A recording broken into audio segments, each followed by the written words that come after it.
Hello. How are we? Welcome to Saturday. Oh, perfect timing. Ryan, thank you very much indeed for that 8th month total and 5th in a row, my man. Thank you, mate. All good, thank you, pal. How are you, my dude? Plan for the day is Journeyman. Journeyman. Plan is to finish the season today if we can. And then, hopefully, figure out where we're going next, you know? So we'll wait and see. I know you want to. You've only just signed one this season, mate. Chewy fucking beans. What jobs are available at the moment? Let's have a quick butcher's look. Atleti's available. Atletico Madrid. Mallorca.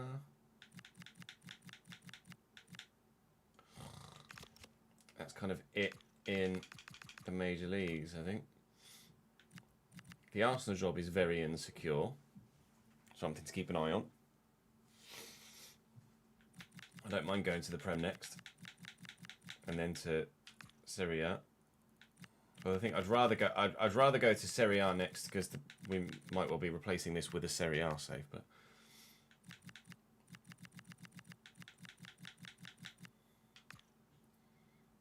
Milan is insecure, everyone else is fine. Not ideal.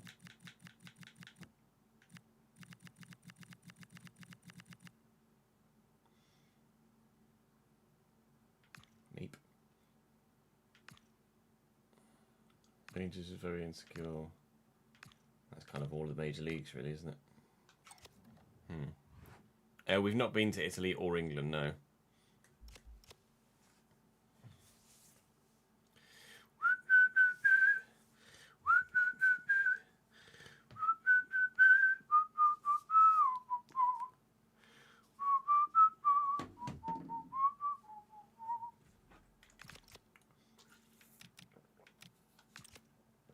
So we're probably going to sim all of the La Liga games now, I think. So we will be playing Sporting, playing Valencia. Although I might sim the first leg of Sporting and maybe play Bilbao in La Liga. Play the bigger games.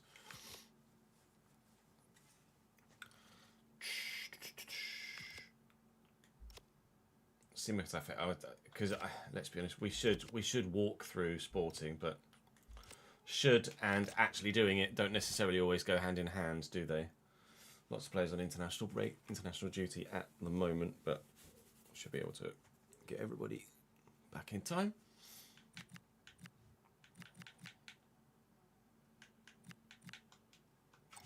When I was always screaming out.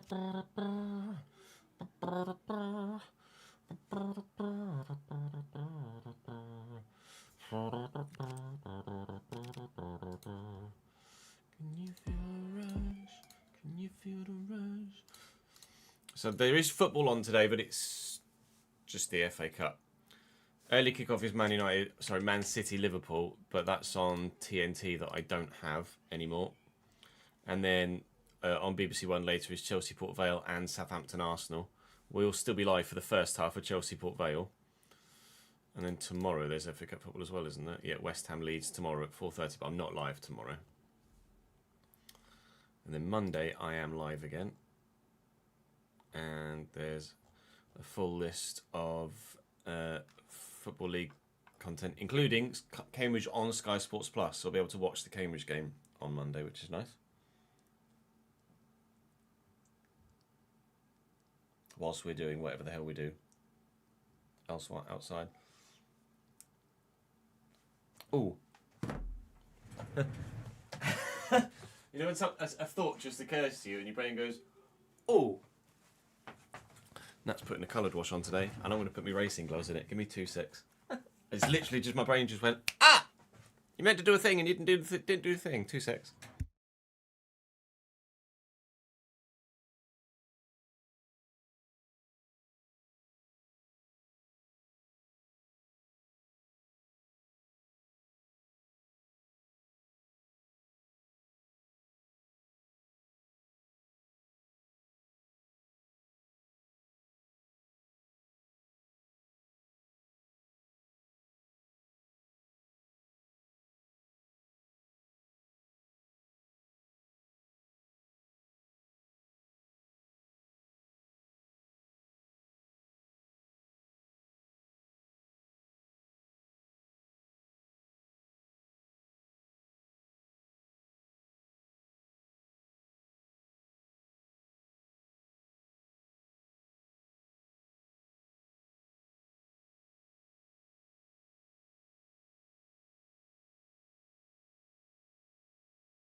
I'm getting a bit bored of having cheesy hands after the after being in the rig. It's not. They're not honking, but there's just like a faint waft. It's just not the one. Safe to say we get a bit sweaty when we're in the rig.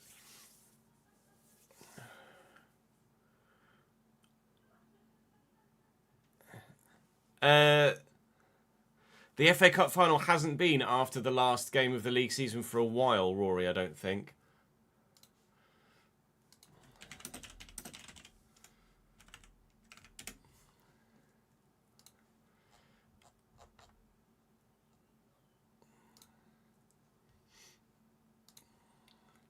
I always used to think it was, and it always used to be, but now it's not.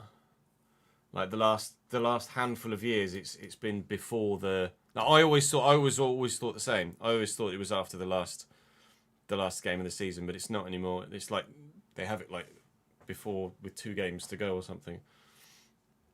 Ron with a 120 stream streak, by the way. My man. Afternoon, Football Crazy. Thank you for joining us on YouTube, mate. Afternoon, Ryan on Twitch. Thank you, mate. Good to see you. Right, so let's just get Gannon, shall we? We can get as much done today as possible. We got a lot to do. We got a lot to do. FC be more realistic than you are, maybe. Until, of course, it schedules games on Christmas Day, and then it's like, oh, wait a minute.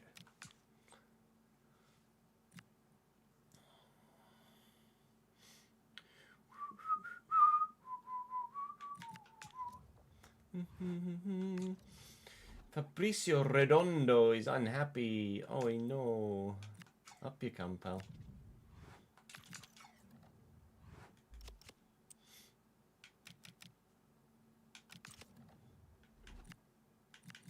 '61 rated. An exciting prospect. Like 87 potential or something like that, wasn't it? Great playstyles. Low-driven, game-changer, technical, relentless. Long throw. Where's Jack when you need him?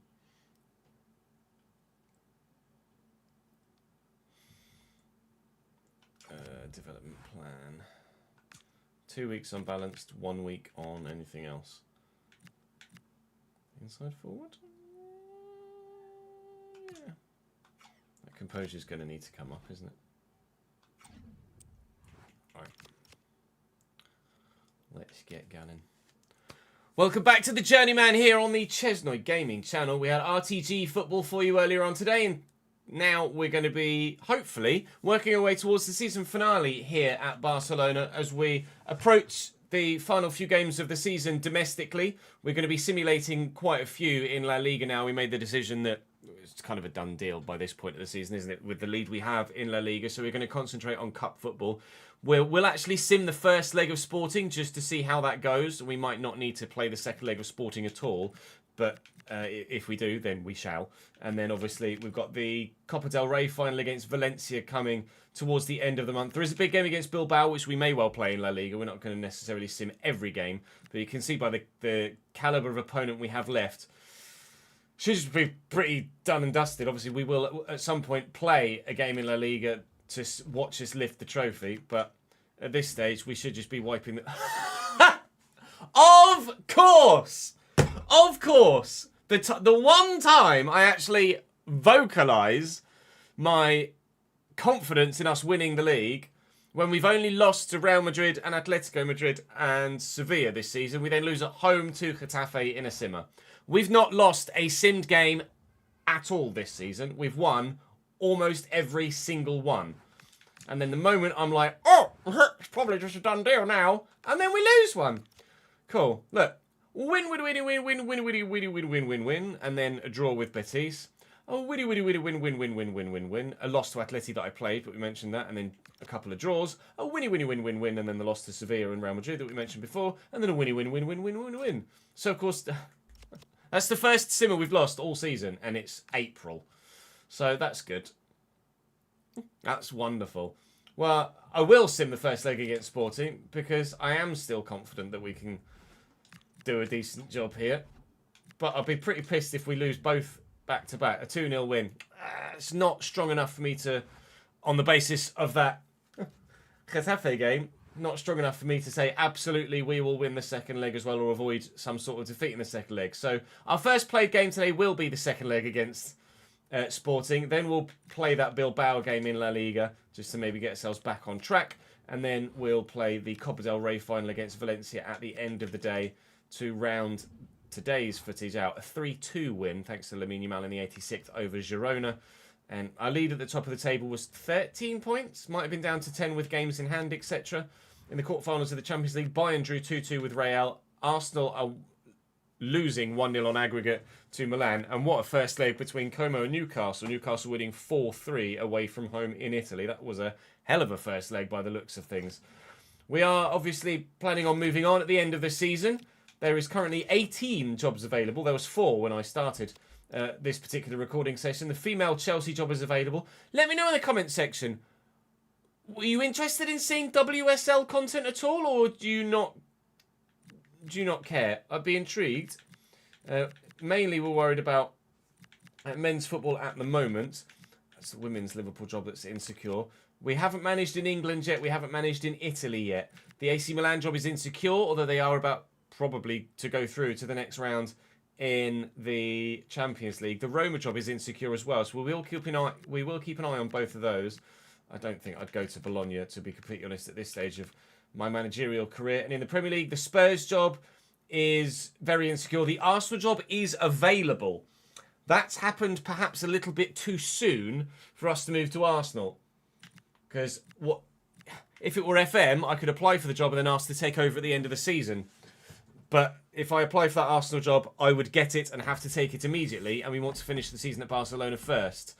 And if I don't apply for it and leave it vacant, it's not going to be vacant long enough for it to still be available at the end of the season. So I don't think then we'll be going to Arsenal. The Newcastle job is very insecure, though, and that we will keep a keen eye on. And Tottenham as well. But for now, let's go and play that second leg against Sporting and see if we can't get ourselves a little bit more comfortably through to the... You're going to play the next frigging game, pal.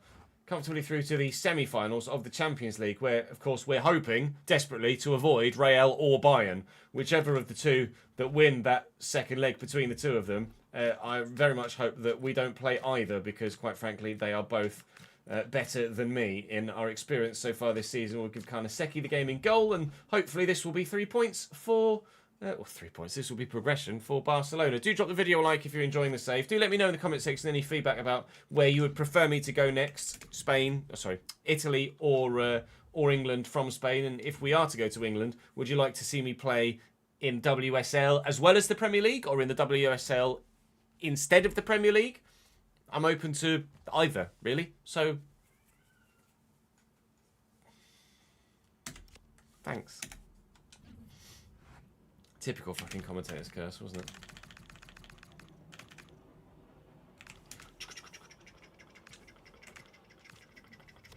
As if Kenda is still at Sporting, by the way.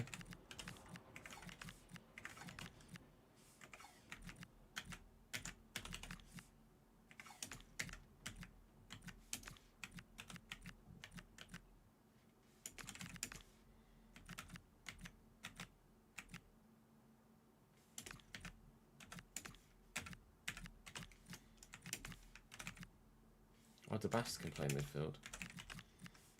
Or DeBast and Journeyman. Still 187 fucking Diamande as well. Weird team.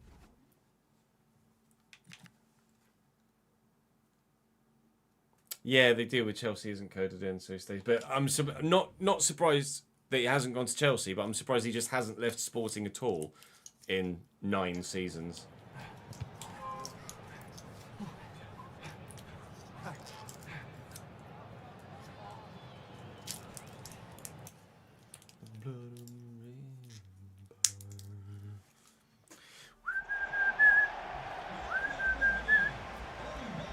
Champion!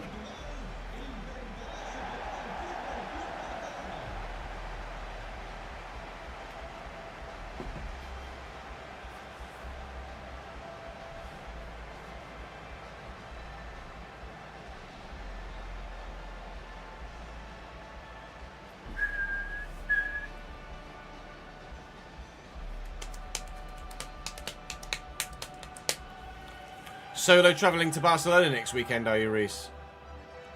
Hope it goes well, mate. Watch out for pickpockets. They are rife in Barcelona, in the touristy areas, so do be careful.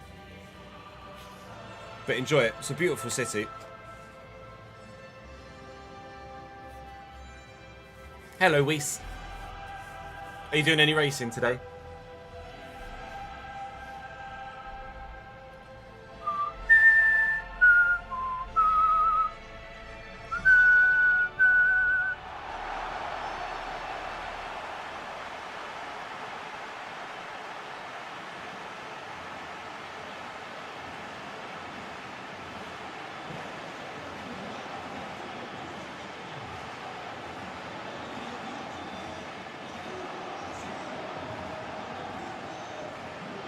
Don't go with a lot on you, that's fair.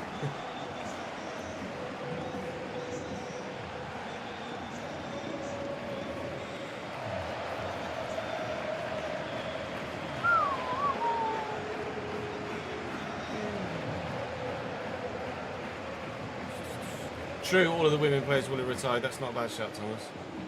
Don't know whether WSL content would go down well as its own save, though. That's the only thing. I don't know if the longevity is there in a full season, full series. Sporting are actually not that bad. They've got some very good players in there. They've still got Kenda. Diamande at 87 rated is still here too. Their midfield is 84, 86 and 87 rated.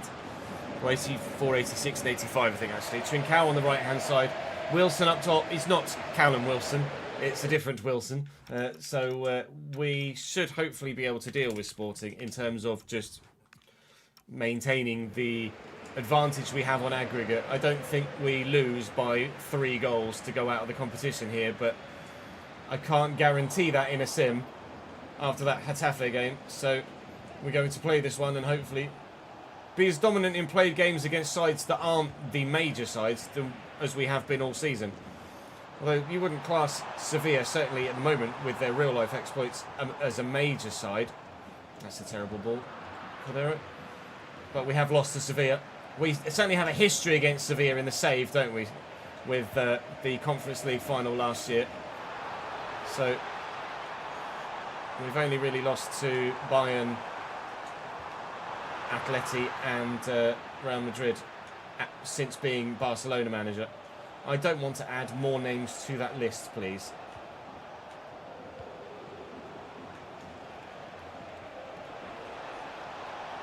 Kenda. Nice. Kenda still. Nice, smart turn. Decent save by Karnaseki. First chance goes Sporting's way. It was relatively well held, or relatively well dealt with. It was definitely well held by Karnaseki. Endrick back to Firmine here. All right, Debast. Chill. Didn't know you were an absolute baller. He's 86 rated, but I didn't realise he was going to be that solid defensively. Haha, he's not great though. He has some flaws. Cordero. Hendrick didn't make me a great run. That's a better ball by Cordero this time. The pace of Hendrick actually isn't enough to get past the defender. I thought it would have been. Nearly 20 minutes in. So far so good on aggregate, but not great in this particular fixture.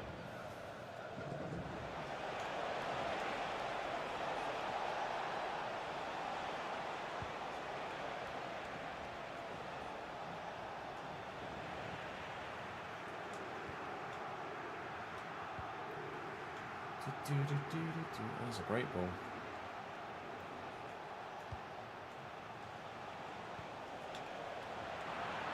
Martin. Yamal. Ay, steady. Wilson. Kenda with a great first touch and a brilliant delivery. And that's a very important interception from Camacho, the centre-back. It was so very nearly a simple tap-in header for the man in the middle. If we went for the pressure from the defender, it surely would have been 1-0 Sporting. And on the balance of play so far, I couldn't really have denied them the lead. They have been the better team. We're still not out of it, obviously. We're playing okay ourselves, but I've not been sensational. Little dink for Yamal, maybe. We'll take the free kick.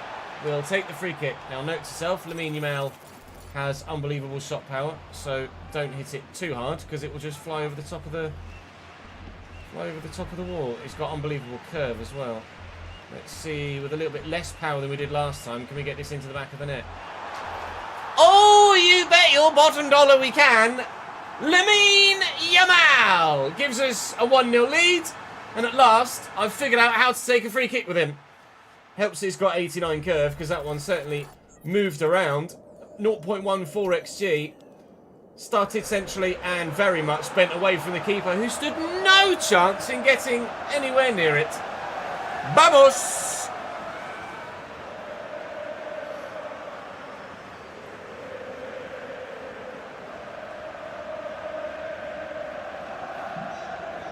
Classic FC ads. Lamal's probably like 27 in this now, isn't he? Still only 26. I mean, season fucking 9 and he's 26. Unreal.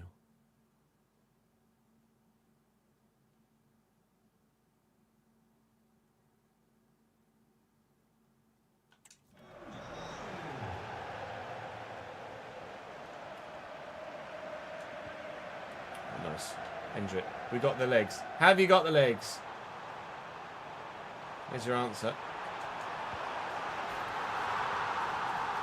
And that'll be game done and dusted. Maybe we sim it from here, to be fair. I think I will. There's not really... Sim to end. 2-1, they pulled one back. Well done, Alpha. We're through to the semi-finals of the Champions League. Real Madrid are out. Thank you, Bayern. We will not be playing Real. Whoa! A managerless Arsenal completely turn it on its head against AC Milan. That might make the Milan job a little bit more insecure.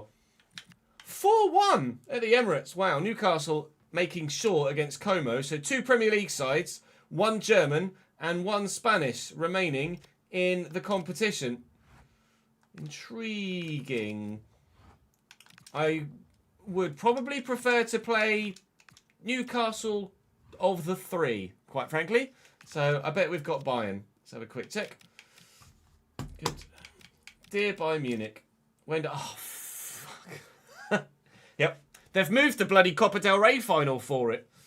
Okay. Well, we'll go and play the Copa del Rey final. I won't play Bilbao. And we'll play the first leg against Bayern. Oh, welp.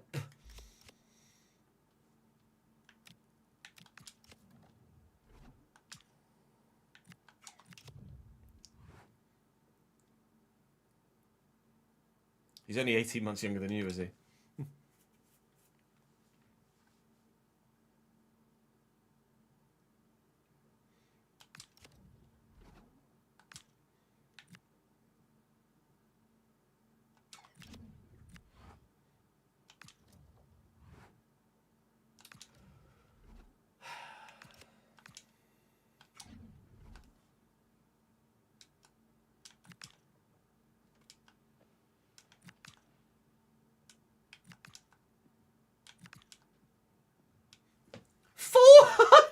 What? £400,000 a week. Oh yeah, we did this before, didn't we? A 9 million goal bonus.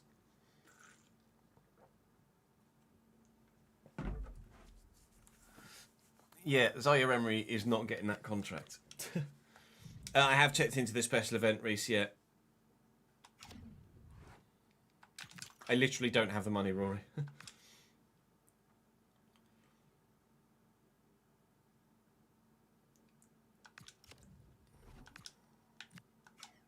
I haven't yet told Nat that I've signed up for the special event on that Saturday night, which I probably should do.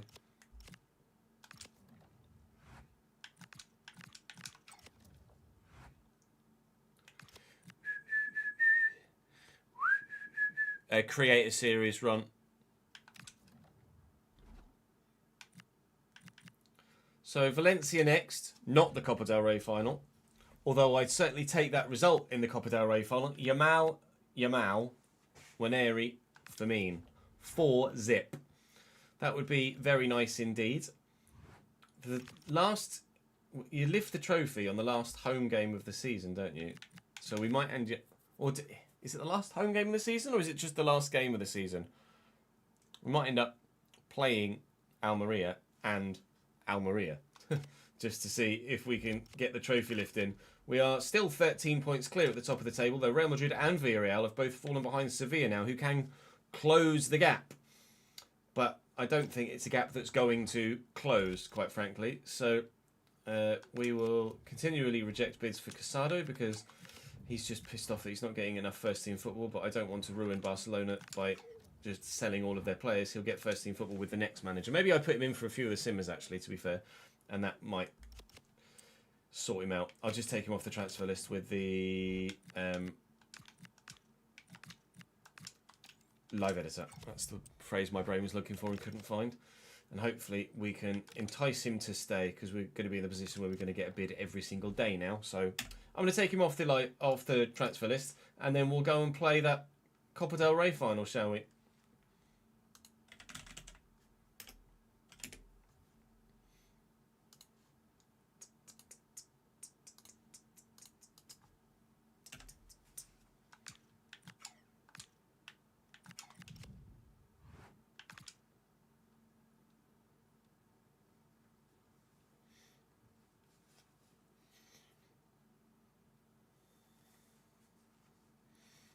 Yeah, if you get number 2, you can at least practice, can't you? I've signed up GT3. I'm no good. The LMP2. Is it LMP2 and LMP3? Where's the Express event? Oh, LMP2 and Hypercar. The LMP2 and the Hypercar, they don't have ABS, do they? I'm absolutely terrible on anything that doesn't have ABS.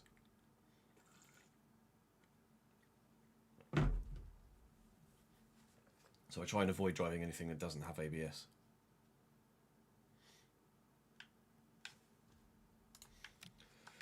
A small game against Bilbao first, before the Copa del Rey final. I will actually fully rotate for this. Give Redondo a game. Just so that we can ensure that as many people are fully fit as possible for the game against... go on then, you can go in as well. For the game against Valencia in the Cup final. A 1-0 defeat against Bilbao as a result of all of our rotation there. But that's manageable. Copa del Rey final on the way. And hopefully our first silverware in Spain as a result.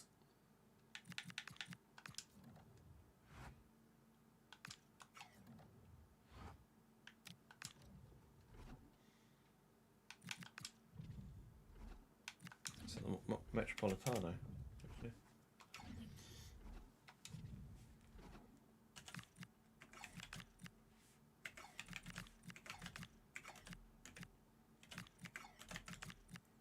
Four is very aggressive.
Yeah, so far they have had quite a few sign-ups for so 14 people have signed up for Hypercar, 11 people for LMP2 and 9 for GT3.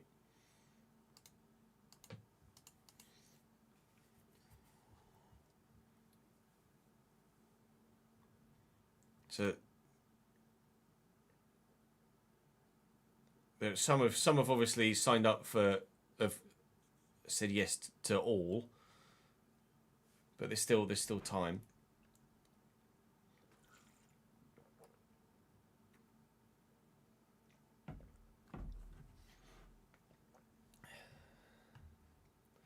For lots of people to get involved.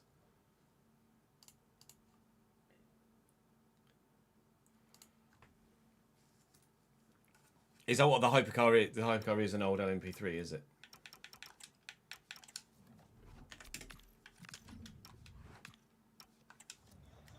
I would still go. I wanted to call it LMP3. I had to double check because I knew it wasn't called LMP3.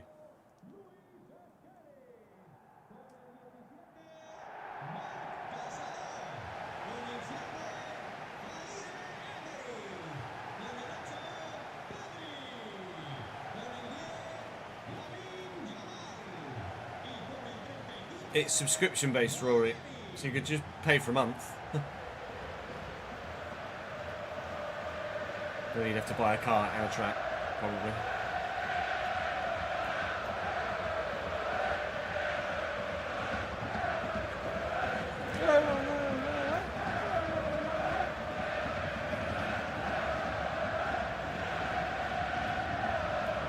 Yes, ads.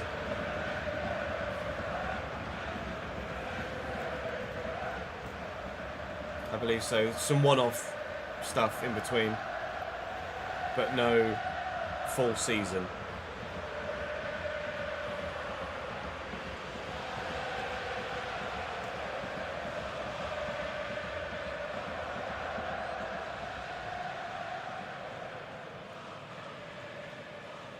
Valencia lining up very aggressively in a 4-2-4. Guerra and Mayulu in the midfield are both 86 rated. Vanna on the right is 86 rated. The defence is pretty decent and the goalkeeper's 83.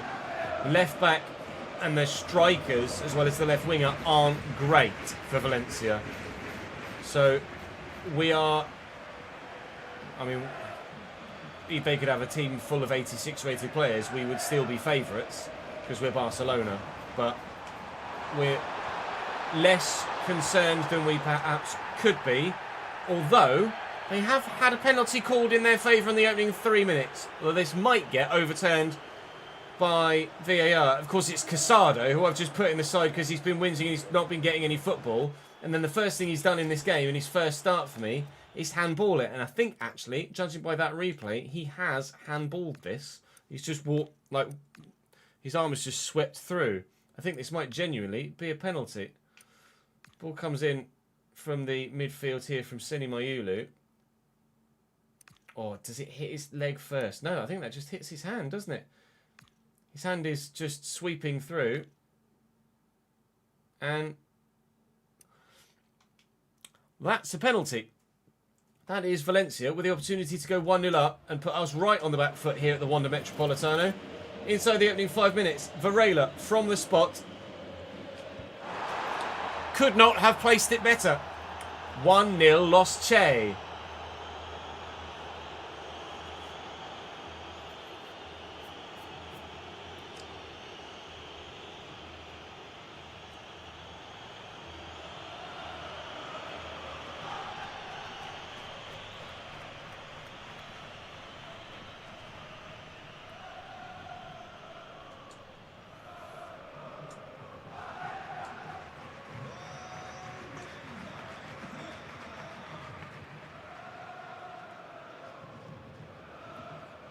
By Waneri, and again Casado.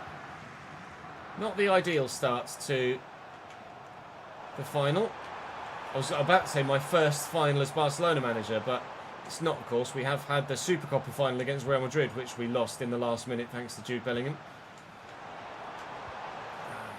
So is it a little bit of deja vu getting to a final and going behind and potentially Noid bottling it again? What a header by Mayulu that was. Thankfully straight at the goalkeeper. We're up against it now.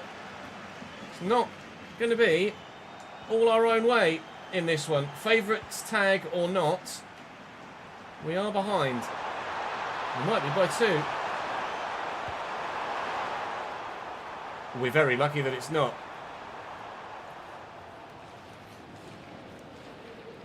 Oh, they fixed that bug now, have they, Reece? Nice.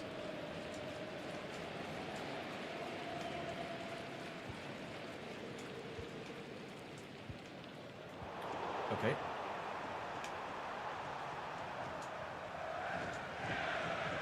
Zaire Emery.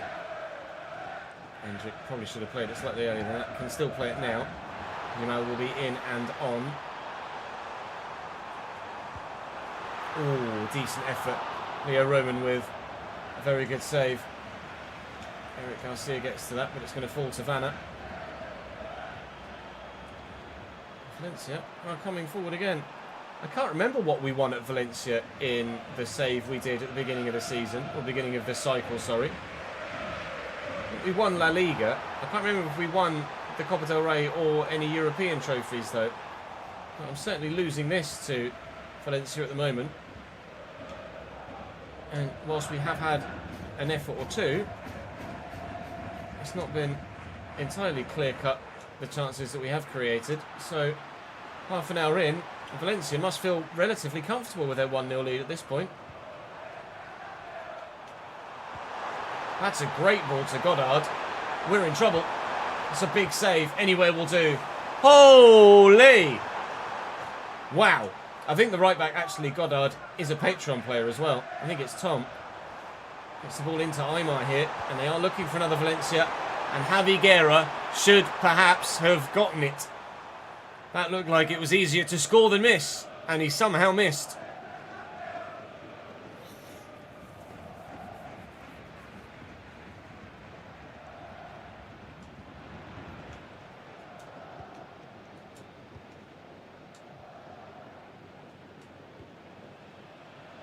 Lovely ping from Zaire Emery out to Waneri. Looking for Pedri. Pedri to Casado. Casado to Hendrick. Hendrick up his feet and around the defender. Go on. And then finish it was the plan. Plan failed.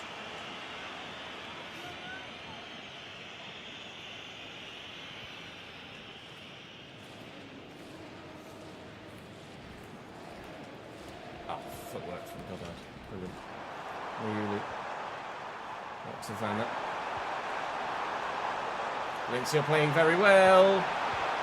They still don't have a second, and we are walking the tightest of tightropes right now. Go again, Ethan, go again. Thank you. Waneri racing towards goal. He's got Yamal with him, but it's not really with him. This defender that's headed behind there. Yamal did not make a good run. Attack positioning was not favourable for me there. Pedri with the corner. I'm going to try and flick this backwards. Gaston gets there first. Pedri, Yamal. Oh, I didn't anticipate beating the man, so I went to turn back and try and look for support, and actually managed to jink past the defender. Waneri, Casado, Pedri, looking for Hendrick, finding Yamal, in fact, and Yamal can't do the business, and neither can anyone in a Barcelona shirt in this first half. Valencia lead at the break, and it could be 3 for them. Nice, thank you for the follow, mate.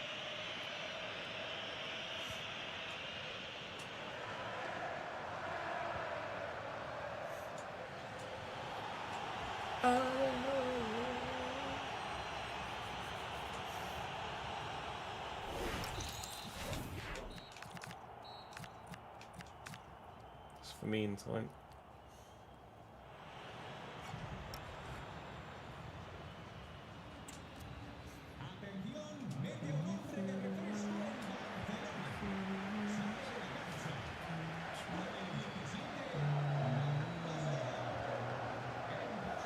Zaire Emery into Pedri. Okay.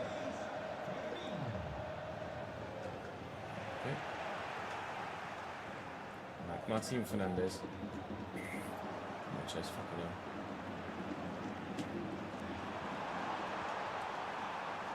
Viguera. Forward to Aymar. Oh.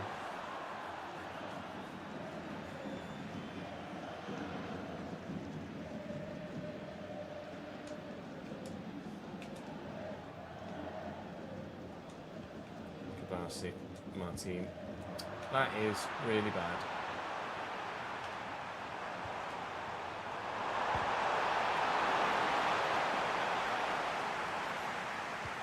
Pump this all the way out to Waneri because there's so much space he's in, and the first touch is just godly. Pedri's with me here, and Hendrick's making moves. Yamal is going too. What a save! Unbelievable from the man between the sticks to stop Yamal there. The reactions are disgusting. We're almost at the hour mark now, and we are still behind here. Oh, thanks for reacting to it, Zaire Emery, you absolute Mongol. Right, okay.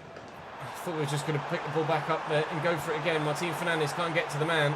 I've not been able to deal with their 4-2-4 at all. Their forward play has just been so good. And defensively, they've always had numbers as well. Hendrick's just going to push wide here. We brought Firmino on at half-time. And I can't say as it's changed the game at all. Yamal looking for Pedri. Pedri trying to find the space for a shot and can't. 25 minutes left. We're still losing to Valencia here. Willian, Zaire Emery, Yamal, Hendrick round the corner. There we go. We've had to wait a long time, but the equaliser is here. He was running backwards a little bit.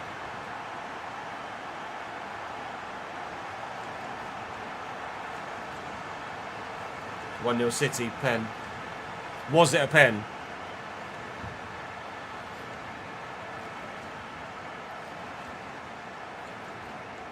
Oh, classic Ronaldinho shirt would be unreal. It was a pen, Fez.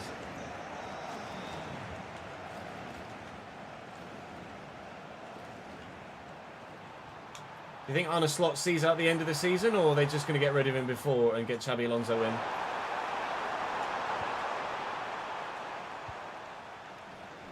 Could prove to be a brilliant ball. Sometimes you can have all the talent in the world, but the best way to go about things is a simple route one. Wow. João Garcia. Garcia. All the way out to Lamine Yamal.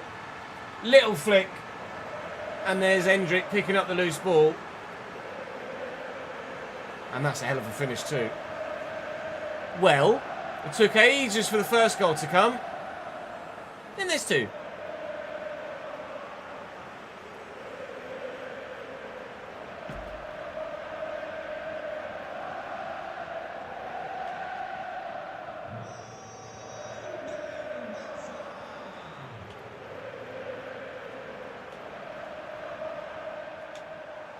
I'm up.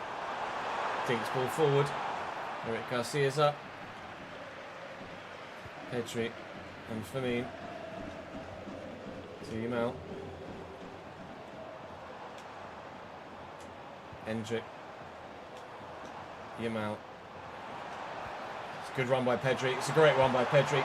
It's a brilliant save by Leo Roman for not the first time in this game. He shows great reactions. Eric Garcia with a brilliant header there. Firmino. Pedri again. I like the run by Waneri, but I couldn't get it to him. Firmino from range, blocked well. Waneri's up. Hendrick can't get there. Well, it took us forever to get ourselves level, and then it really didn't take long at all to go from level to in front. And Valencia, despite playing brilliantly for an hour, don't look like they're going to be able to pick the silverware up that they were dreaming of at half-time. Their fans must have been confident given the way the first half went, and they will definitely rue those missed chances. The open goal almost for Javi Guerra being the standout, but there certainly were more where they should have buried the ball into the back of the net to give themselves a second goal, but now they just can't get out their own half. Hendrick's going to be in for a hat-trick, and that'll seal it. 3 for the little Brazilian, and 1 piece of silverware for me.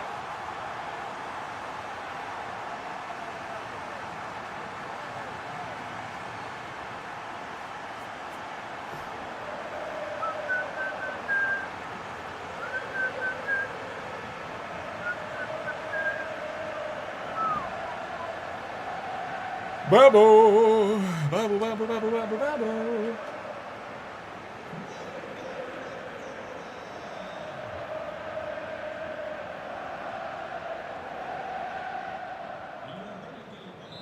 Final whistle sounds.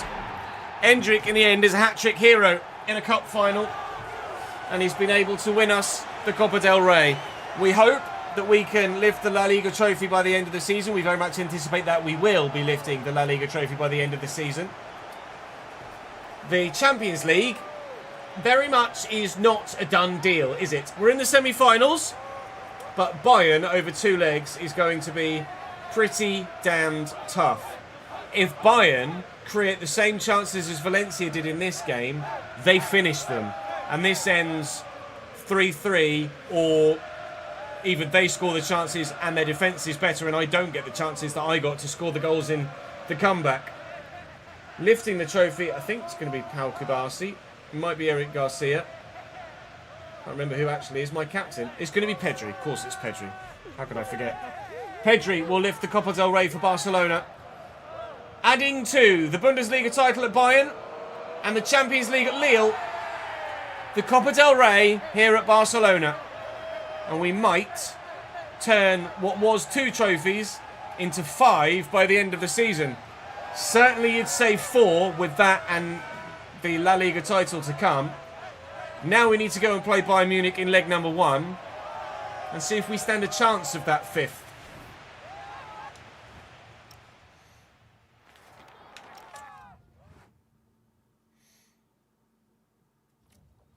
No, they signed Pedri from, I want to say Villarreal, but I'm probably well off with that.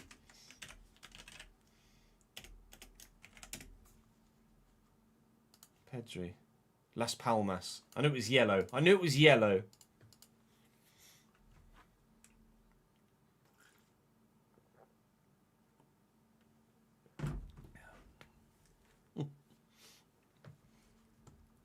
Still only 23. It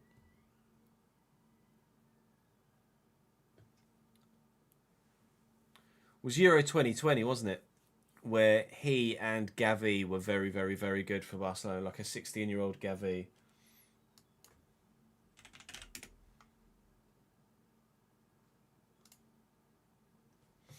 A 16-year-old Gavi and a 18-year-old Pedri were very, very good for Spain.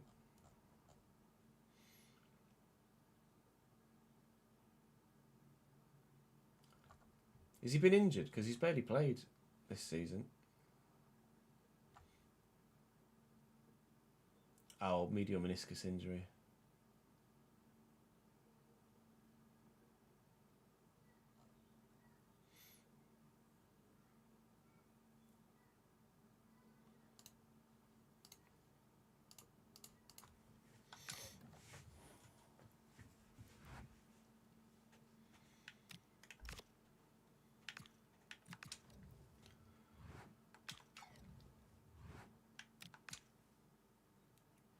He's just come back because he did say, he said mid-March on that article, didn't it? Or on that wiki thing.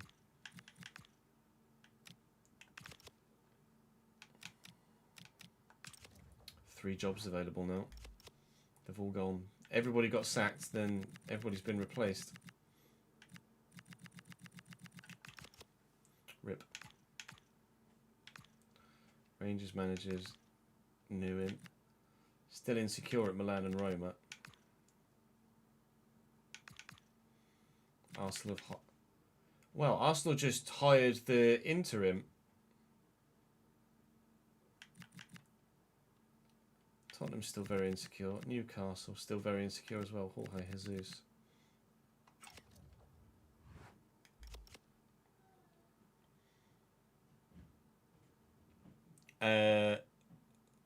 Same episode as the final we just played, yes. Because we played a bit of Sporting. We played all of the cup final. We'll play Bayern as well. And then the next episode will be the season finale where we'll play the second leg against Bayern, lift the trophy against Almeria, and hopefully have a Champions League final as well.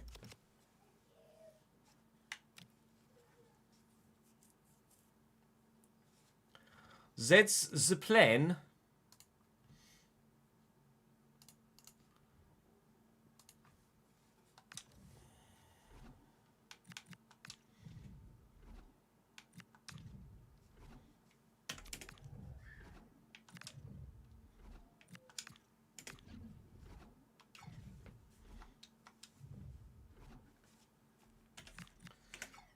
Gittins, Vazte, Schmidt, Redondo.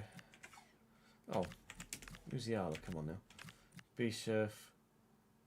And Vitinha, they probably go Pavlovic holding, don't they? Porro.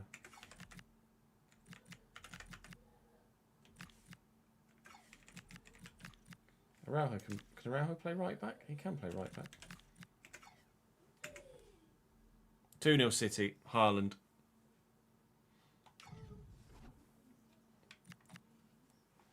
Yeah, I'll watch the highlights once the game's finished.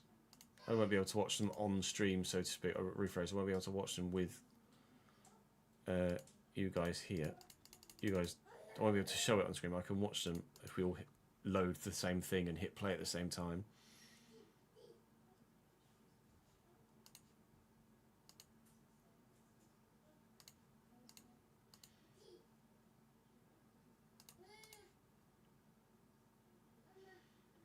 Igor Thiago to Spurs. Yeah, I'd say that's realistic, Reese.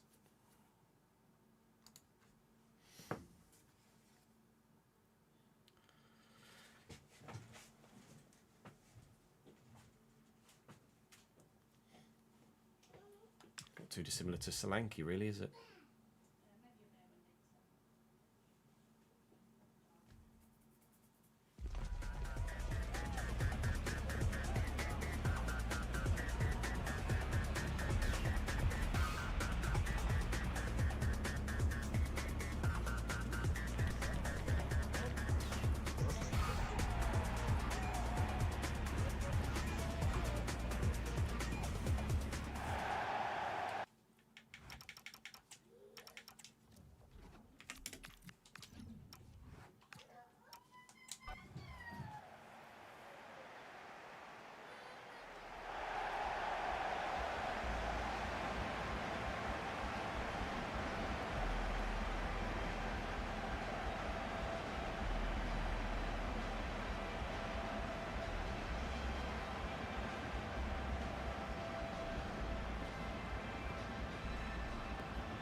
Champions!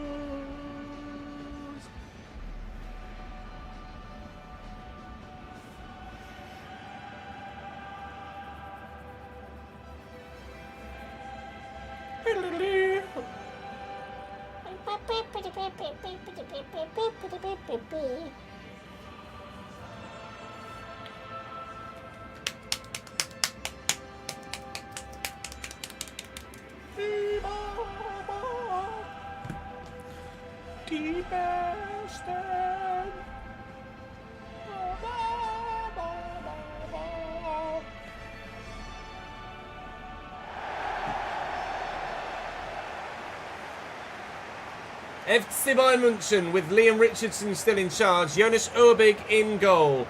Araujo, Pacho Camuzzo and Seyss as the back four. Pavlovic and Vitinha holding in a 4-2-2 with Musiala and Schmidt in the two cam roles with Gittins and Vaz up top. Schmidt 91, Musiala 93. The front two are very, very, very good. The whole team is very, very, very good. Ronald Araujo against his former team. Me as manager against my former team. What can we do against Bayern? Yamal is wasting no time in trying to do something. But what that something might be, I'm not sure because I've run down a dead end there, unfortunately. It's going to be one hell of a double-legged affair, this. First leg here in Germany in the Allianz Arena today. The second leg tomorrow back in Catalonia as we try and get to the Champions League final for the second time in my managerial career. We got to the Conference League final with Bayern last year, didn't win it. We got to the Spanish Super Cup final this season with Barcelona, didn't win it. We got to the Copa del Rey final and won it. There will be an English side in wait in the final, either Arsenal or Newcastle, for whoever wins this tie. And rather obviously, I hope it's the Spaniards versus the English once more. Hendrick, lift it. Waneri, Jonas Erbig with a brilliant save because Ethan and Waneri just couldn't get the ball under control. Pedri looking for Waneri again. What can he do from here? Kick it straight at the keeper. Is Waneri right or left-footed? Left. Okay.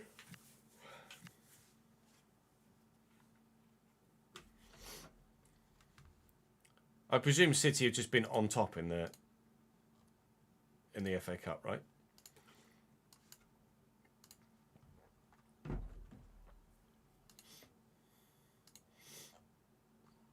Liverpool had a few chances.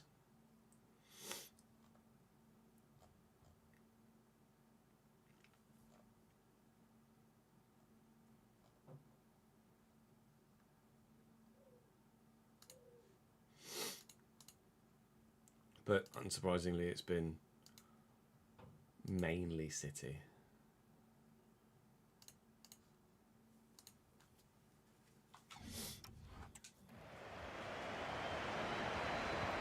And in Martin Fernandez, Yamal.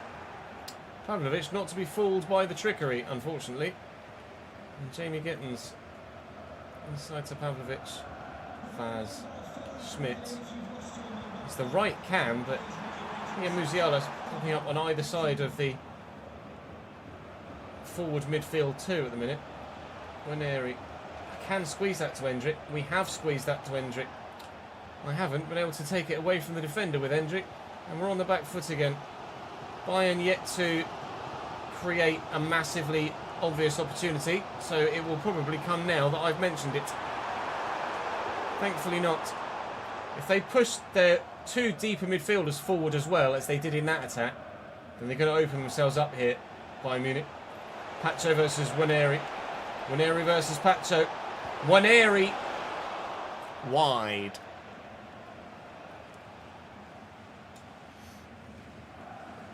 City dominating on the eye, yeah.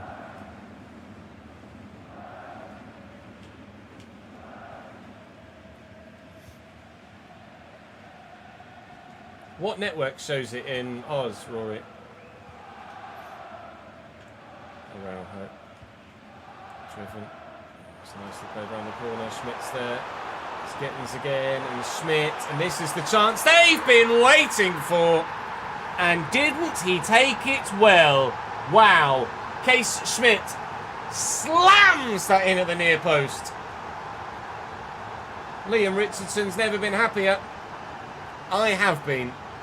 Very good finish, to be fair. Lovely footwork from man out wide. And, well, unstoppable is the word.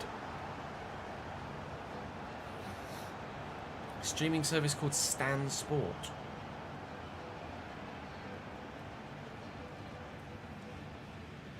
Premier League FA Cup in Europe. Oh, it's decent. How much does that cost, out of curiosity?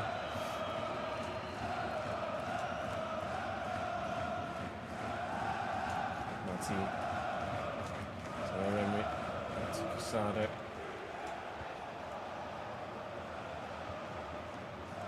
Martin.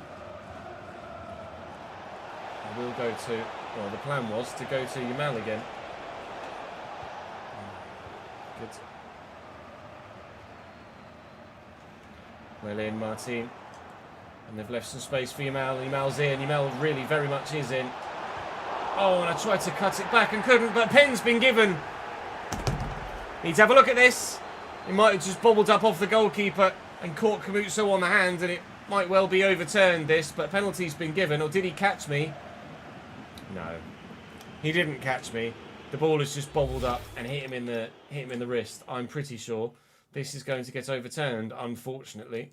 Live chat will have the say as our... you can't. He's literally backing away from it, and the ball's just spun up and hit him on the fingertips. Yeah, that's not a penalty, unfortunately, for me.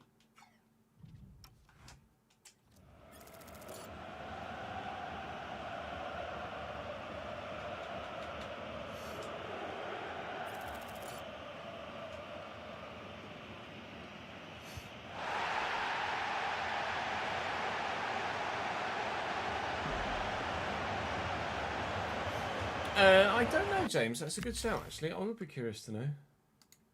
Because I think his potential went up when he was with us, didn't it? 83. Sean Stir. At Real Salt Lake.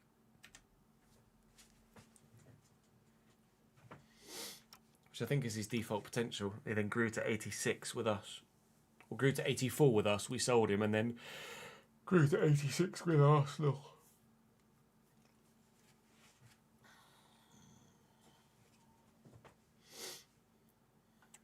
I'm going to go and make a coffee after this. Actually, eat something probably.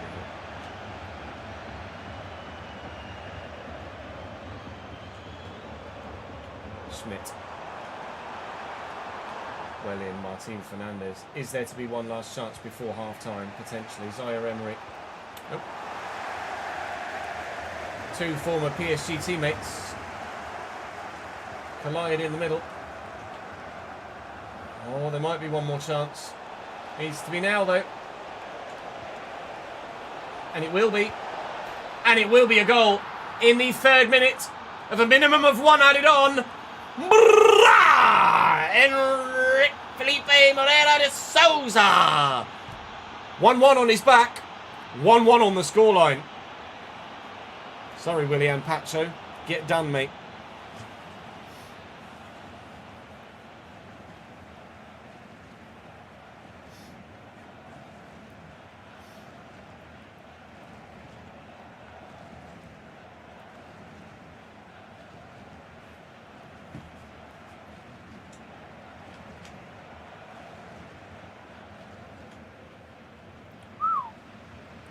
That's a let off because I don't feel like I really deserve that, quite frankly. But I'll take it. I'll take it.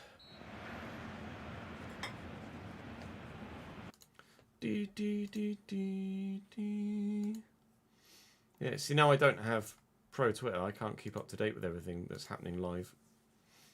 I'd glance back at Twitter and glance back at Twitter and glance back at Twitter, but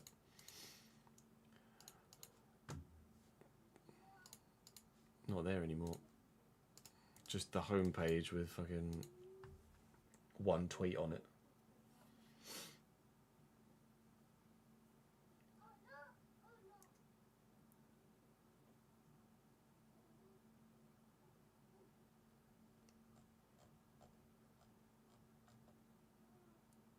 Erling.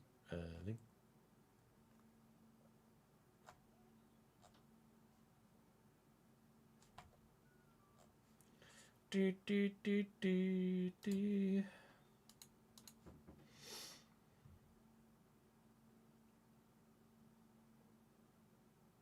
I don't know, Rory. He was BT Sport, and then it just got taken over by TNT Sports. I presume TNT is its own thing, but in the UK, TNT Sports is just TNT Sports. TNT Sports is now on HBO Max.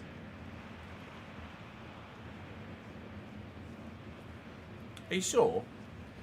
Because HBO Max has been added. Oh no, HBO. Yeah, no, hasn't HBO Max been added to? I'm sure I got an email saying HBO Max has been added to my Sky package. HBO.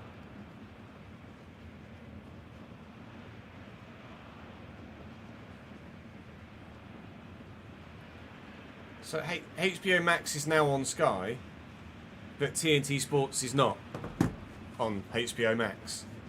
So how can I have HBO Max but not have TNT Sports?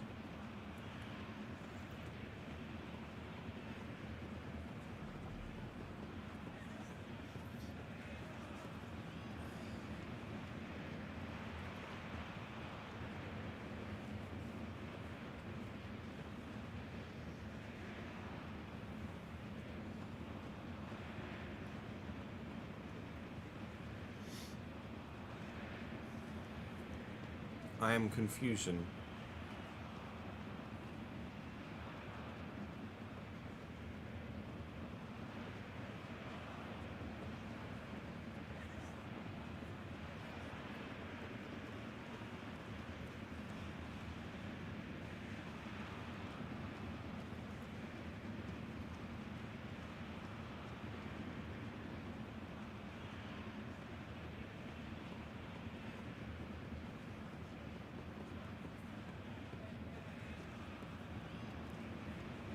I need to create a HB Max account.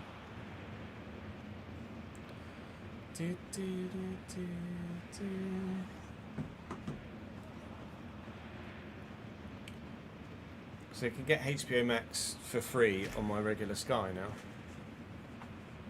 I need to create a HBO Max account, I think, to be able to utilise it, but still.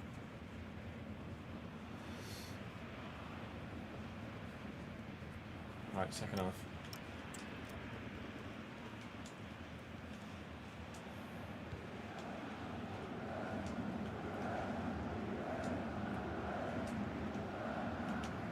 Pedri. Can we start the second half the way that we ended the first? You hope so. But no. Casado. This is the challenge, but I forced them backwards, so it's okay so far. Gittins running at me now. Running straight into Zaire Emery.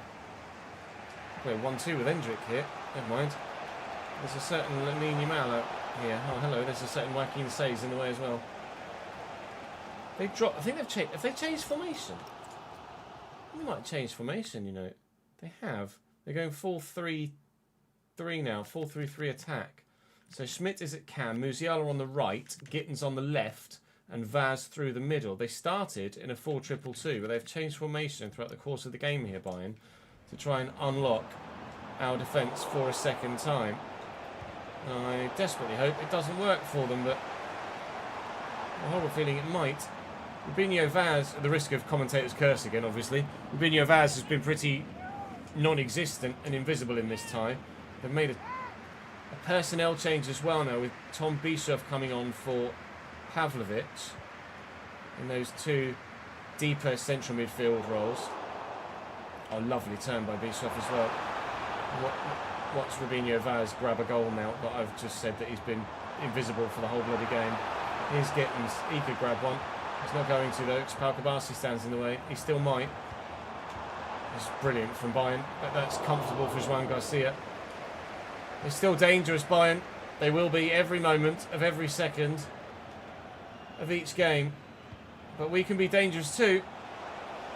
We've got some goals in ourselves as well. Just got to find them. There's one. Yamal gives Barcelona a 2-1 lead in the first leg. Vamos.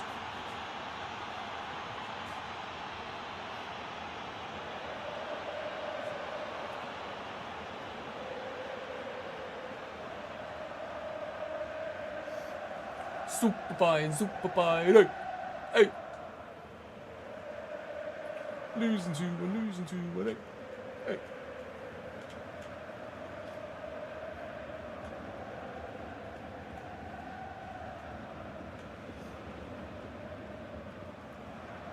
Great strength from Musiala. Schmidt, Vaz. Oh, lovely turn. Good tackle. Oh, Sace. Is that Joaquin Sace at right back now? They changed. I think they might have changed the system again here. Musiala. Musiala still. Oh. Oh, Garcia. He's got to do better, surely. It's a strange 1-2 to play in that situation. But, I mean, it's worked brilliantly. And the keeper's definitely got to do better with that, hasn't he? Oh, very much so. Oh, it's really poor from João Garcia. 91 rated, more like 9.1 on that occasion. It's 2-2. They changed their system again as well. Let's have a look. They've changed their system again. They've now gone 3-2-4-1. And that's very aggressive. And Sace is now playing right mid.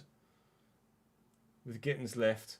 Schmidt and Musiala in the two attacking cams, with Bischoff and Vitinha in the... This might make them vulnerable. Might make them vulnerable.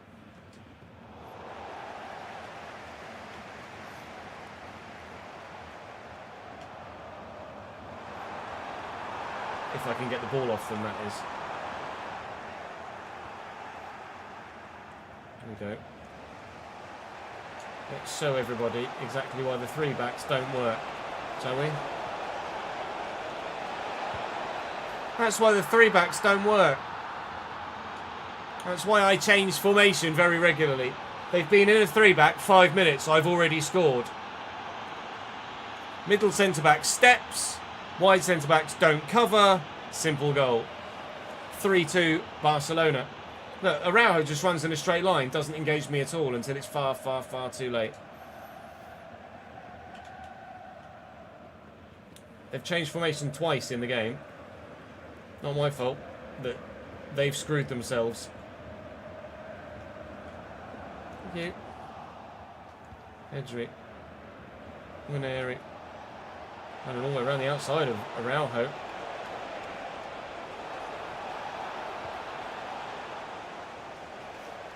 "3-0 City, wow.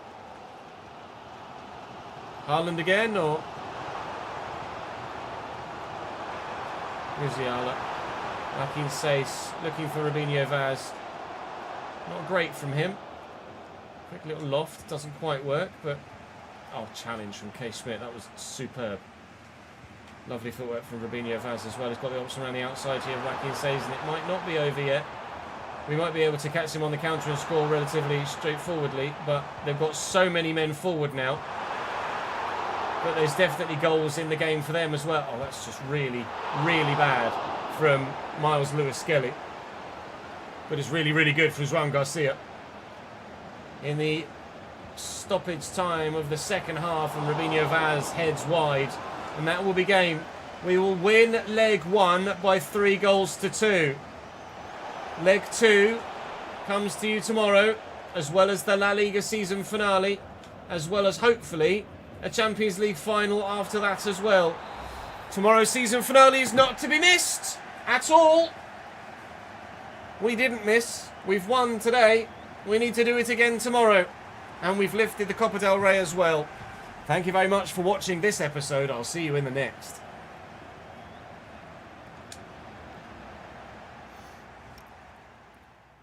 Yeah, Semenyo's just at the peak of his powers right now, isn't he?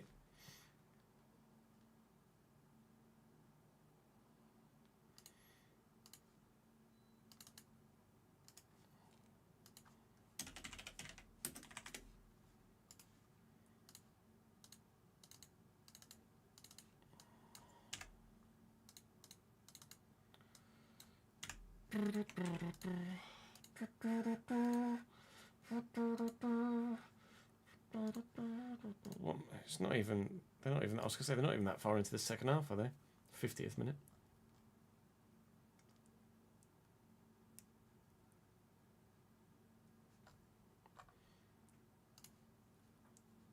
Just have a look at the teams. Trafford, Nunez, Husanov, Gay, O'Reilly, Rodri, Bernardo Silva. So yeah, City are starting basically a first team side without Donnarumma. Liverpool starting a first team side. Osman, you got the assist for Haaland's second. Who won the penalty?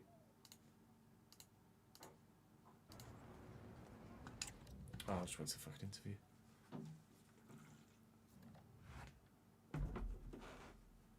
Oh, the Swedish League starts today, does it, Daniel?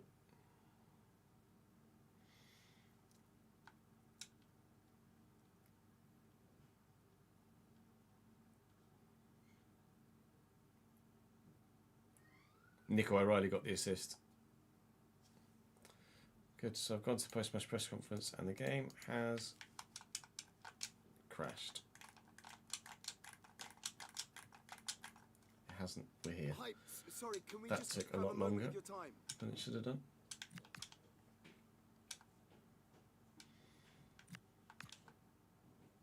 Thank you.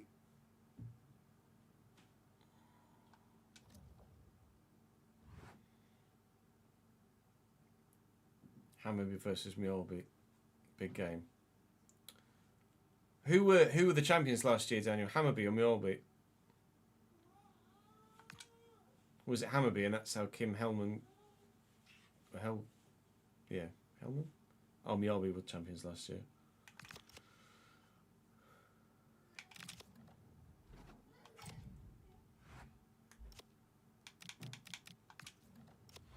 Hey Mustafa, thanks for joining us on YouTube, mate.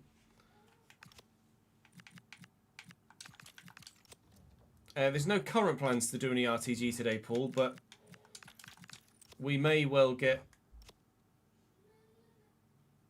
the Barca save or Barca season finished in good time before the end of the day, so we may end up back on the RTG save.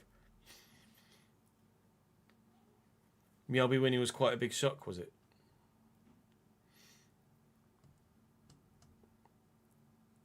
Van Dijk gets fooled by letting him take the ball across his body, sticks out his leg and takes him down. It was a shock, was it, Daniel?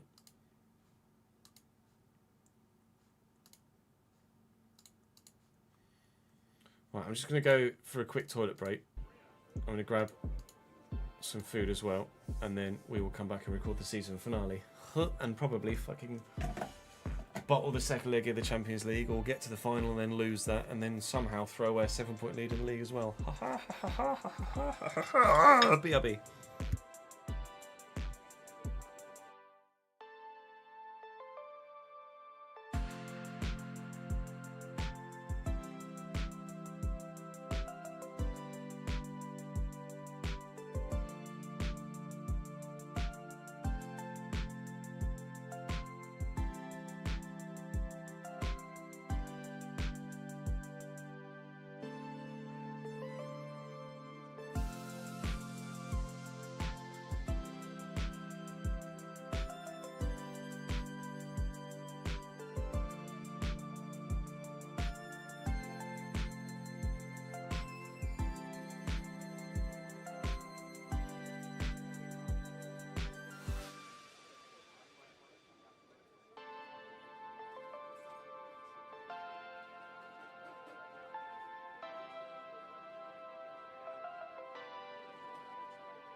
City first to make changes as well.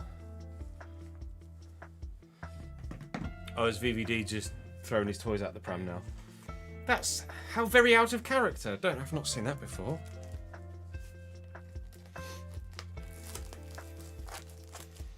"4-0.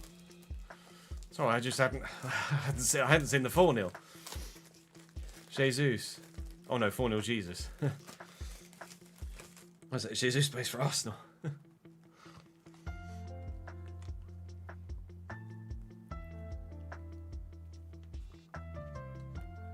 Liverpool is so bad right now.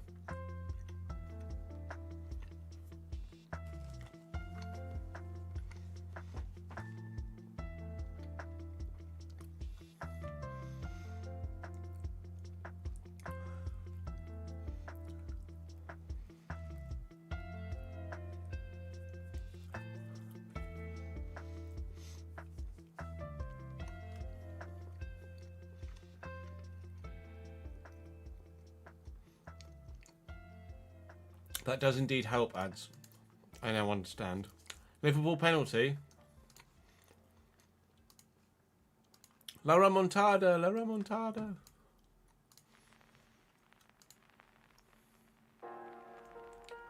Harlan Hattie.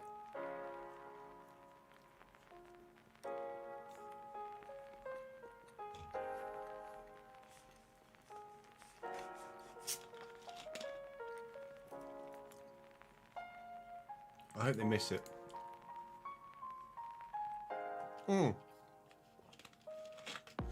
Looks like they have. Saved or missed?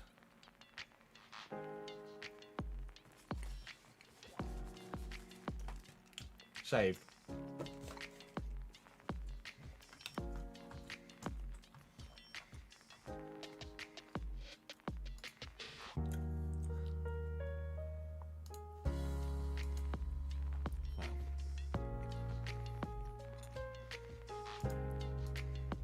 Well, this is going well, isn't it, boys?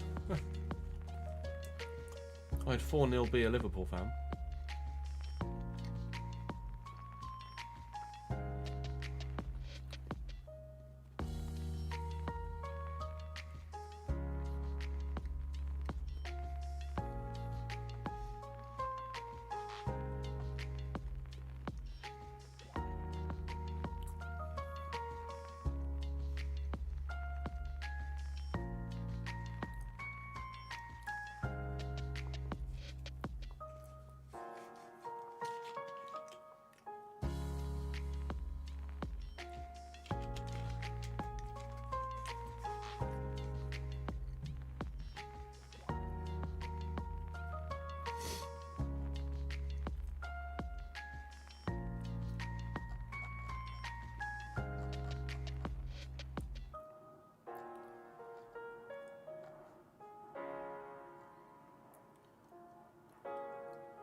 How was... Wait, what?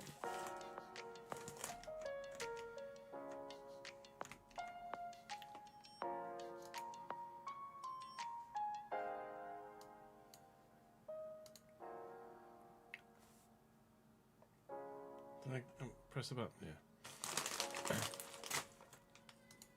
My tab went full screen. I was like, I'm confused. A tactics code for Barca, yeah, sure.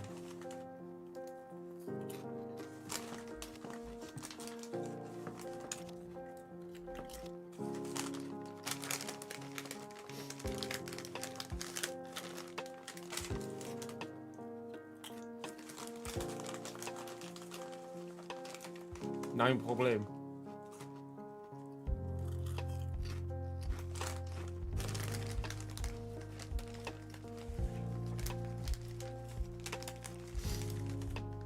Looks like he passed it to the right centre section of the goal to the ground. Trafford doesn't even need to dive, just falls to his left. So the thing though, those sorts of penalties, if the keeper goes the wrong way, everyone goes, oh, great pen. But when the keeper goes the right way, everyone goes, oh, terrible penalty.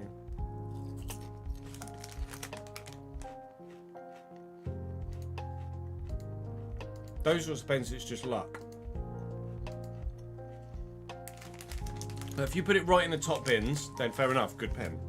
But if you're going to put it kind of halfway across the goal on the floor, and the keeper goes the right way, then it's just good luck or bad luck if he goes the right way and saves it.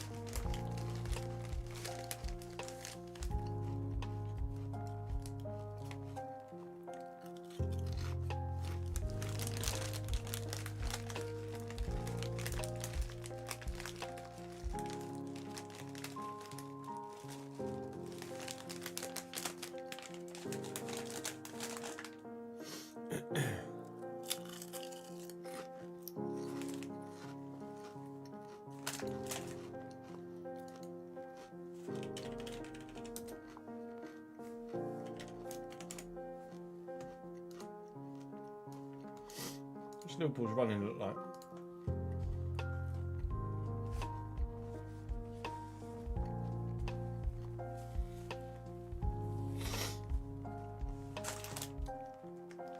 So lost to Brighton, drew with Tottenham, lost to Galatasaray, lost to Wolves,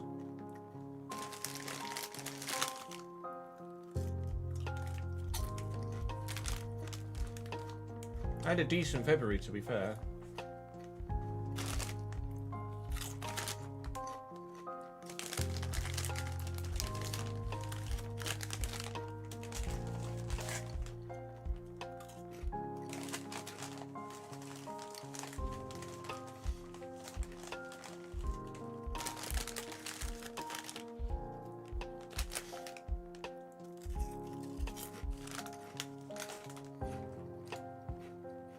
Where are they in the league?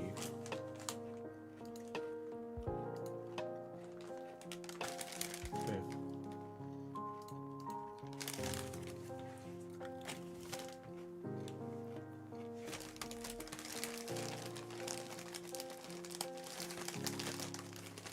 Brentford, by the way. What a job Dean Andrews is doing. Keith Andrews.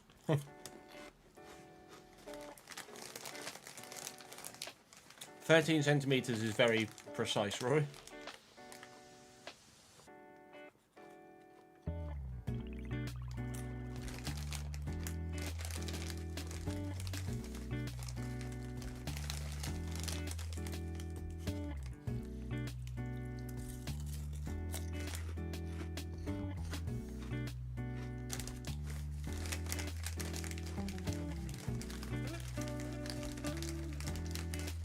You know, if Salah telegraphed it and it was easy to read, then that's on Salah, isn't it?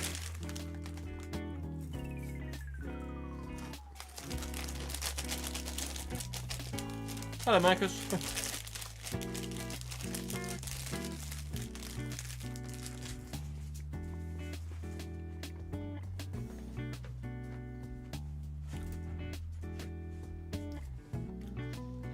Do you think Trafford leaves? I mean, they signed him and then they immediately signed Donnarumma, so I guess so. But would he not be happy just taking a giant paycheck and playing Champions League football?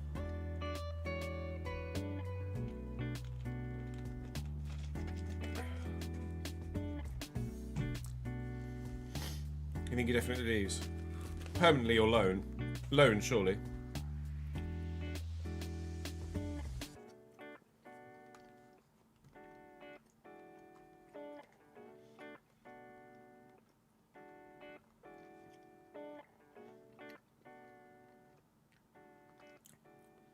No, that's fair.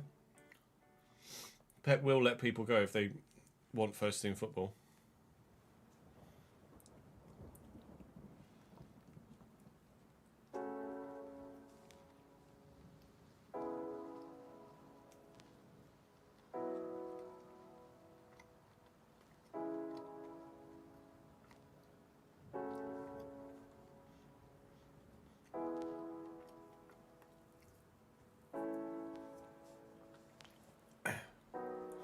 Yeah, Liverpool not having a great year.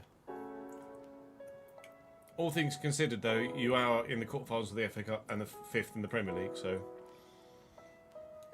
you know.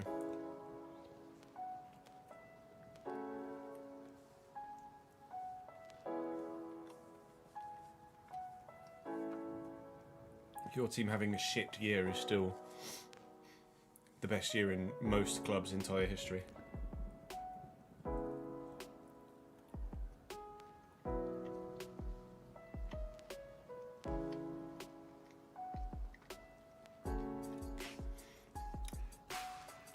I don't think it was lighter. I don't think anyone expected Donnarumma to be available, did they? They signed Trafford before Donnarumma was available, didn't they?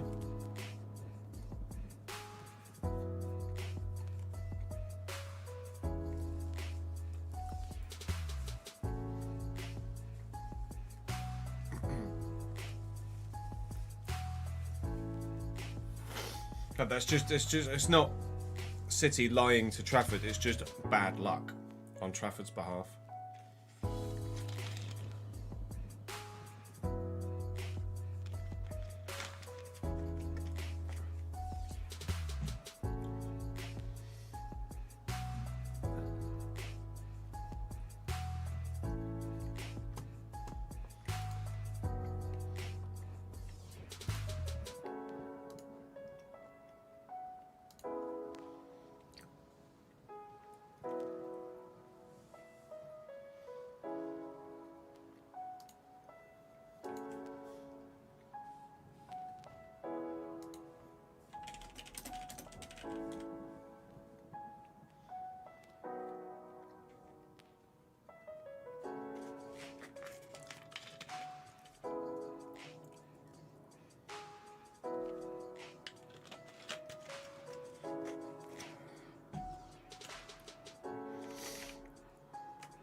Oh, wrong one, just.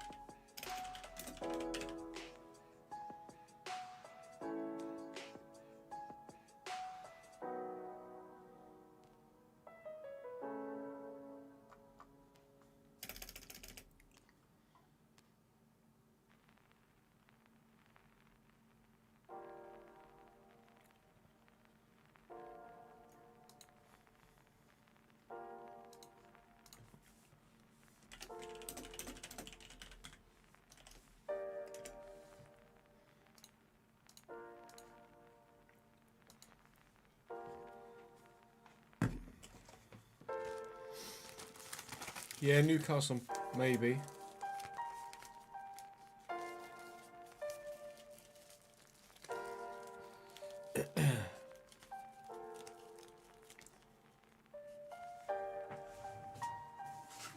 I mean, the game's dead, isn't it? So it's just a case of seeing it out now, isn't it?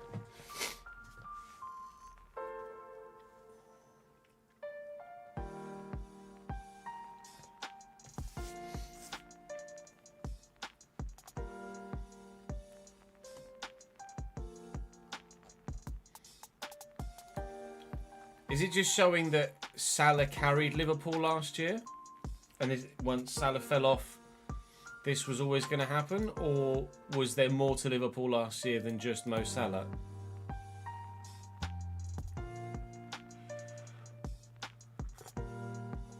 I won't watch the boat race today. Football, no. I don't really give two shits about the boat race, TBH.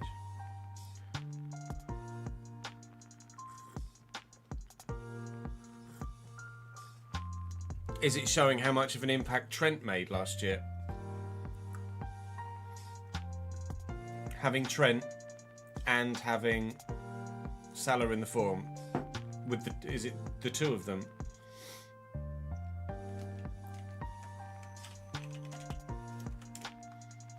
Because Trent was nuts last year. Well, Trent is just nuts anyway.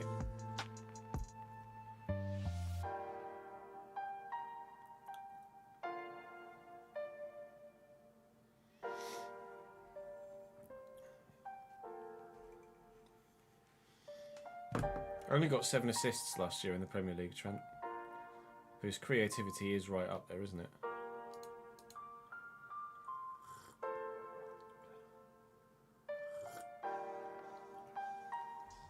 No Diaz as well, yeah.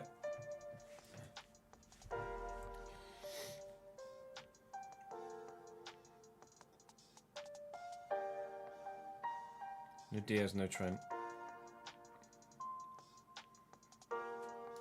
When did Jota pass?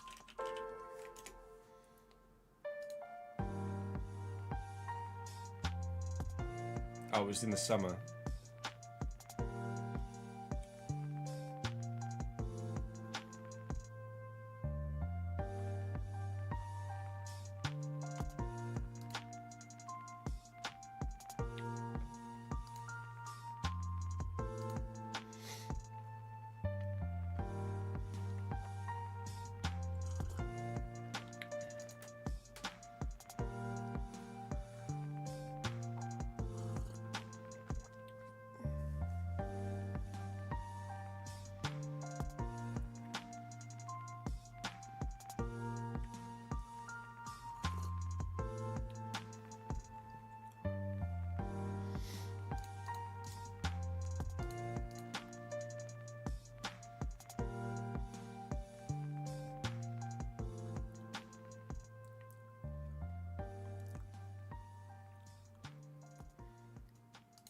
I'd be curious to know what the level of creativity has been, like average chances created per game, so to speak, for Liverpool last year compared to this year.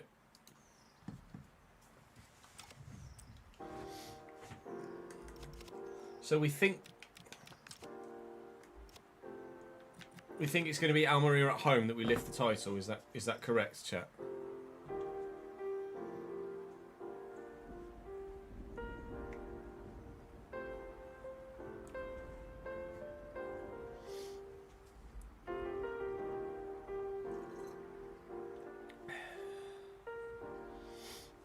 Yeah, they didn't end the season well last year, did they?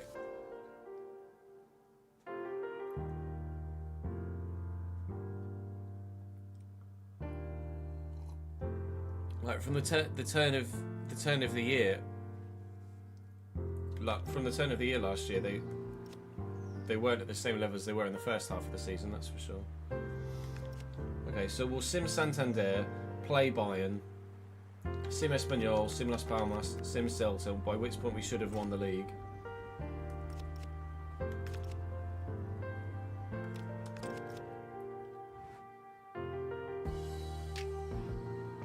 I mean, the gap's now only 7.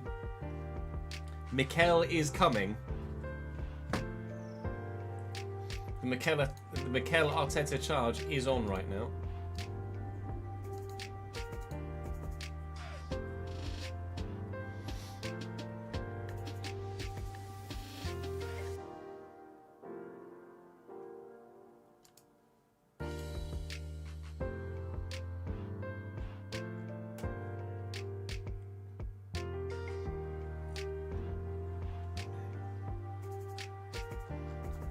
Let's do today's generation of football, shall we?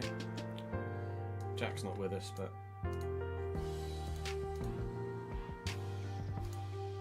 let's go for it. Premier League appearances for European Liverpool players.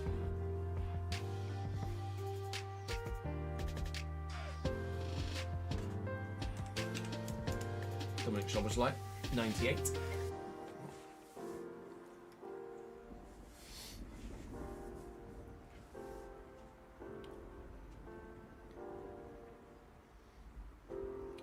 Save players like Wirtz. Surely Joe Gomez has made more than 180 appearances in the Premier League for Liverpool. 165, is that it? Wow. Gakpo's a good shout. Might have made more than 180 though. 120.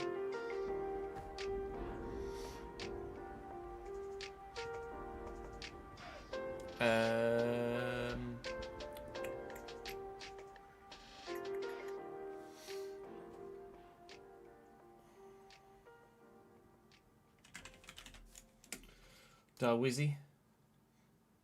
Oh, fucking, it's not European, is he, twat?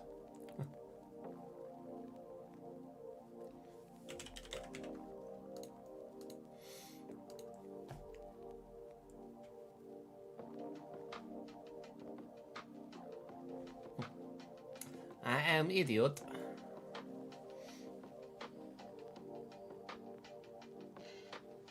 I was just trying to think of players that hadn't made that many appearances and then not factored in the European thing.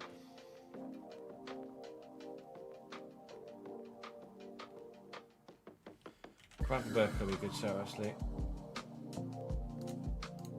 Hey! Nice one.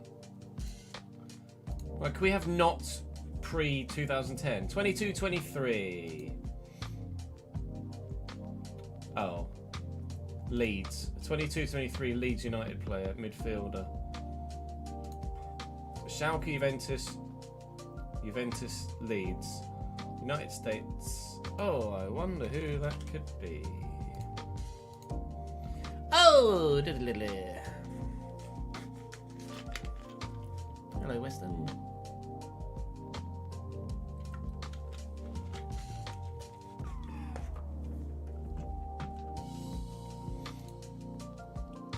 Well, that one was straightforward. Transfer roulette, though. 15-16 Tottenham to Guangzhou. My brain went Oscar, but that's obviously Chelsea, not Oscar. Oh, was it Dembele? Musa Dembele? No.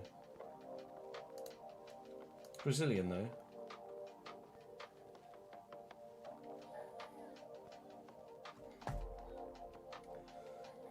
A Brazilian? I'm going to try not look at chat.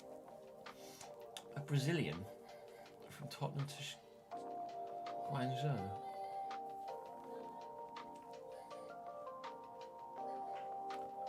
$15-16.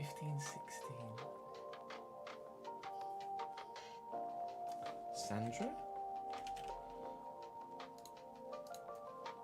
No.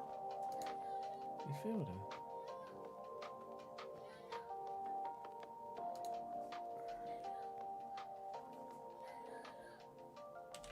Paulinho.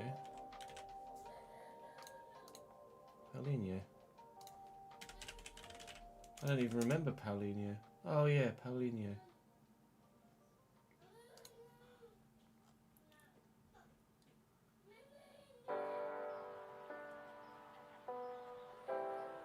And back to Guangzhou and then back to Guangzhou again.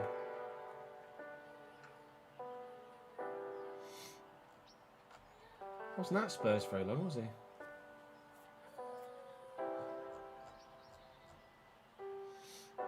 Two years at Spurs, and took the bag, went to Barcelona for a year, went back for the bag, then took the bag, and then went home.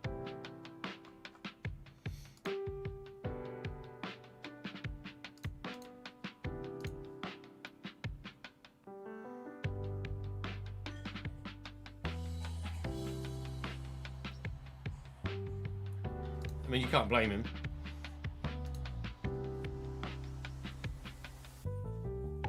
Take the bag. Beep, beep, beep, beep.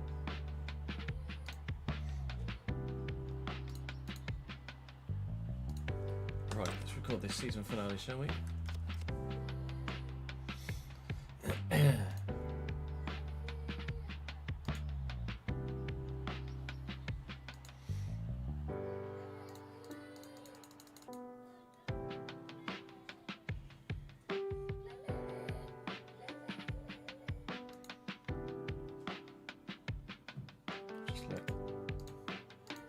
She would go out before I do. She was quite agitated leaving the house.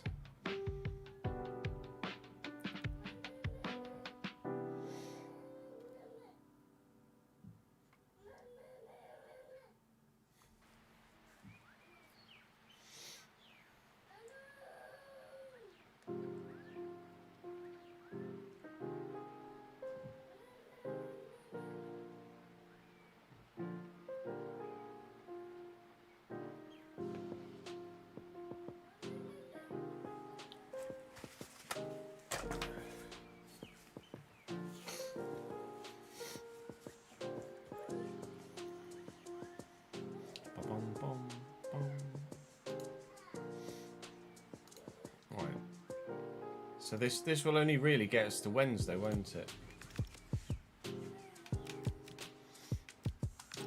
In terms of uploads. Because we just recorded Mondays. This will be season finale Tuesday. And it'll just be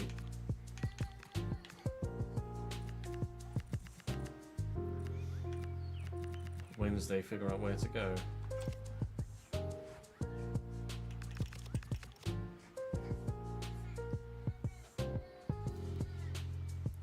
Did we do the Champions League final as a one-off special at Lille? Or was it part of a regular episode?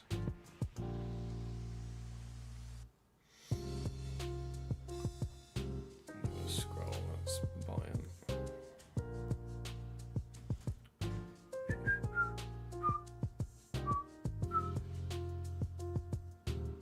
Yeah, we did a Champions League final special.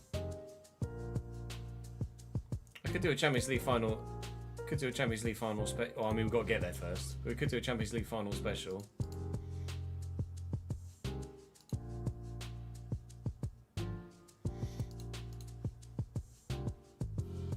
Is that longing it out though? I don't feel like it's longing it out that much. It's not like it's 2 or 3 extra episodes. It's just a Champions League final special. And it is the Champions League, so it's not like I'm doing it for the FA Cup or something.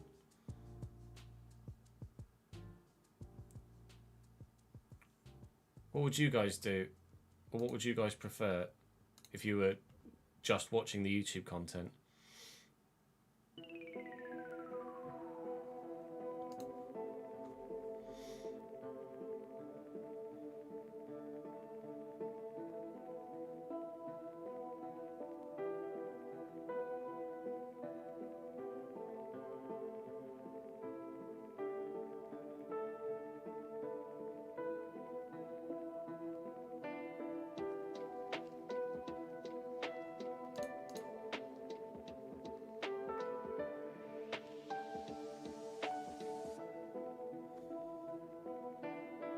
That's the way I would think of it, Rory, yeah. I mean, the save obviously is in the mud at the minute anyway. The last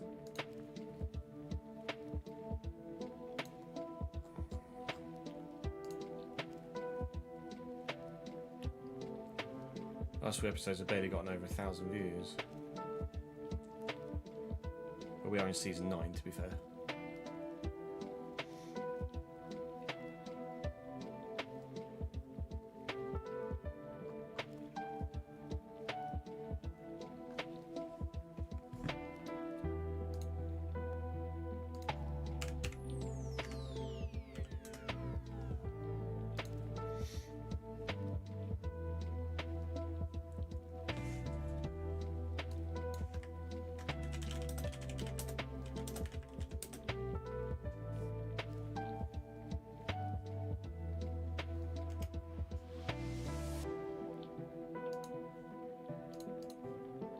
Full-time 4-0.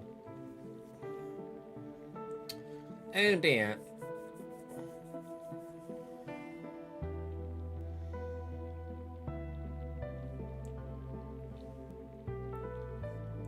Yeah, which is why I stopped doing final specials for every single final. I think for the Champions League it might be okay.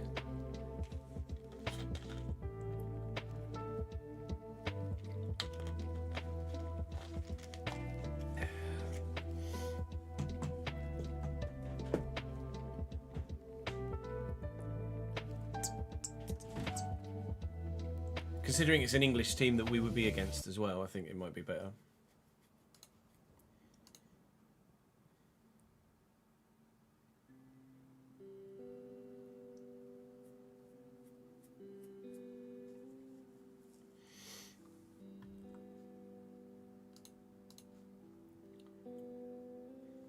Yeah.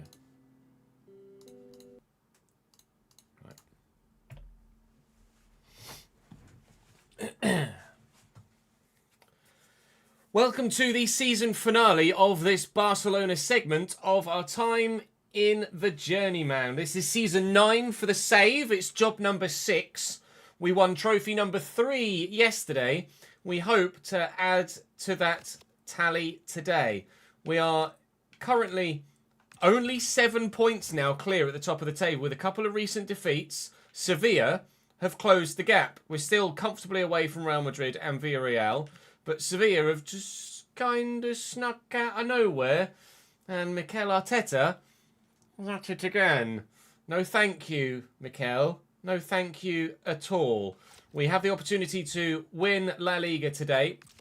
We have the opportunity to get to the Champions League final. We have Bayern Munich in the second leg of the semis after winning the first leg 3-2. We hope to get ourselves through to the final for the end of the season, but it will be Newcastle or Arsenal that are in the final against ourselves or Bayern Munich. We hope to have a La Liga trophy lift in the meantime as well. We will continue to keep simulating games until the if of Sevilla catching us, but I don't anticipate there being really an if of Sevilla catching us. I think we should be fine, especially with the level of opponent we have for the remaining games this season. I think we should be absolutely fine here at Barca. That said, for this second leg against Bayern, we're not going to be absolutely fine. It was very difficult in the first leg and will be so in the second as well. So the question is, will we get to the Champions League final for the second time in our career? I don't know. Let's go and find out.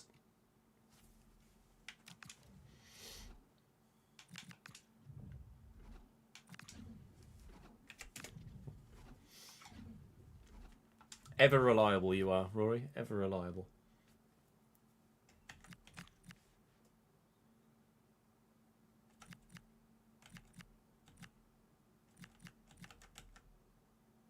Where's Schmidt? I forgot this chair. I forgot they had Cherky as well. Injured.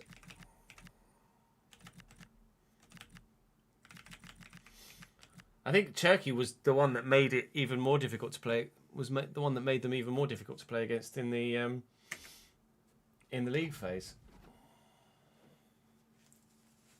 Newcastle in the final. Ooh. Ooh. Oh yeah, you're basically the non-Norwegian Marcus, Rory.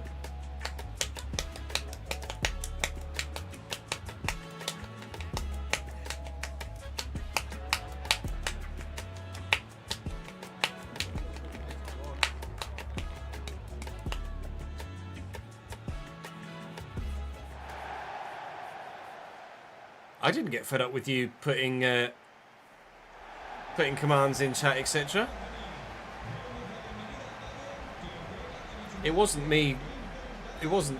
You weren't given the mod status out of frustration. You were given the mod status out of the fact that you earned it.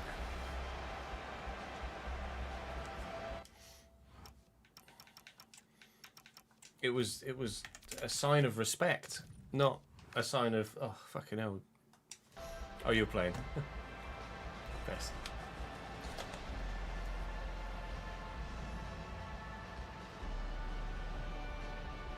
I should have streamed FC right from the very beginning. I have so many fucking regrets in my content creation career.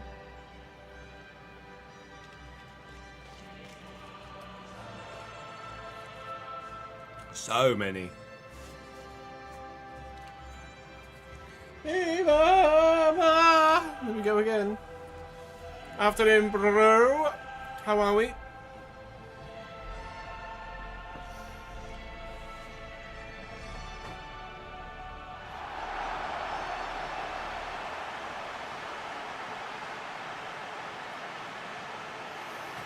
Lots of people on yellow cards. Neat. Be wary of that. Yeah, it did make sense at the time. But long term, it wasn't great for growth. I did it because I hoped to grow the F1 side of the content, which just never really happened, unfortunately. Everything's just in decline.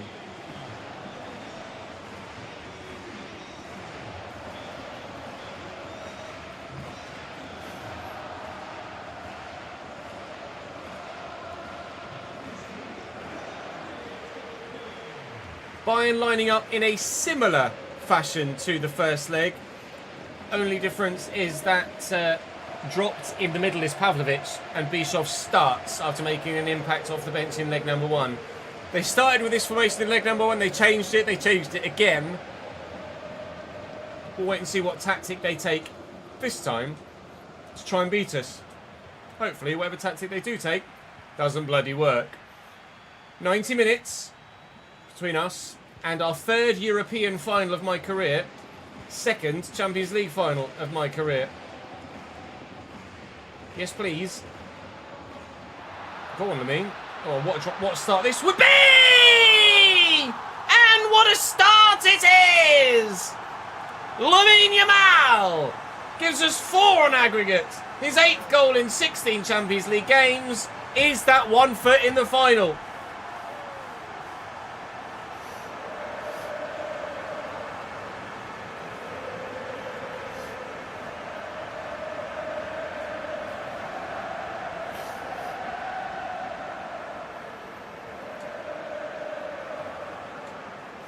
Start. And it's all downhill from here.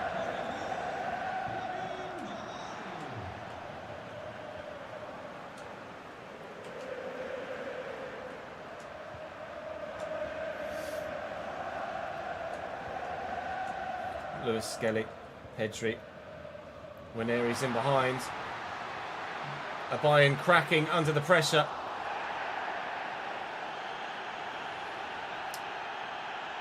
Pacho, handball given. I don't think this was a handball. It just cannoned back against him. What should actually happen here is that I get a corner, because that's what would be given in real life. But they'll get a goal kick, and we don't have the chance to extend our lead further. I could take over as them and kick the ball out of play and give myself a corner, but I feel like that's going a bit too far. Oh, I went a bit too far with the attempted challenge there. Musiala plays through Jamie Gittins, and there's no catching him in a straight line. All we're going to do is try and stop the ball from getting into a dangerous position, which we haven't done, but there was a defender in the way, thankfully. Araujo versus Endrick. That's only going to end one way with who wins that physical encounter, isn't it? Schmidt and Musiala start on one side and then immediately flip. I don't know why the manager does that, but do it he does, unless they've changed their formation already after going 1-0 down. Which they have. They've already changed their formation after going 1-0 down. Musiala at cam, Schmidt on the right, Gittins on the left, and Vaz through the middle. They love a formation change at Bayern, don't they? Didn't work last time. Will it work this time?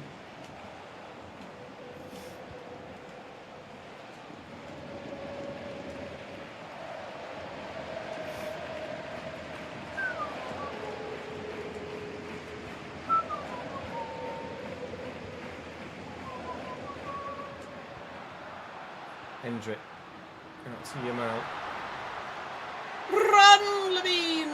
Run, my... Oh, dear.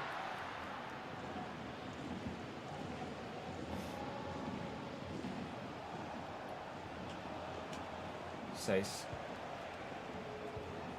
Oh, it's a great ball to get this. It's a brilliant one. Can I please have the fullback? Thank you. That's right.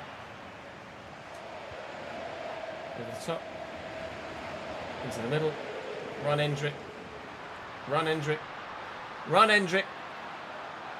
There's two defenders. If I try and turn his side, oh, I thought the second defender might get to me. Endrick! Big save, Jonas Erbig. One more. And you'd say it's done and dusted. Pacho chests that down and volleys it away, but Bayern are under pressure here. Pressure relieved. Pressure coming back again. We're playing much better in this one. I don't really know why. I ate my lunch between recording this episode and the last one. Maybe all I needed was a little bit of sustenance, and I'm playing better football. I don't know. I don't think so. If in doubt, feed. Vitinha. Well in. Pedri. Endrick. Waneri. Endrick. Endrick. Pacho. Yeah, tactical versatility is not something I have. I am a one-trick pony. Ah, sold. Not a foul, not a foul, not a foul, not a foul. Get on the weights. I thought they were just going to take that short. They might as well have done. They've given it away now. Looking for Endrick into the channel. It's Endrick versus 3. Oh, I was going to try and hold it up for one area on the far side, but couldn't do it. Let's get the fullback involved. Okay, good. We'll get the centre back involved. Okay, good. K. Schmidt was not this good for me. He was decent, but he was. That's not where that was supposed to go. That was supposed to go to the edge of the box. There. Okay, good. 1-0 up at half time. 4-2 up on aggregate at the break. We are 3/4 of the way there.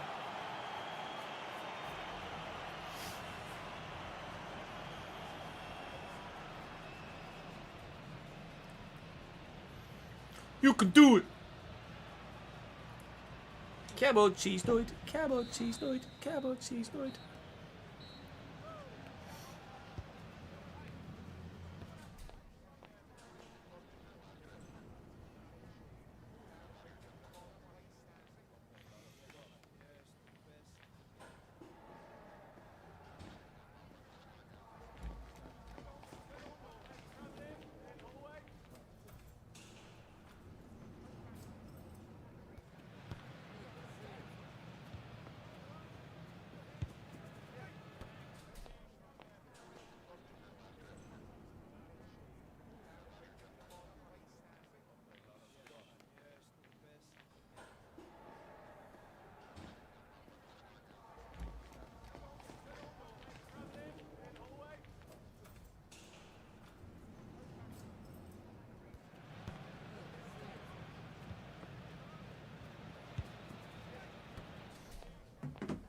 Hammerby 2, Mjolby 0 at half time. Oh, wow.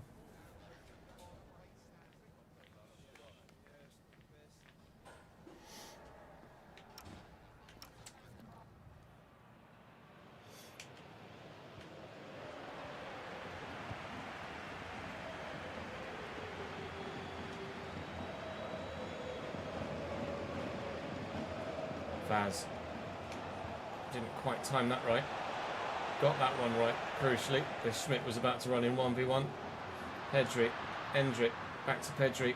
Over the top looking for one area. It's not a great ball.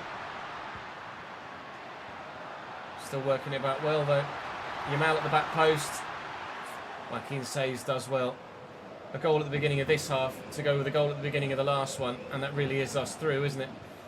We needed 3 to beat them in the first leg. So far, 1 is enough here. We know Bayern have got goals in them because they scored 2 at the Allianz. So we can't switch off at any point. This is going very much our way at the moment. And I'm almost just passing it about trying to waste time between now and the final whistle to get ourselves to that final. Live chat tell me that they saw briefly on the way in that it's Newcastle in the final, not Arsenal. Saw that Arsenal saw off AC Milan in the semi-finals yesterday. Sorry, in the quarter-finals yesterday. After losing the first leg 1-0 in Italy, they went and won the... Oh, what a ball. Won the home leg by 4-0. Big from Jonas. Big. So, the Arsenal manager... Well, the interim manager at Arsenal turned around the Champions League quarter-final and as a result got the job. The Newcastle job was very insecure. The Tottenham job is very insecure. There are other jobs that are insecure in Italy. We don't know where we're going to end up next season. We might, potentially, if we are... Jesus, Fatina's ripping me apart. We might potentially be playing our next team in the Champions League final. It might be Newcastle that we end up going to for next season. We shall wait and see how things transpire. Right now, time is just disappearing on Bayern. And for all of their good possession play, they're just not creating the chances on this occasion. They had plenty of them in the first leg. They scored a couple. They can't do a sausage in this one. This second leg is very one-sided. That's a foul, please, ref. Less than 20 to go. Seems like we're going to the final.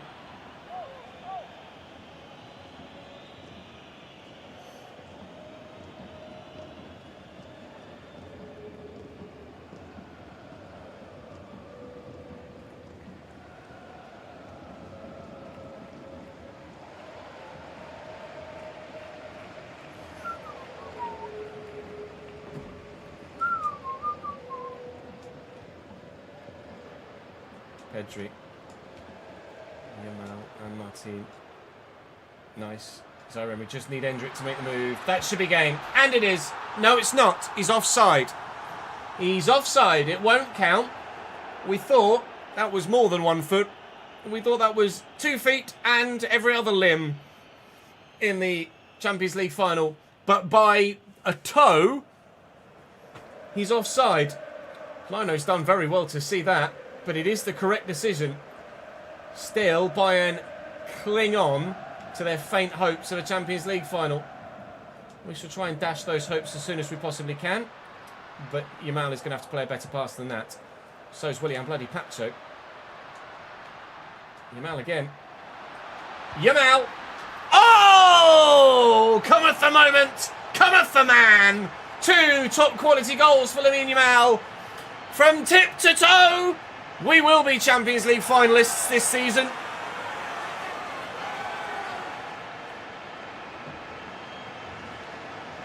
Ole, ole, ole! Ole, ole, ole! Ole, ole, ole!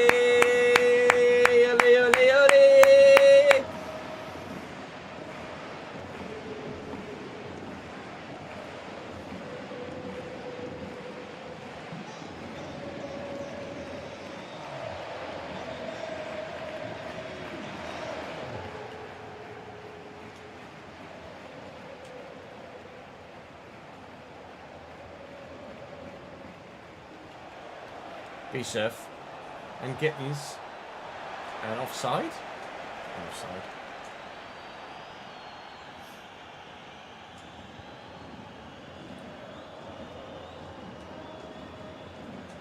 Lewis Skelly and Waneri back in Seist as well. Playing for pride now, Bayern. It's not actually showing the aggregate score top left anymore. Lovely turn by K. Schmidt. Whoa! How is the finish from K. Schmidt as well? Wowee! Too little, too late from Bayern's perspective.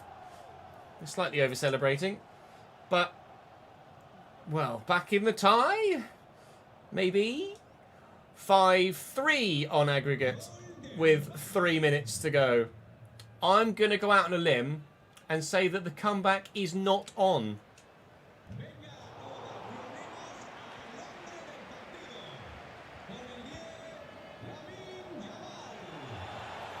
Lewis Skelly wins that back. Lamine Yamal just got man of the match.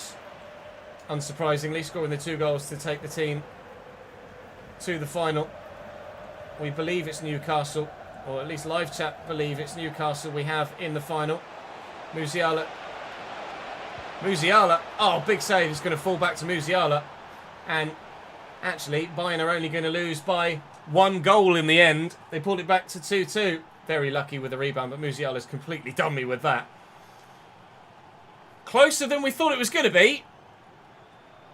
2 goals in the last 5 minutes for Bayern Munich here. But too little, too late. Champions League final. Thank you very much. Well, let's go and lift La Liga then, shall we? Ole, ole, ole, etc. It is indeed Newcastle United in the final. After a 2-1 win in the first leg, they win 3-2 in the second. So they won both legs. They've seen off Arsenal relatively comfortably. It's the local rivalry between Espanyol and Barcelona. I don't think we can win the league in this tie. 6 points available. Sevilla have played match day 34, so we could go 9 points clear with a win, but there are still 12 points available, so no, not won the title yet. However, slightly closer. Buziane, with their 1 proper chance, finds an equaliser with 5 minutes to go. Las Palmas is next for us. When is the Champions League final? Please tell me it's after the final league game. It is, thank God for that. Okay. That means that our scheduling of recording games and content is much more straightforward than it could have been. Let's see if we can win the league against Las Palmas instead then. Las Palmas, we beat you. It's where Pedri originally came from. Did he score? No, Endrick missed a penalty. Zaire Emery twice, and Endrick give us a 3-2 win. I think we might still need something against Celta. 7 points to gap to Sevilla, and 9 points available. A win against Celta, and the title is done and dusted. We just need to then go and lift the trophy against Almeria in the final home game of the season. Celta Vigo. Oh, let's take Nwaneri out. He's tired. Cordero can come in. Casado, I'm going to take out for Firmine. And convincingly, your La Liga champions, FC Barcelona. Back-to-back league title wins for me as a manager. One in Germany, one in Spain. Now we'll go and play Almeria.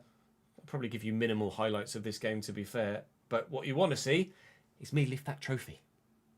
Or Pedri lift that trophy, more accurately. Oh, I am going to have a whiz first. Ale, ale, ale. Ale, ale, ale. Up the fucking Barca. Ale, ale, ale. BRB.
Well, we'll find out.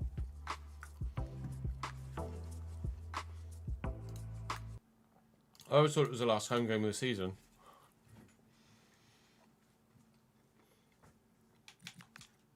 Just make sure they're not playing a 3.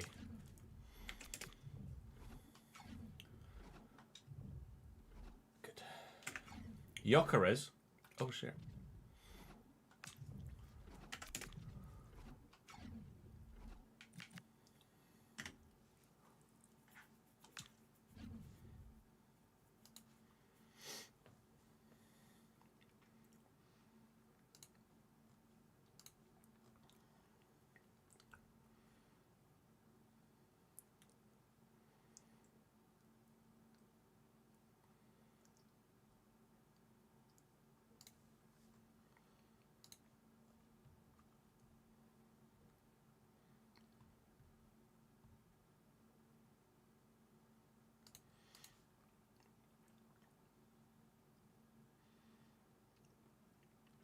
Yeah, I'll just get that one. Be like, Espanol.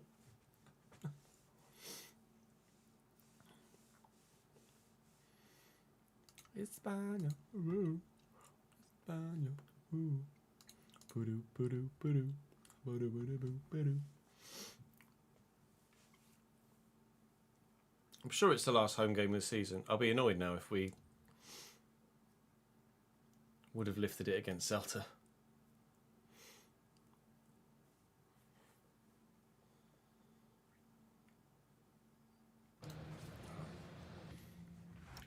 Give you a quick rundown of who Almeria have, because there are a couple of intriguing names in there. Stadler in goal, Andres Garcia at right back, Jacobo Ramon, Juan Gutierrez, Adama Boiro at left back, Dion Loppi and Selvi holding, Kisime Yassin on the right, Eduardo Farina on the left, Nicolas Losada up top, alongside a 78 rated Victor Gyökeres at Almeria. Wow. Do have some decent players on the bench as well that they can call on. So we'll see what they do here, Almeria. I am 95% certain that you lift the trophy in the last home game of the season. But some in chat are saying that because we won it against Celta at home, that we would have lifted it then and there. And I don't know which is correct. So we'll find out. Either I will lift the La Liga trophy today, or my players have already lifted it and I missed it. Not sure which way around it's going to be. I hope it's not that we lifted it against Celta bloody Vigo. Or if we did, can we do it again, please, against Almeria? That'd be lovely. Oh, it's kind of robbing everyone else's faces in it, but I'd love to lift the trophy again. I just don't want to miss it. Gyökeres. Oh, still got a burst of pace at 900 years of age, and you don't lose the technical ability. 1-0 Almeria. Oh dear.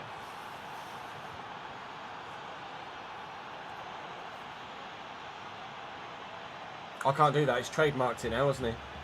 Sorry. Copyright strike.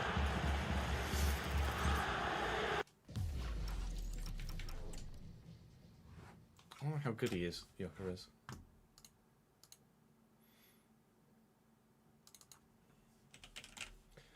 Gyök. 83 finishing, 57 acceleration, 62 sprint speed. Not on that evidence. That was rapid. 57 acceleration, 62 sprint speed. He just roared away from my defensive line.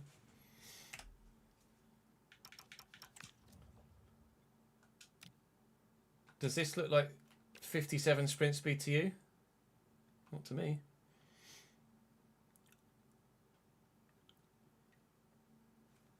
Is it Gyökeres or Gyökeres? Gyökeres.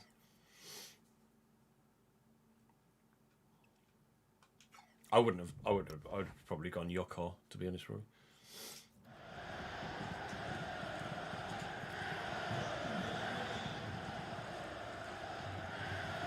It's fine. We went 1-0 down against Bayern in the first leg and came back. We'll do the same against Almeria, please. Pedri. I hope we'll do the same against Almeria. Looking for your mount. It was offside.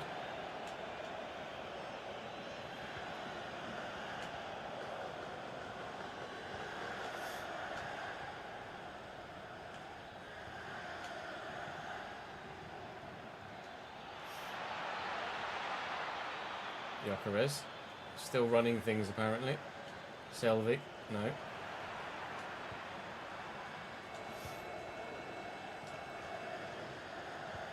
Sado. Where Emery? I'll just dink it before Endrick gets offside. Never mind.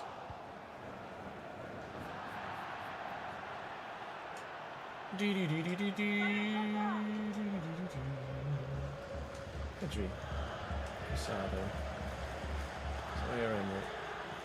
Endrick. Round the corners, one area waiting for it. In there is not Endrick again.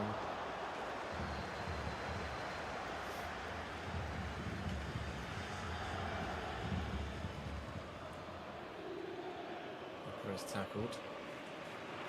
Entry. Ranieri. Sold you, mate. Bye. Pedri. Lovely little back heel. Ranieri. Oh. I thought it hit a teammate for a minute. Selvi in the way. Lamine Yamal delivers the corner. It's flicked away. And hacked away. Touch. Some Ranieri. Rather Ethan was further forward, but regardless. Yamal's going. Oh, he's not getting anywhere near that.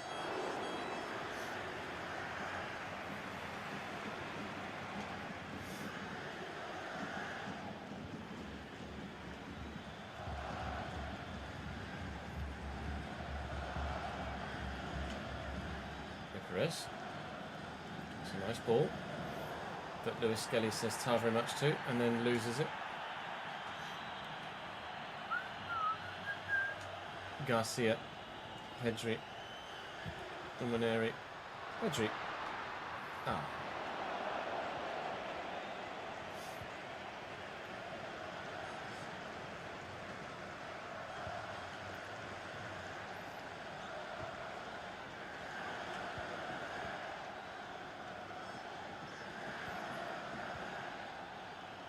Mosada, Jokeres. His interlinking play has been very good, Victor Jokeres. It's a decent enough effort. I've officially created Dick All in this game so far. So it's not exactly a party atmosphere at the Camp Nou right now. Losing 1-0 against Almeria in our final home game of the season. Hope it's not a sign of things to come in the Champions League final against Newcastle. Quite frankly, because I don't think I've even had a shot in that first half. I'll check the match facts. We've had one shot. But it wasn't very good. Good. Time to improve then, Ches, eh? Yes, please. Started work at 3 AM, supposed to finish at 10 AM. You just clocked off and got home. You work too hard, Ben. Way too hard. They don't owe you anything.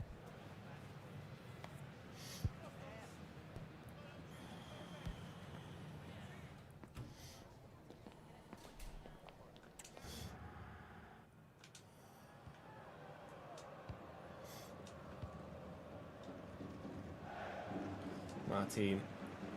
Zaire Emery. Yamal. Zaire Emery. Alright, Selvi.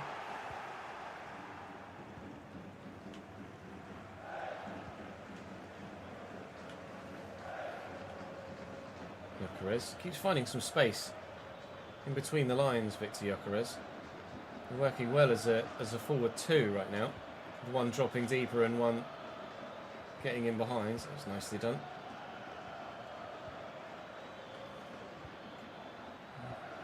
They're chasing shadows right now. You've seen still. Lewis Skelly, thankfully, will get it forward and away. So bide your time, play it now. Go on, Ethan. Arriving is Pedri. And Zaire Emery. Here's Yamal. That'll do. Level. Good move, good goal in the end. 18th goal in 36 games for Lamine Yamal. 1 in 2. Not bad stats for a winger. We'll take it. I would like one more though, please, from anyone. Good finish, to be fair. No chance for the keeper there.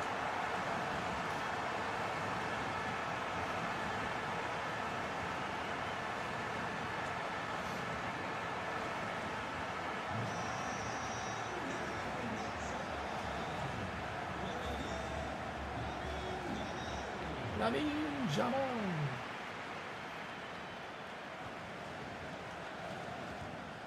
Oh, poor. Picked off by Casado.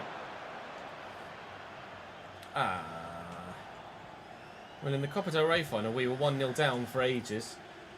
Then managed to get ourselves an equaliser. And not long after that, went and took the lead.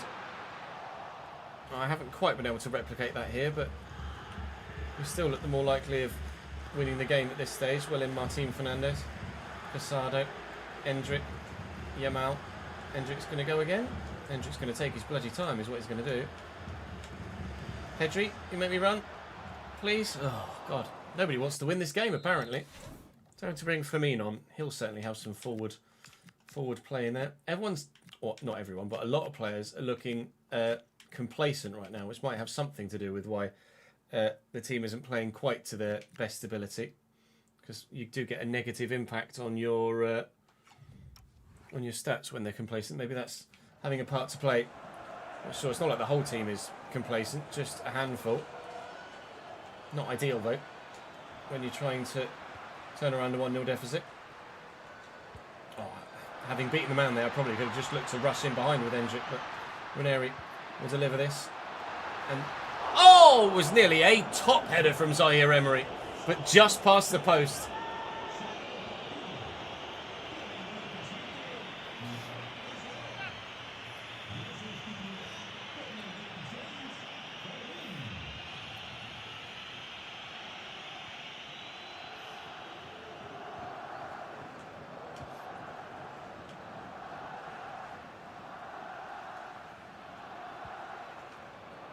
Losada, Mate. No, oh, he's gotten away from me, Losada. Whoa, that was on its way, I thought. João Garcia was throwing himself at it towards that top right-hand corner. Thankfully, he wasn't needed because he got nowhere near it in the end. Dear me, that was very nearly an embarrassing way to go about this final home game of the season. It was embarrassing enough to go 1-0 down in the bloody first place, let alone pull it back to 1-1, dominate the game and then still end up bloody losing. Firmino, Zaire Emery, Hendrick to Firmino first. And I've lost it. I was going to take one more pace, then try and cut that back towards Yamal. That plan failed miserably, didn't it, Adibas? It's less than 10 minutes to go here. Adibas to Mate. Mate to Losada. It's still 1-1, which is still not ideal on a coronation day, or potential coronation day. Yamal. It's not Yamal. There he is. Go on, Lamine. You've actually come alive this end of season. Although, not alive enough to score me a winner there. Well in Firmino. Not so well in Firmino. Well in Zaire Emery. Open up a bit of space. Then look for Firmino. Firmino.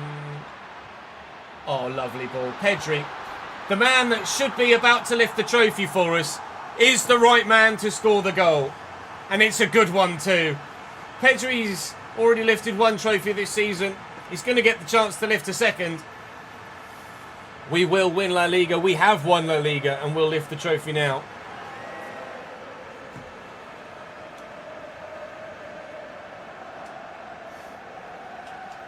Maybe we'll play some FM over the summer. No commitments though. Pedri and Ranieri. I almost don't want to score again. So I'd rather Pedri just scored the winner. So I won't. I'll just run straight into the goalkeeper. Pedri scoring the winner is very fitting, I think. The man that makes our midfield tick and very much keeps this side moving forward in all aspects of the potential way of phrasing it. I think we are about to get the trophy list ceremony as well, thankfully. So we did it the right way, simming Celta Vigo and playing this one. And Pedri with an 88th minute winner is a great way to keep the spirits high at the very end of the game as we seal the deal and win the league by as many points as possible. We still have to travel to Almeria after this and get a result there, or at least play one more game, regardless of whether we're getting a result or not. But hopefully we're about to see, and we are. Thank God for that. We saw Pedri lift the Copa del Rey yesterday, and today Pedri is going to lift the rather giant La Liga trophy as well. It is a certified big boy, and we're going to get the job done. Pedri, 2 from 3, could have been the Super Copa, wasn't. It's weird that he's holding it there and not by the handles. That is not the final trophy we're going to lift this season, I would like to say. I would like to say. Whether I'm correct in saying or not, I don't know. Let's go and finish that game off and the La Liga season off against Almeria. I think Probably going to do what we did in the season at Lille, where we have a shorter season finale and then a one-off Champions League final special the next day. I think any other competition, we wouldn't really do that. And we don't, really. We don't do one-off final for the FA Cup anymore, or the Carabao Cup, or any domestic trophy. But I think for the Champions League, to give it the respect it deserves, we had a one-off season finale, Champions League final special with Lille. And I think we'll do the same here with Barcelona against Newcastle. But we do have one final job to do, and that's just sim the way through another game against Almeria. But we've seen us lift the trophy, and I'm happy enough with that. And we won the game as well, which is important too.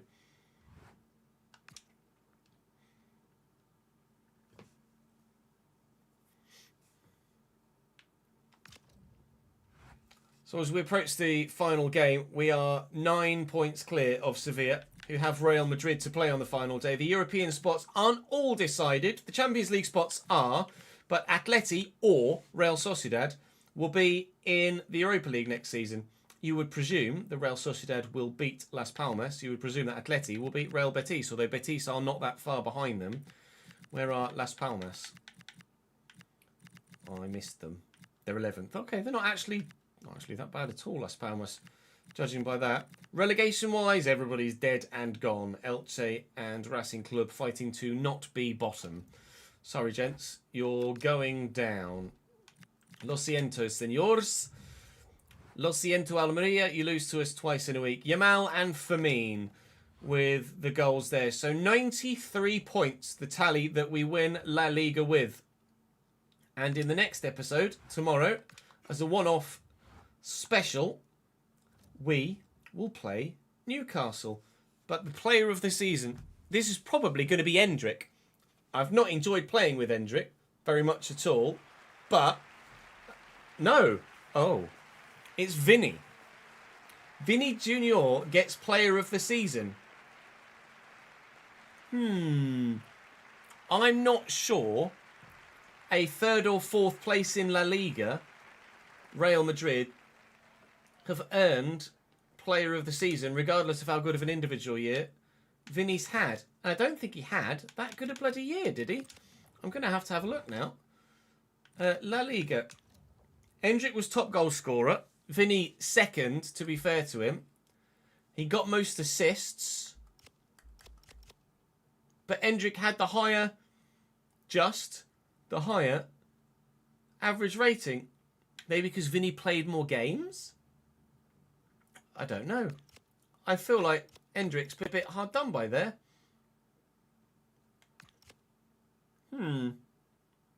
Regardless, congratulations, Vinny. And see me tomorrow, ladies and gentlemen. See me tomorrow for Newcastle versus 103 million for Lewis Skelly. Christ. See me tomorrow for Newcastle versus Barcelona for a Champions League final special. The day before my... What year are we in? I'm going to be really old in save now.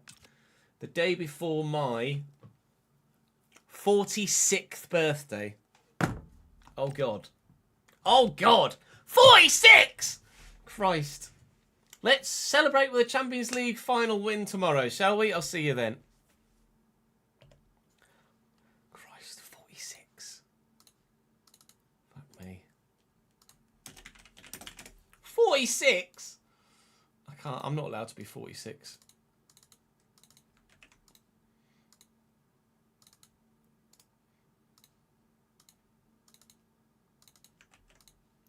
"46 is too much. 46 is too old. I don't want to be 46. Is that 11? No, it's 10. Okay.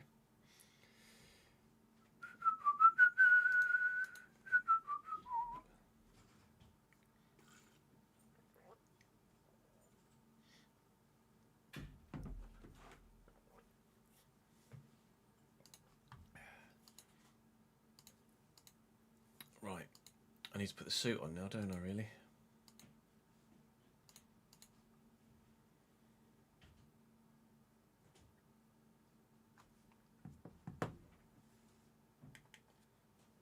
Uh, 10, Rory.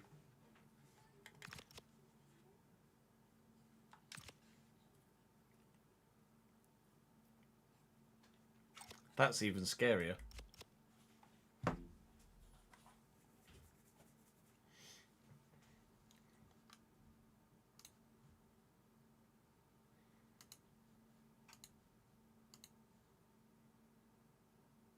That's very scary.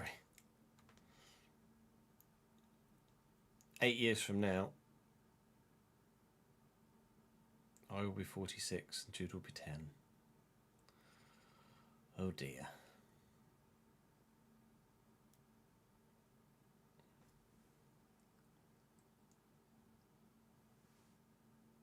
Yeah, 2 World Cups time.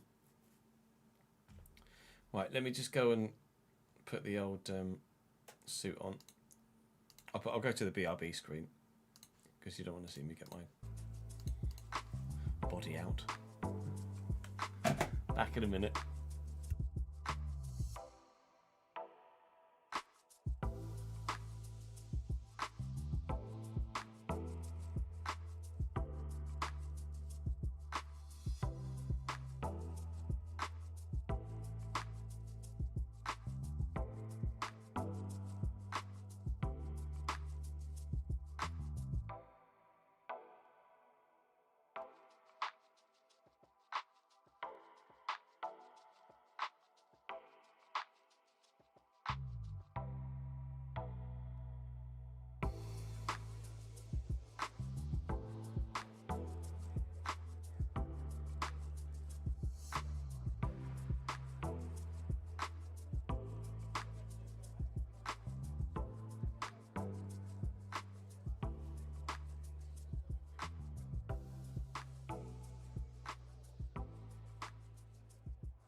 Nat and Jude got back from a walk, and I think Jude's not very well, so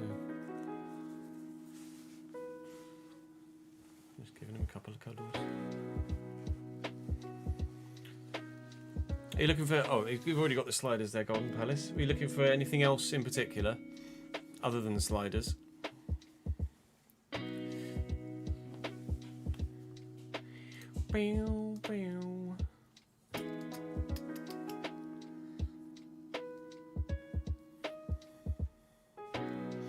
Oh, I missed... That's weird. Did that not pop up on my... Oh no, they don't pop up in the chat. That thing. I missed Kev 2 hours ago. Sorry, Kev. Missed Kev's stream streak. 25 stream streak. Dave is storming in from the sea as we speak, and my dog's made the wall of fame at my local Starbucks. Eventful day so far. Sorry, Kev. Hi, Kev. You're not here anymore, Kev. Ah. Dave the dog. Oh, ads has been busy. Predictions started for the Champions League final, boys and girls. Win channel points. Will I win the Champions League? Yay or nay? Go and vote. Hello, Benny Blacko. How are you, mate? All right, all right. Smart geezer, smart geezer. Gamblers rise. I'm tempted to set up a betting account for the World Cup, to be honest, but it's probably not a good idea. Do I risk my reputation?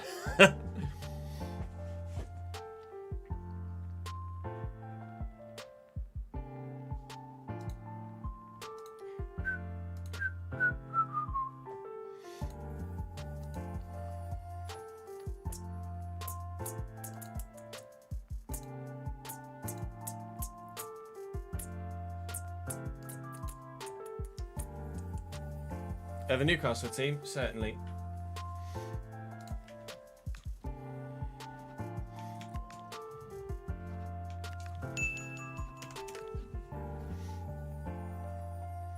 $10 Benny bits, my guy. Newcastle are 3 back, so we'll be changing that.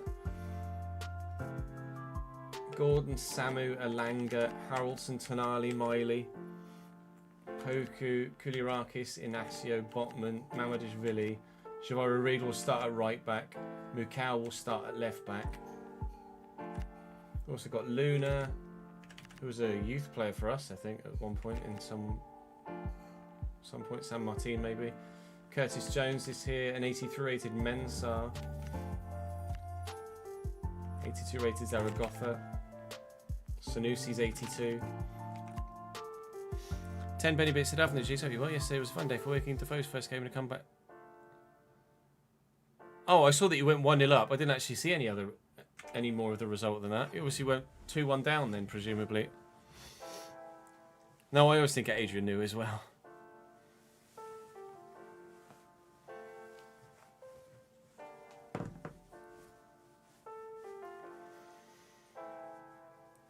That's your Australian influence coming through there, Roy. Changing everything into just a e. It's the Newey boys from Newcastle.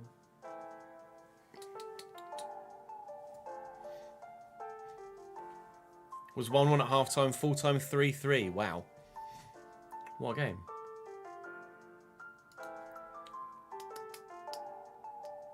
Two minutes left on the prediction, boys. Have at it. Let me have a look. Did Carlisle win? Carlisle drew 0-0 yesterday. Where's Woking? You're at home. Woking, Eastleigh.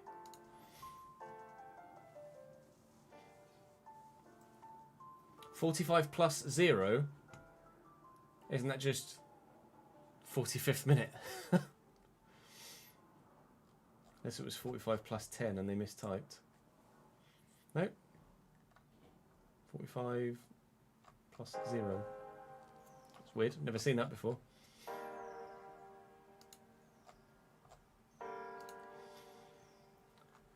Oh wow, York and Rochdale level on points. Rochdale lost 4-2 to Morecambe, whilst York won 1-0.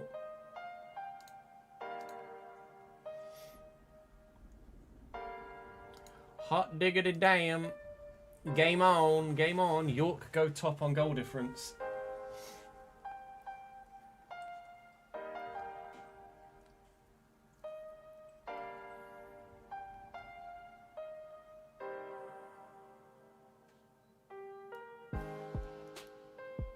Southend sneaking into the playoffs. They've still got 2 games in hand, actually, Southend. Look.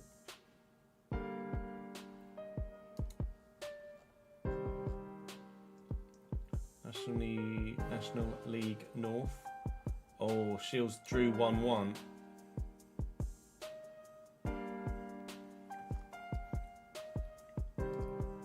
Yeah, York have been scoring a shit ton of goals this year. Shields missing the opportunity, really.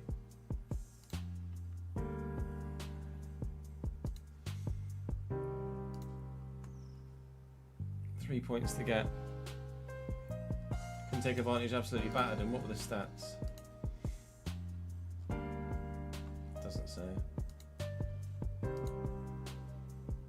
Fylde went down to 10 men, didn't they?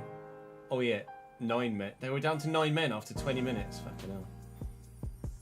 That's not. Is that Sam Bird? Surely it's not Sam Bird. It might be.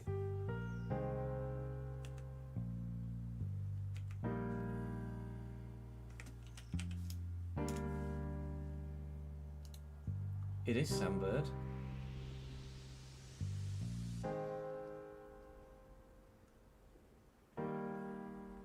It's not the Sam Bird I was thinking of, I don't think. The Sam Bird I was thinking of was a striker.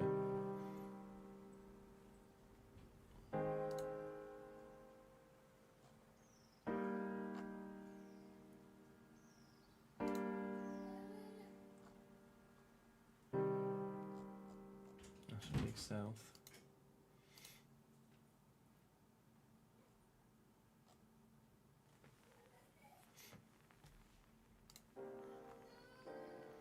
Let's go.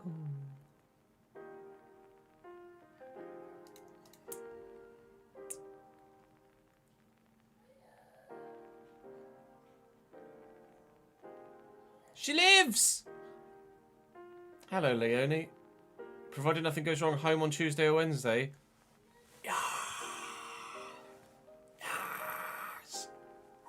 And rejoice. Arms, eyes, toes, everything crossed. And back to work on Wednesday or Thursday.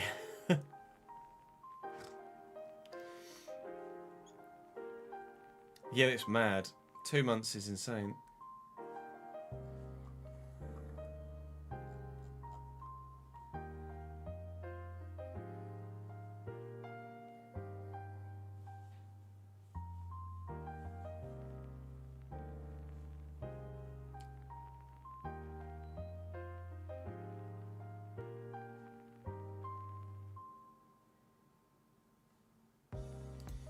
Right, who voted what then? Let's have a look. Choose prediction outcome, but just have a look at the summary.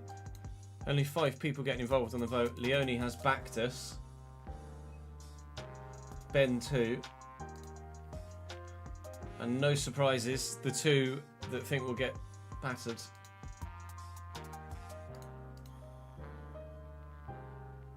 Starting medicinal cannabis this week, good fun that. It's supposed to be very, very good. It's supposed to be very, very good for you, isn't it? In the right, take it in the right way.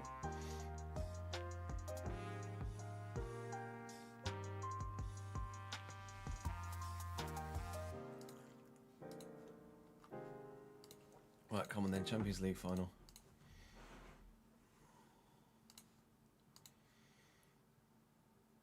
Final de Campeón.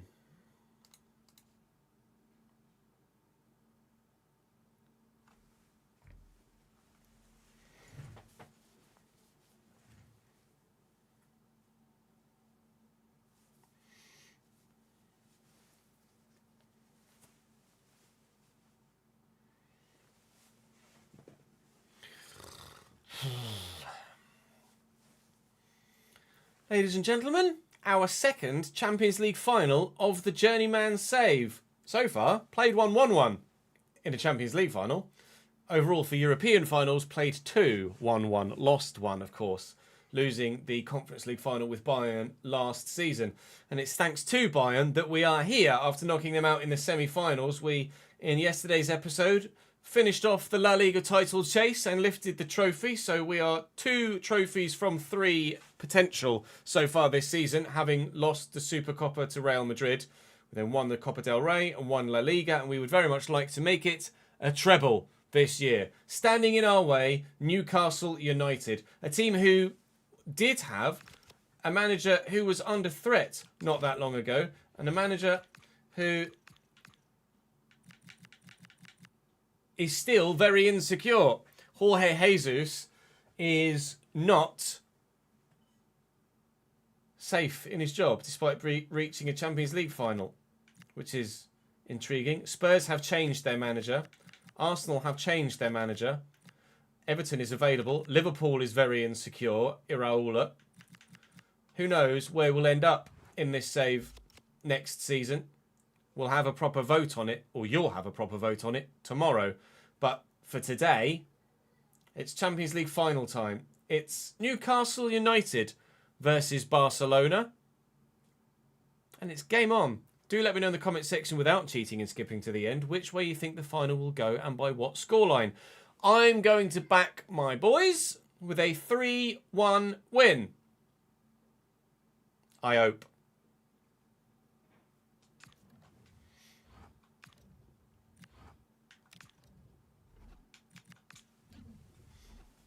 Just saw that Yamal is now 97 rated.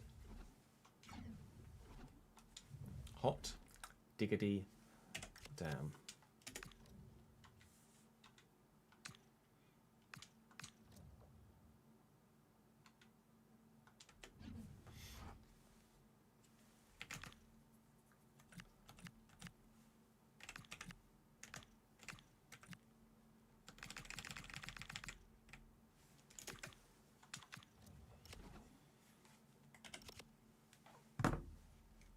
Samu, yes. Haroldson at Cam. Yes. Reed. They had Mukau at complete left back, didn't they? Is that not the Mukau that I had at Lille and then was at PSG? Is it a different Mukau?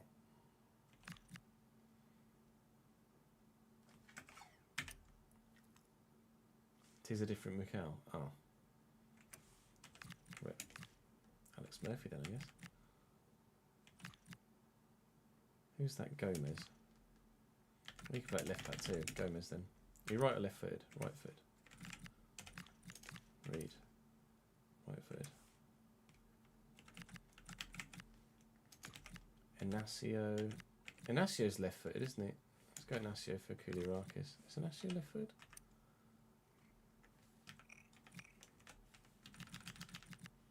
Oh, they're both left footed.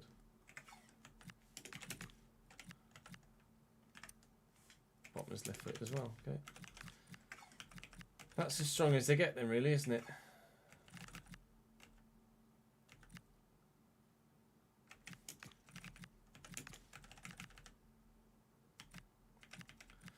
Yes.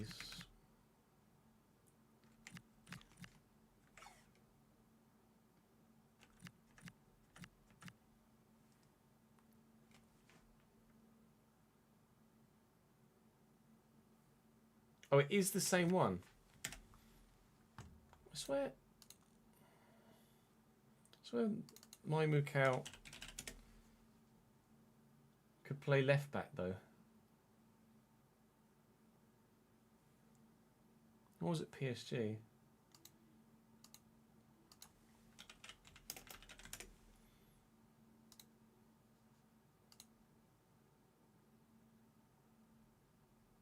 Oh, I'm thinking of Mokio. That's who I'm thinking of, not Mukau. I'm thinking of Mokio. That's my bad. I just got his name completely fucking wrong. Oh, never mind. Ads has already done it for you, Sensei.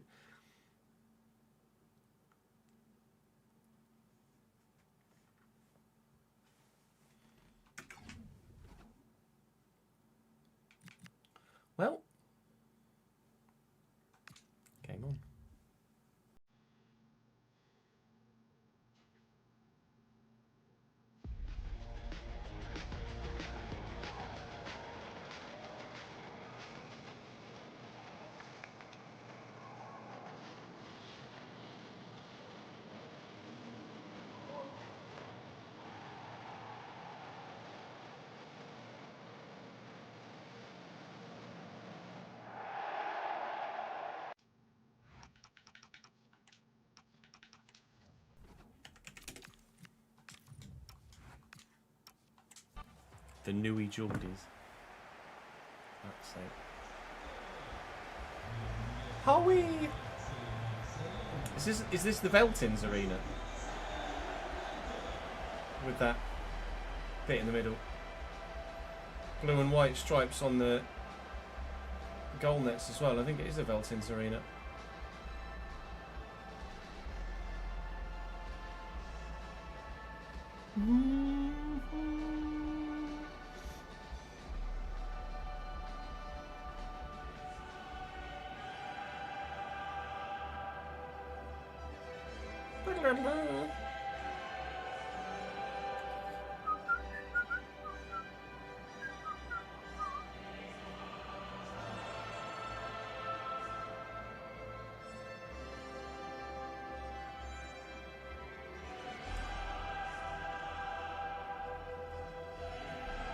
Yeah, you can see Schalke badges in the background there, can't you? It's the Veltins arena.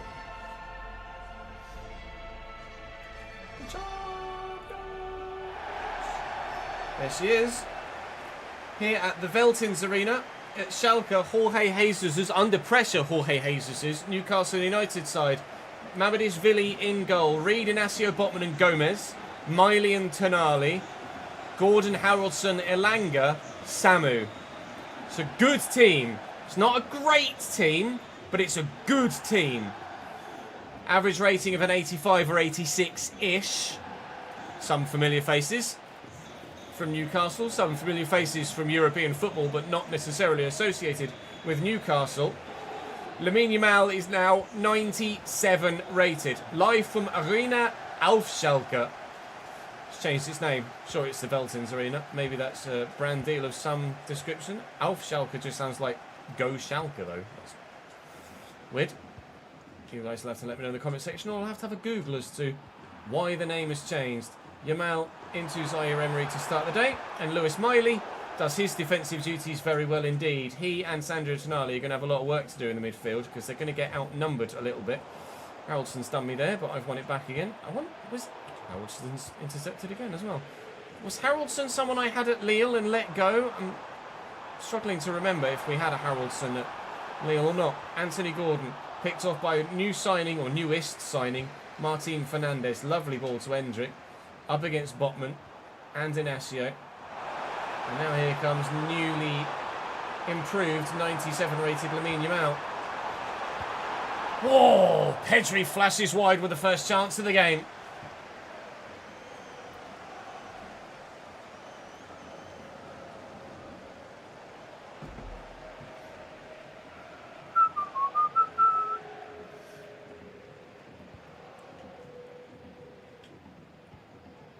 It's not great.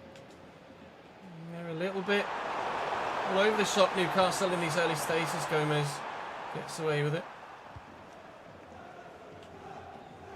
Anthony Gordon forward to Haraldson. Been at the heart of lots of Newcastle's possession play so far. Lewis Miley looking for the ping of pings. Elanga can't get away from Miles Lewis-Skelly. It's been a brilliant acquisition for us at left back. So good that Sporting just offered us 100 million for him at the end of the last episode. Javiro Reed, though, I don't know anything of him in real life, but my God, does he grow well in FC, and my God, is he very, very good when you play against him in FC as well. Samu is just an absolute rock up top. Whether he can bully his way towards a goal or two, I'm not massively confident for him. Can't say Samu has ever really played that well against me, and because of his lack of agility, etc., I've not really ever elected to sign him in any save either, but maybe there will come a time when that happens. Yamal trying to get around Gomez here, and does so. 25 minutes in to have Hendrick in the middle. Pedri's arriving. Pedri, the man that scored the winning goal in the game that saw us lift the La Liga trophy yesterday. Can't give us the first one here, and I've overcommitted with Martin Fernandez, and now Anthony Gordon's looking to get in behind. Here is Samu. There's a great ball through to Sandro Tonali, who gives Newcastle United a 1-0 lead in the 29th minute of this Champions League final. There haven't been many goal mouth action attempts so far. That's more than an attempt. That's a golazo.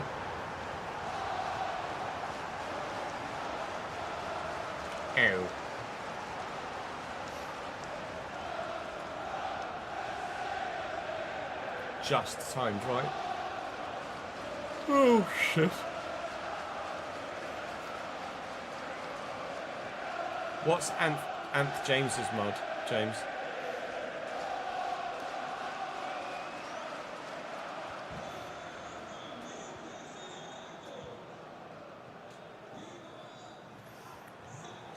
Varsity to Martin Fernandez.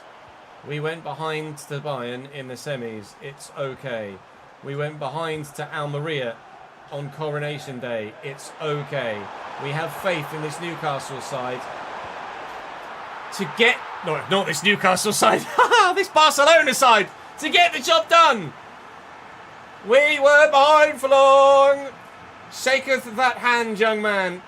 Wineri with the ball in. Chest control down. Outside of the right foot. Level immediately.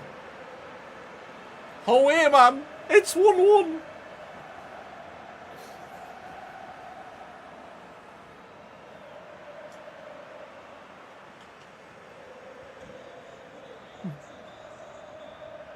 Oh, no.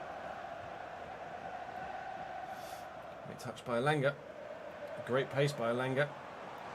And I just can't get there with Lewis Skelly. That's keeper's ball, however. Counter, maybe? Nice touch. A little bit. Not ideal, so to speak. Counter attack, though. Zaire Emery. Aha, isn't fast enough. And there's Gomez. Thought for a minute we were going to quickly turn it around into a 2-1 advantage. We are not yet. Gordon's a bit quick. Martin Fernandez is rapid as well, so it just shows you how quick Anthony Gordon is. That's a good delivery. Samu flicks on, and Tonali could have had a second. Oh, wow. Will that be giving Sandro Tonali nightmares come tomorrow morning? All he's got to do is get a solid contact on it, and that's 2-1 Newcastle. And it's glanced off his fringe.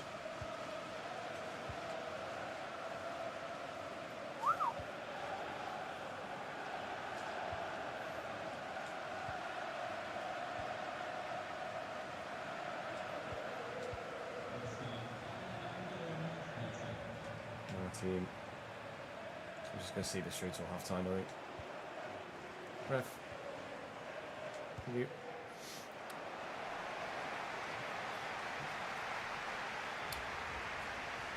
What you seeing, Paul? Nothing wrong with my Geordie accent. My Newcastle accent's alright, isn't it? It might be a bit. Might be. Maybe's a bit stereotypical, like, but you know.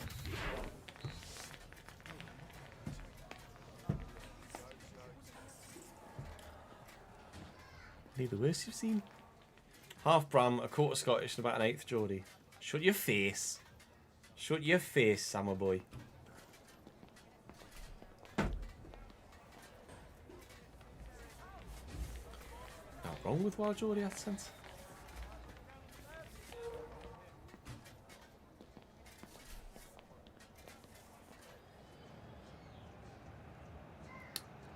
Oh, not a great start for Degerfors then.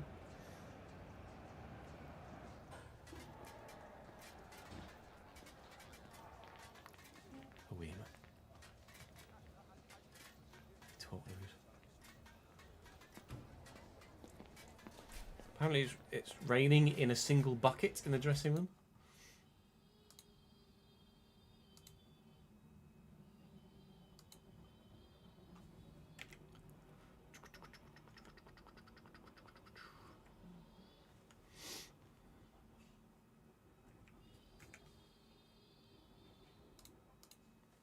George on a 3-stream streak. Thank you, mate. Top tier, Paul. Top tier. You know your stuff, like.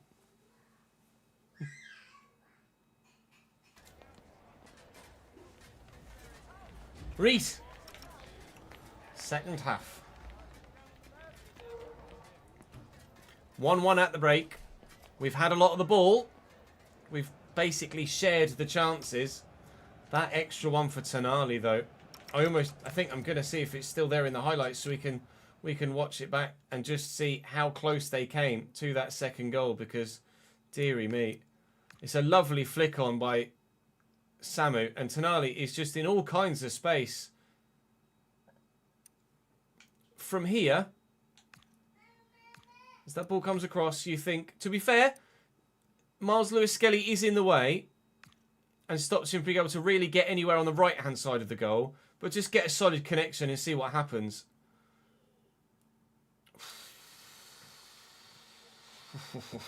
Sandro. What could have been, what may yet will be, 45 minutes to decide who lifts this trophy. Or more, if nothing else happens. I have a feeling there might be something happening in this second half, don't you? Waneri down the line, looking for Hendrick. Can't get past Sven Botman. Or Inacio, as the case may be. You get the right defender, Jez. Lovely switch to Gordon. He's had Martin Fernandez on his back foot all day long. Nice intercepted by Zaire Emery, though. Lewis Miley is the hometown boy, but gave possession away there. It's good football from Newcastle, though they have played very well. They've played well enough that if that job is available at the end of the season, then maybe Newcastle is a potential destination for us, because they've put together a good performance here and are showing that they might be a decent team to go and manage. Oh! Juan Garcia! Oh dear! Juan Garcia! Trying to lump that forward, and the goalkeeper has got no lift on it whatsoever and has kicked it straight into Samu. Well then, of all the times for that to happen, the Champions League final. Unbelievable. It's a stupid animation in the first place, because the keeper would always loft those high. But time and time again, you see them do it low and almost driven. And this time, the game has chosen to be the moment for it to go straight off the keeper's foot onto the striker's head and into the back of the net. Newcastle, in comedic fashion, take the lead again. Is it to be Real Madrid versus Liverpool all over again? Is it Juan Carlos Garcia? Maybe. Casado looking for Hendrick. Bundled off it. Less than half an hour to go. And the keeper might have just gifted Newcastle United the Champions League. I need Firmino.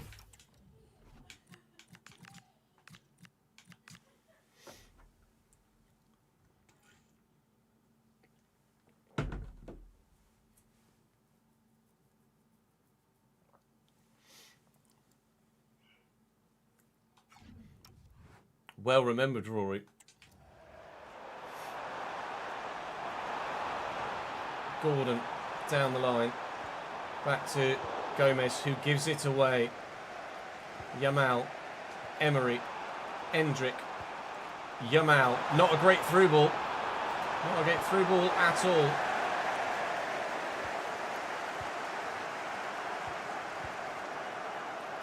Gordon. Back to Haraldson. Gordon again. Options down the line. Given away though. Trying to send Yamal away. Gordon intercepts. Maybe I'll try to force that a bit too much to the winger. Tonali. Running down a blind alley. Come on. Desperate now. Desperate times call for desperate measures. Desperate measures mean Hendrick. 2-2. 78th minute. We're level again. And it's a lovely Barcelona goal. For all of my hatred or disdain and dislike for Hendrick, he still scores some important goals for me, doesn't he? Especially in this second half of the season. I think we've finally figured out how to actually use him. And it works. 2-2. 2-2.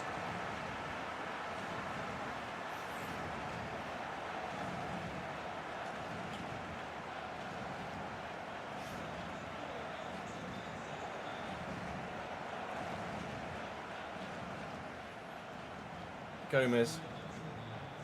Lovely footwork. Gordon, great touch. Martin Fernandez in the way. 10 minutes to go. It's Curtis Jones time for them. I actually saw who was coming on for, actually. That's a great delivery. Samu! Straight at the keeper. Jones for Haraldson. Might be a change in system for Newcastle. Jones might just be on at Cam. Not sure. We'll have a look in a moment. Waneri trying to get away and can't. Let's see if Newcastle have changed their system for the final 10 minutes here. 4-2-3-1 for them. Jones at Can. Gordon Alanga wide. No, still the way that they started. Still the way that they started with the scoreline. The way that we started in terms of who's winning and who's not. There has been a little bit of action in between with 4 goals. Waneri up against Kaviro Reid. Here comes Pedri again. Taking my time. And Firmino off the bench. Wanted to play Yamal in and couldn't. Played Yamal in now. Oh, Pedri was arriving. That would have been surely the match winner.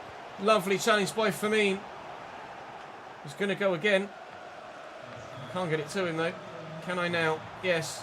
Looking for Yamal. I think he's off. He is. We are going to an extra 30 minutes.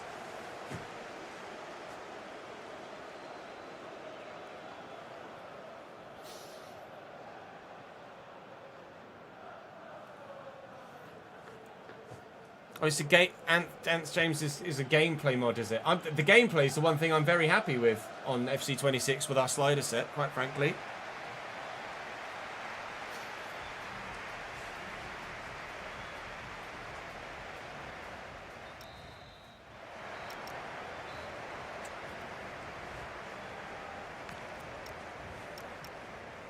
In that second half, Newcastle having more of the ball, having more of the chances, but no one has scored more goals than the other. 2-2 as we head into an extra half an hour here. Things just got a little more nervy, didn't they? Not only is there a Champions League trophy on the line here, it could be Jorge Jesus's managerial job on the line as well. For me, Zaire Emery, Pedri trying to get away from Alanga, looking for Waneri. Yamal is calling for it at the back post. And he gets there. I think the defender must have taken the touch because the keeper surely would have picked it up otherwise. Keep the pressure on. Don't let him out. Keep it coming forward. Yamal just trying to find some space. For me, Hendrick. Ow, looking for Pedri, can't get it right. If it goes to penalties, I don't know who I fancy. At the minute, that's where we're headed. It is, of course, after making that mistake to give them their second goal. Joan Garcia's last game for the club. He goes on a free to Villarreal next season. But Hendrick is in, and he's got a hat-trick recently to give us one trophy against Valencia in the Copa del Rey final. And he scored another one! He's a big game player! Newcastle 2, Barcelona 3. Advantage the Spaniards.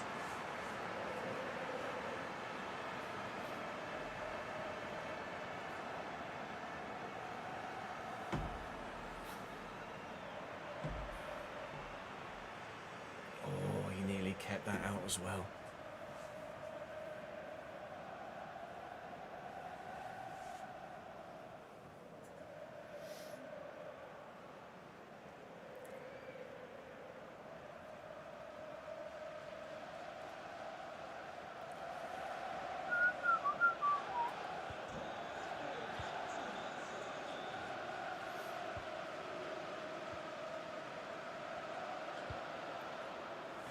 Half time and extra time.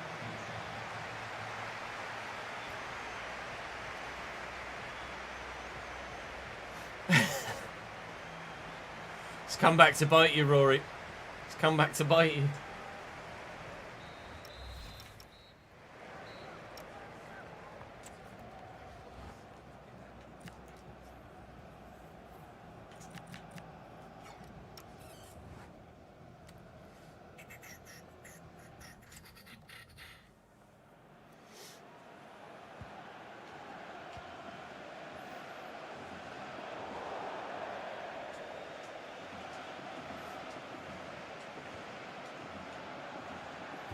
Sanusi on for Elanga in the final 15 minutes. Newcastle making changes. Oh, that's not where I was supposed to go. To try and get back in the game. We've come from behind twice. We lead for the first time. Can Newcastle do a Barcelona and find an equalising goal? Or are they going to fold and give us the trophy for the second time in my managerial career? We won the Bundesliga last year, but we lost the Conference League final. We won the Champions League the year before with Lille, but we didn't win the Liga title. We haven't yet won a league title and a European title in the same season. Mukau battling hard. Kubarsi anywhere will do. This is the first year that we've done more than one trophy in any given year, having won the Copa del Rey and La Liga. First time we've won more than one trophy in a season, and we are but moments away from making it a debut treble in a season as well. Ranieri knows the Premier League well, and now he knows what it feels like to lift a Champions League trophy. We lead by 4-2 with the last kick of the game. Ladies and gentlemen, we are treble winners in Spain. Champions of Europe once more. For me as a manager, we had to wait 7 seasons for my first trophy. When it came, it was the biggest one. The next year we win a league title. The next year we win both.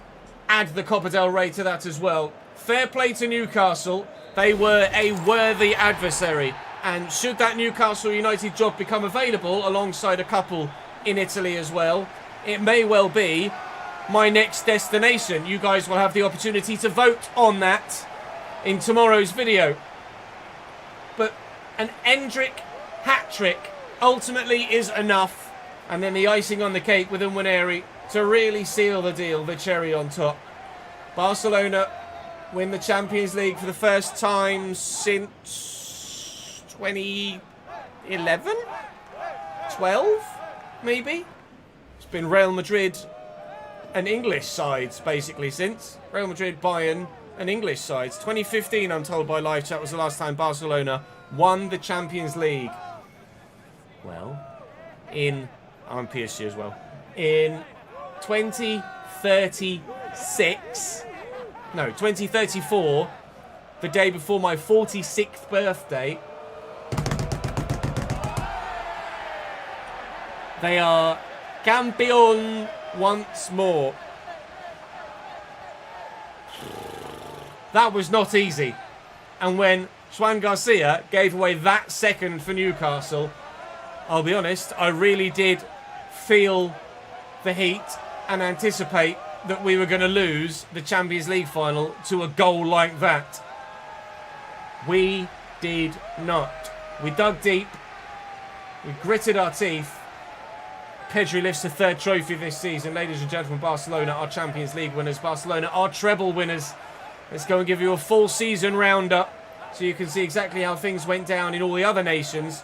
We can have a think about what might happen next season, but any vote per se will come in a video, a bona fide video tomorrow, where I can show you all of the squads, etc., that might be available to us as potential destinations. But right now we only care about that. Barcelona, UEFA Champions League champions.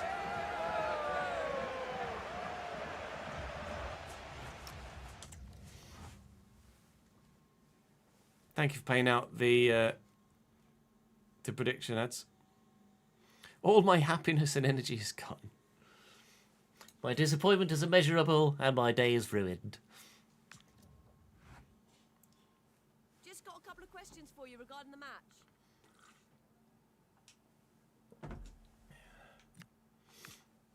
We're talking about 2 key passes for Endrick. What about a fucking hat-trick, mate? Thank you for Achievement earned, treble glory. It just popped up in the bottom right. Look at me go. Save on my 46th birthday. I have a feeling I'm going to wake up with a headache.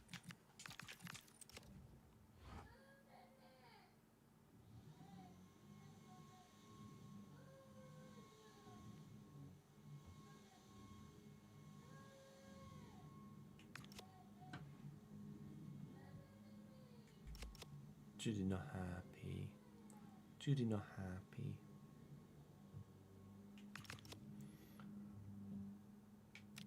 I might wait till Nat's finished the hoovering before I do the season finale.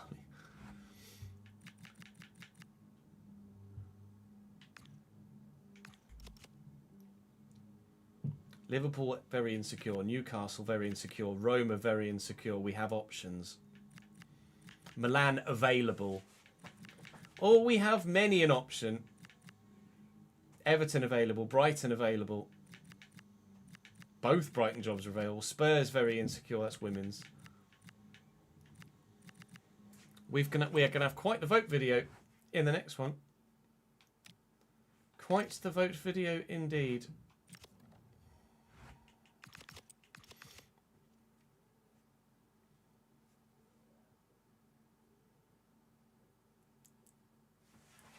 So let's show you exactly how things went down all around Europe this season. You obviously know what went on in the competitions that we were involved in, because I was about to say we won them all, but I didn't. I lost the Super Copa final to Real Madrid. We won the league by 12 points over Sevilla. Villarreal and Real Madrid finish off in second, third and fourth. Atleti don't beat Real Sociedad to fifth spot. They will be Conference League next year, as Sociedad will be in the Europa League. Bilbao in seventh. Relegated from La Liga this year, Getafe, Elche and Racing Club Santander. Supercopa, the one that got away. The one that got away. Copa de España, thank you, 3-1 win over Valencia with an Endrick hat-trick. Champions League final with an Endrick hat-trick. Arsenal won the Supercopa, or UEFA Super Cup, sorry, by 4-3 on pens over Real Betis. We win the Champions League. Forest win the Europa League, fair play. And Nantes win the Conference League. Now that's unexpected, to say the least. The Men's International Cup is ongoing, the World Cup in 2034, but no game's been played yet. With regards to the, well, you kind of saw the top goal scorers and assist getters last episode, didn't you? Because we went through them when Vinny got the player of the season. But overall, we had a very, very good year domestically. With regards to the other competitions, that's the calendar, Jess. With regards to the other competitions that you would care about, the Premier League was won by Tottenham by 4 points over Manchester United. Chelsea third, Manchester City fourth.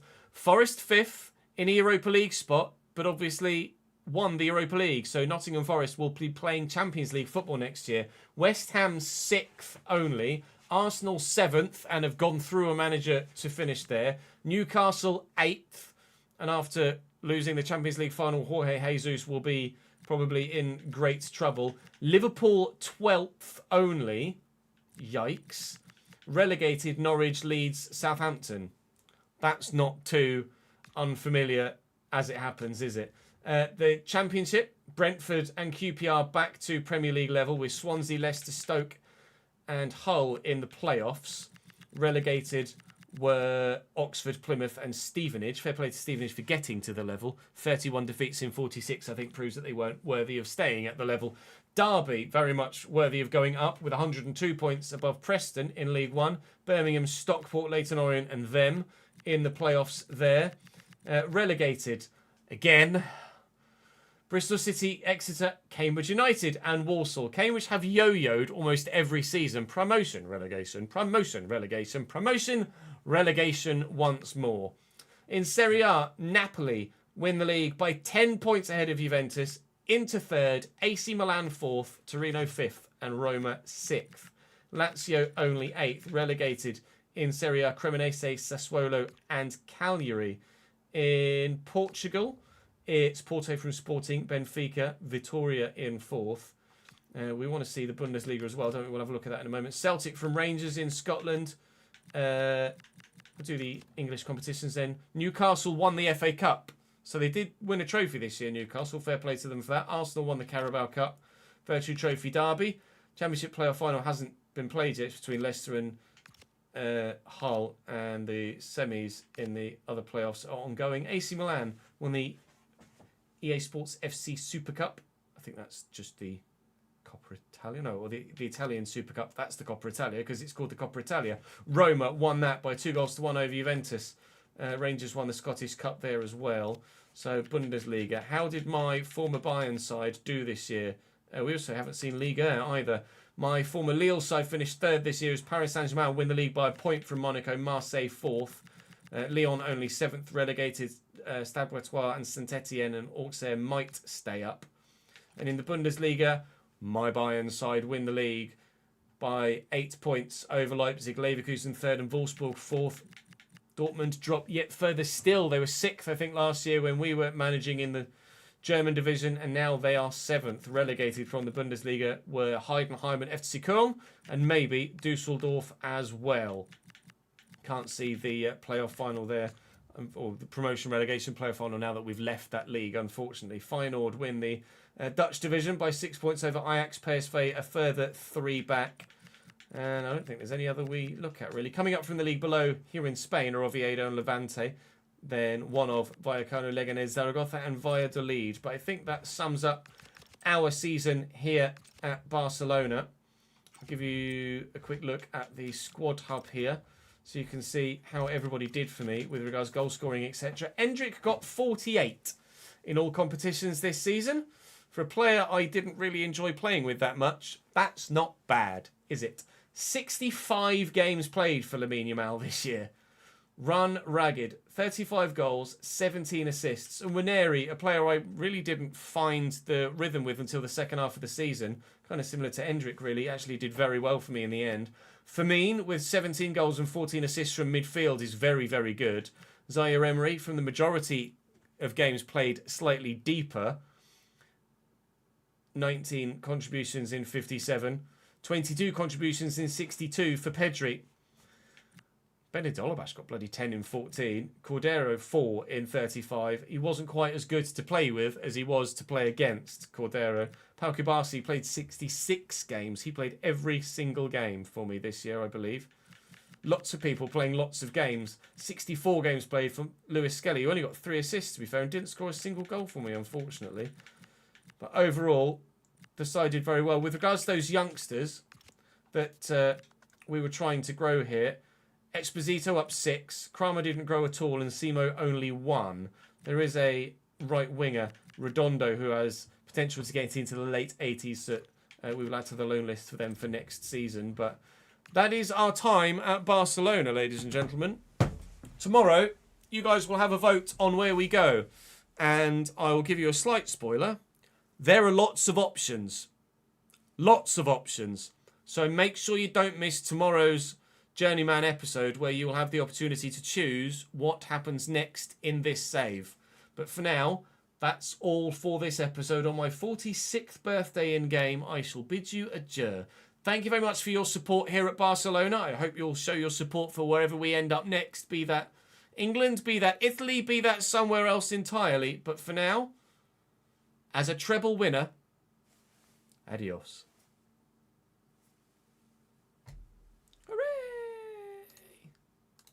We did it, we did it, yeah, yeah, yeah, yeah. We did it, we did it, yeah, yeah, yeah, yeah.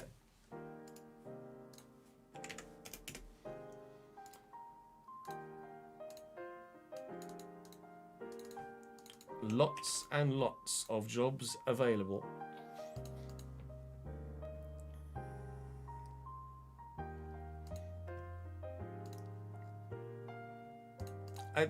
In my defence, I didn't say he's not good. I said I didn't enjoy playing with him.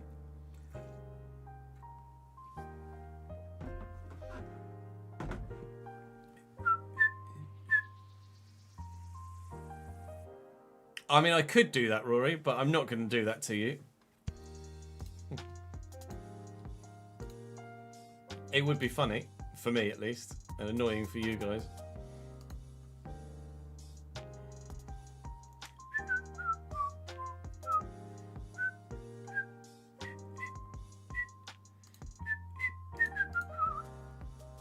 Only 4 to go to the big 5-0. Fuck my life.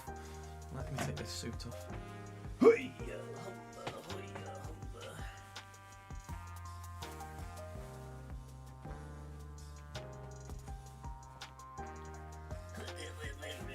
To be fair, I might go for a toilet break as well, actually. I need a wee.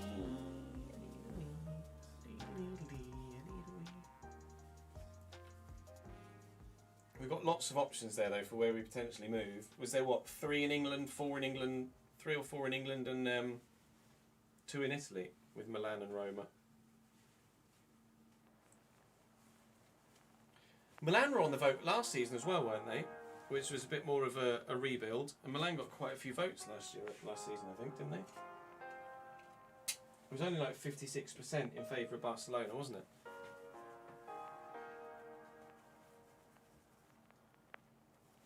I'm surprised players like Elanga are still at Newcastle.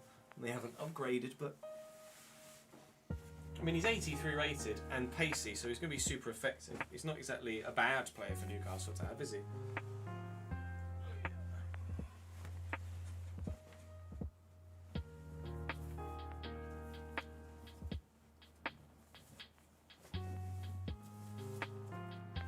Yeah, I think they're all the option. I think it was between Milan and Barca, wasn't it, really?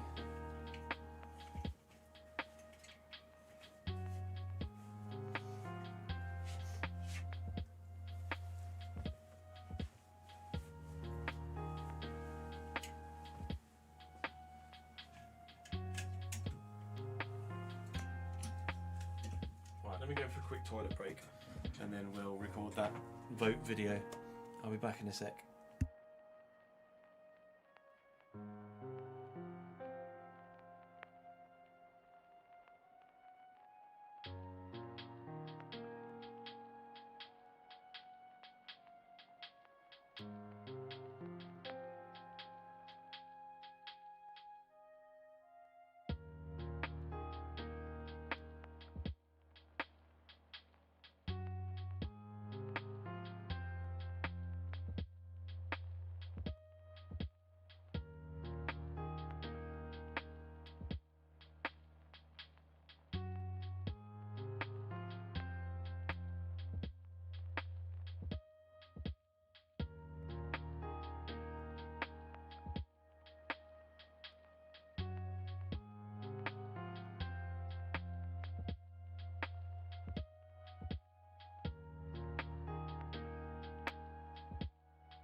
There is a very not happy 2-year-old out there.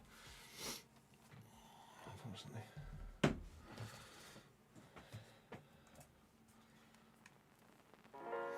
Bayern with a very late winner today. This point, Chelsea Port Vale kicks off in 45 minutes, doesn't it? Rangers 3, Dundalk 1. Dundee, sorry. Dundalk. I was reading Falkirk at the same time. Hearts 3 points clear with 3 to play. 3 to play? 3 to play. 3 to play?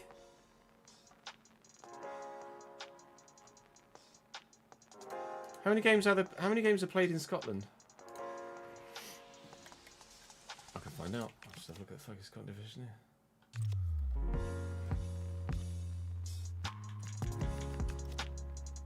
Oh, 38. 38! They play 38!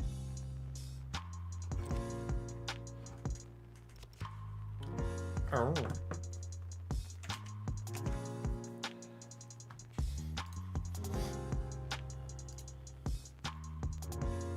No, 33. Oh, then do they split? Livingston and then Motherwell. Is that not updated? Oh yeah, updated last 24th of March. So all Dundee have pulled one back. It's 3-2. So this would put Rangers on. Of course, the split ones. Yeah. 33, then the split 5.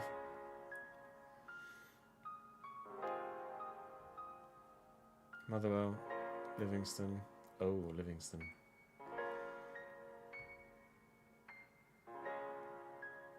Still very much not over then, isn't it?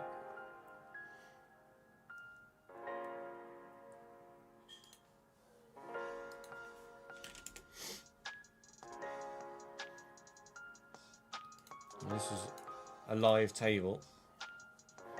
Rangers go top on goal difference if they hold on to their now 3-2 lead against Dundee United.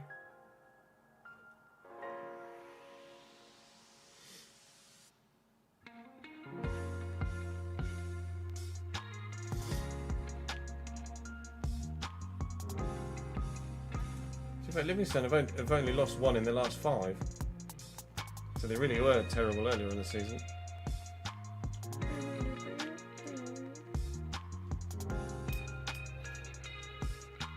Rangers got a centenary badge this year or something. Was it 125 years of Rangers, something like that?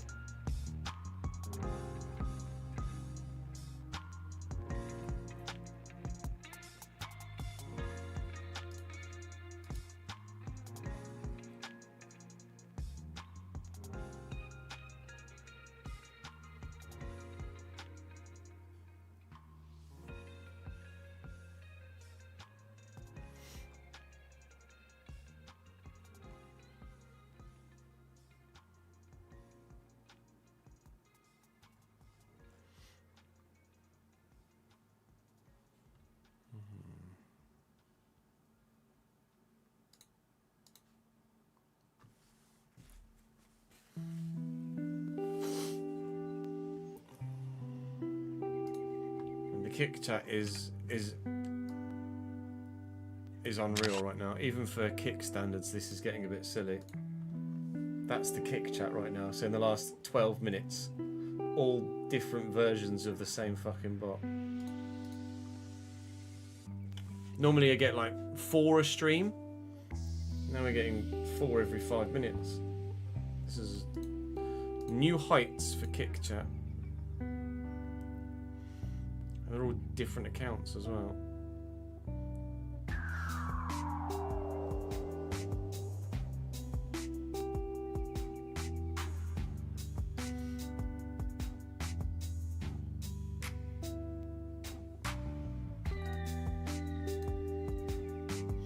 Make it follower only chat, that should help.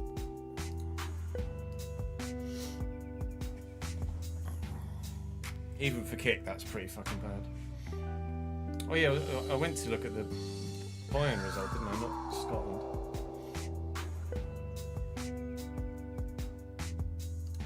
Bayern won 3-2. Wow, 90 plus 2 and 90 plus 9, Lennart Carl.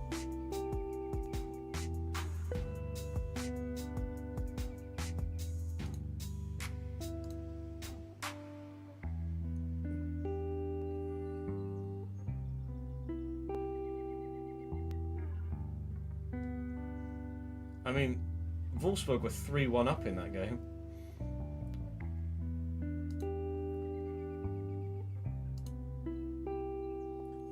Yeah, comfortable for Bayern a minute, isn't it? 7 games to go in the Bundesliga. Is it 6 in the Pro? 6 games to go in the Pro, I think, really. View table. Yeah, 7 games to go, 8 for some. 6 in the Football League, or 5 for some.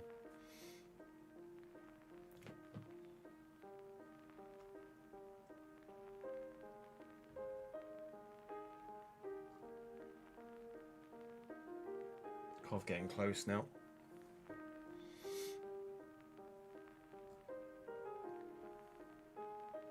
TNS winning in Wales? No. You don't say.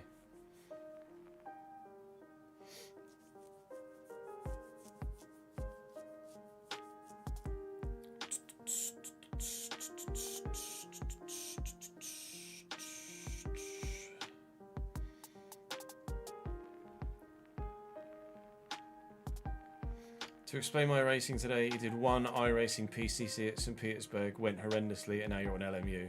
That's fair enough.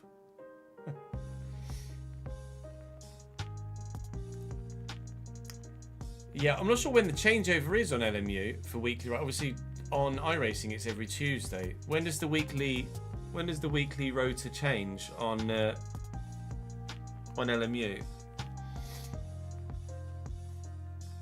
Is it on a Tuesday as well?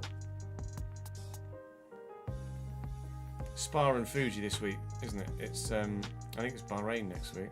That's what someone's saying. It feels random. I'll give it a googs. When is the LMU rota change? Daily races change every Tuesday. Every Tuesday morning UTC.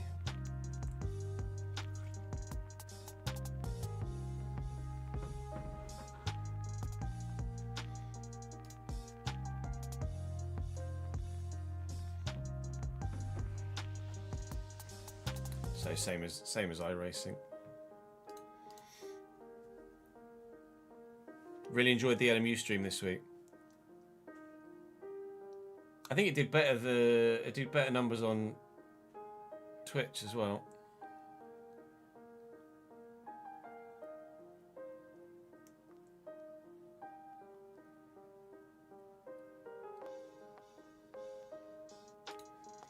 Where there is no Creator Series next week, so we could do some more LMU on Thursday.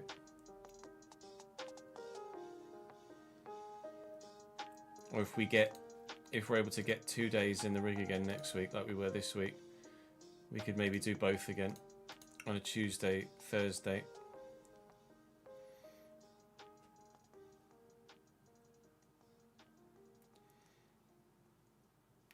If you guys would be open to that.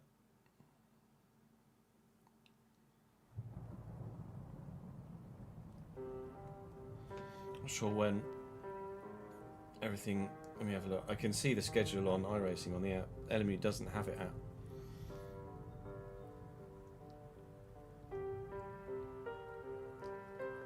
It's very bold of you to presume that people will look at it and then not ask ads.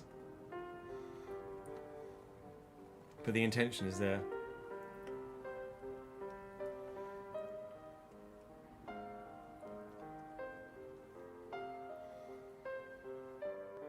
Week 4 next week. It's week 3 this week, isn't it? Yeah, week 4 next week is Mazda's at Lime Rock Park, so meh. Toyota's at Tsukuba, that could be utter chaos. Porsche at Mexico. I've not raced at Mexico yet, so that could be explorable. Ferraris at Okayama. We like Okayama. I like the Ferrari. Could try that, considering it's a circuit I'm familiar with. Spa in the GT3 fixed. B-class one, so no racing line, but B-class at Spa. Then F4s are at Oschersleben, Summit Point, Winton Raceway, Snetterton and meh. Then the PCC's at Adelaide, which I don't have. And then Advanced Mazdas at Suzuka, which we could definitely do. And IMSA is at Portimao, which I'd definitely be open to, but the IMSA Racing Series is A-class. I don't know if Mexico could be good. Once you've gotten to an A-class, can you still race the IMSA, or do you need to actually still be in A-class? Or is it just a case you need to get to A-class to unlock them, then you can still go in as a less than A-class? I don't know how that works.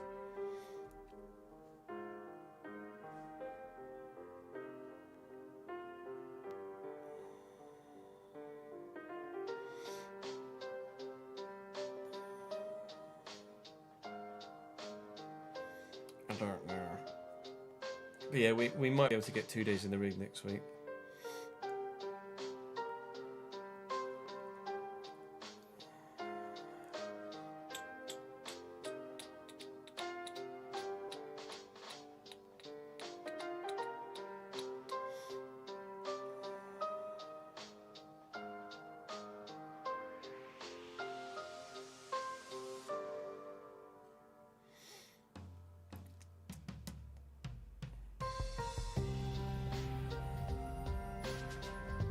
Oh, your clocks go. Our clocks went forward last weekend. Your clocks are going forward again, are they?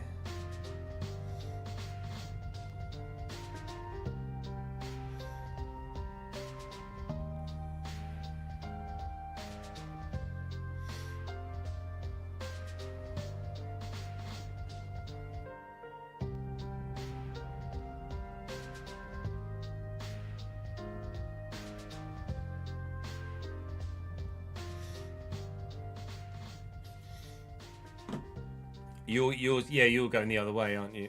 Ours went forward, yours will go back. Thank you for the follow, Adam. Ads has responded to you in chat as to why we're at Barca in this particular save.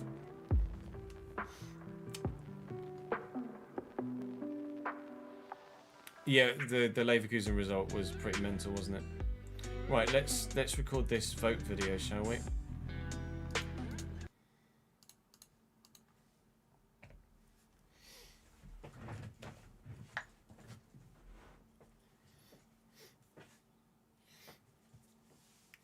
With our time at Barcelona done and dusted, the question remains, what next for the Journeyman? The answer is, whatever you guys vote for, and we'll find out today what your options are, and you will have a vote to vote upon in the description down below. Do watch the full video, because we'll go through each of the squads of the clubs that are potentially available to us, so you know exactly what you're voting for and what situation we would be in going into any given club. But at this stage, post Champions League final, there are a number of jobs that could, would, should potentially be available to us. A number in multiple different nations. So, with no further ado, I am going to quite simply jump to club to club to club to club to club to give you your options as to where might we be next season. Starting with, of course, number 1.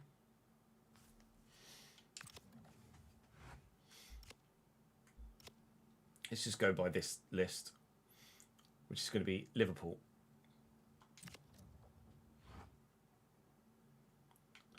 Actually, do I go by that list or do I go by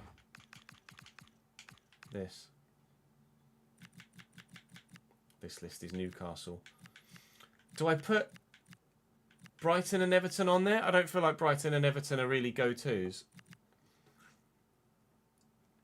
It's Newcastle or Liverpool, really, isn't it? We're going to do Newcastle, Liverpool, Milan or Roma.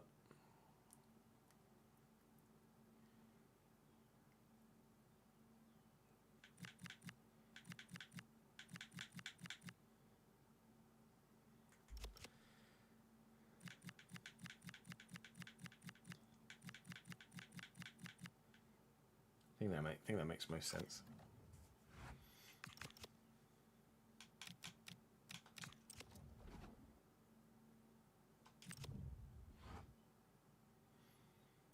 And where did they finish this year again?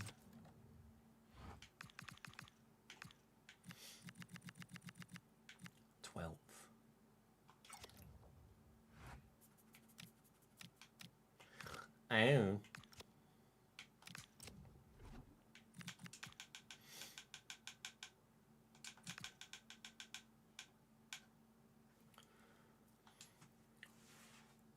That first option is the 12th placed side from this season's Premier League campaign. Liverpool. They finished 12th. 2 Czech goalkeepers, one of which you can presume is the pregen of the other. Vítězslav Jaroš is currently number 1 at Liverpool. They don't have many goalkeeping options available to them. In defence, they've not really got many options there either. Owen Beck, Javor, Kusunu, Mabaya, Paolo Montanari with 88 to 94 potential. Hello. Calvin Ramsey and Lucas Stevenson. They're not great in defence either. In midfield, David Andreth, Stefan Bajcetic, Harvey Elliott, Gavi is there. Arda Güler is there. Okay. Alexis McAllister in decline, but still decent technically is there. James McConnell, Wisdom Mike is there. Trainioni's fully maxed out his potential at 84. And in decline, Zoboslai is there and still peaked at 92.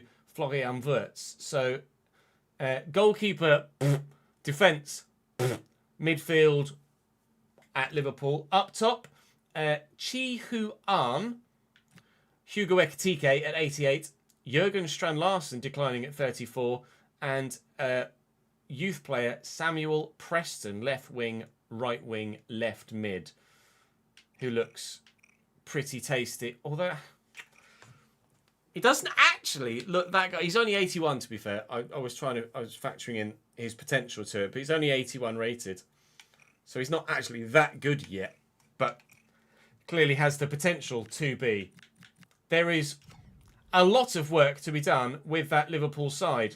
Option 2 is the side that finished second in the Champions League this year. The Newcastle United job. Of course, we know what their squad looks like from yesterday's Champions League final. We know what their 11 looks like, but here's what their squad looks like. I should give you a rundown. Newcastle finished 9th, I think, in the Premier League last year, but they did win Carabao Cup? Maybe? Mamardashvili, at 87 rated, is their number 1 at peak. He's not in decline yet. They do have an 82 rated Quivin Kelleher as backup. Could be decent backup for the time being. And now in decline, 85 rated Sven Botman is a go-to centre-back, although they do have slightly younger Inacio and slightly younger still Kouliarakis as decent centre-back options.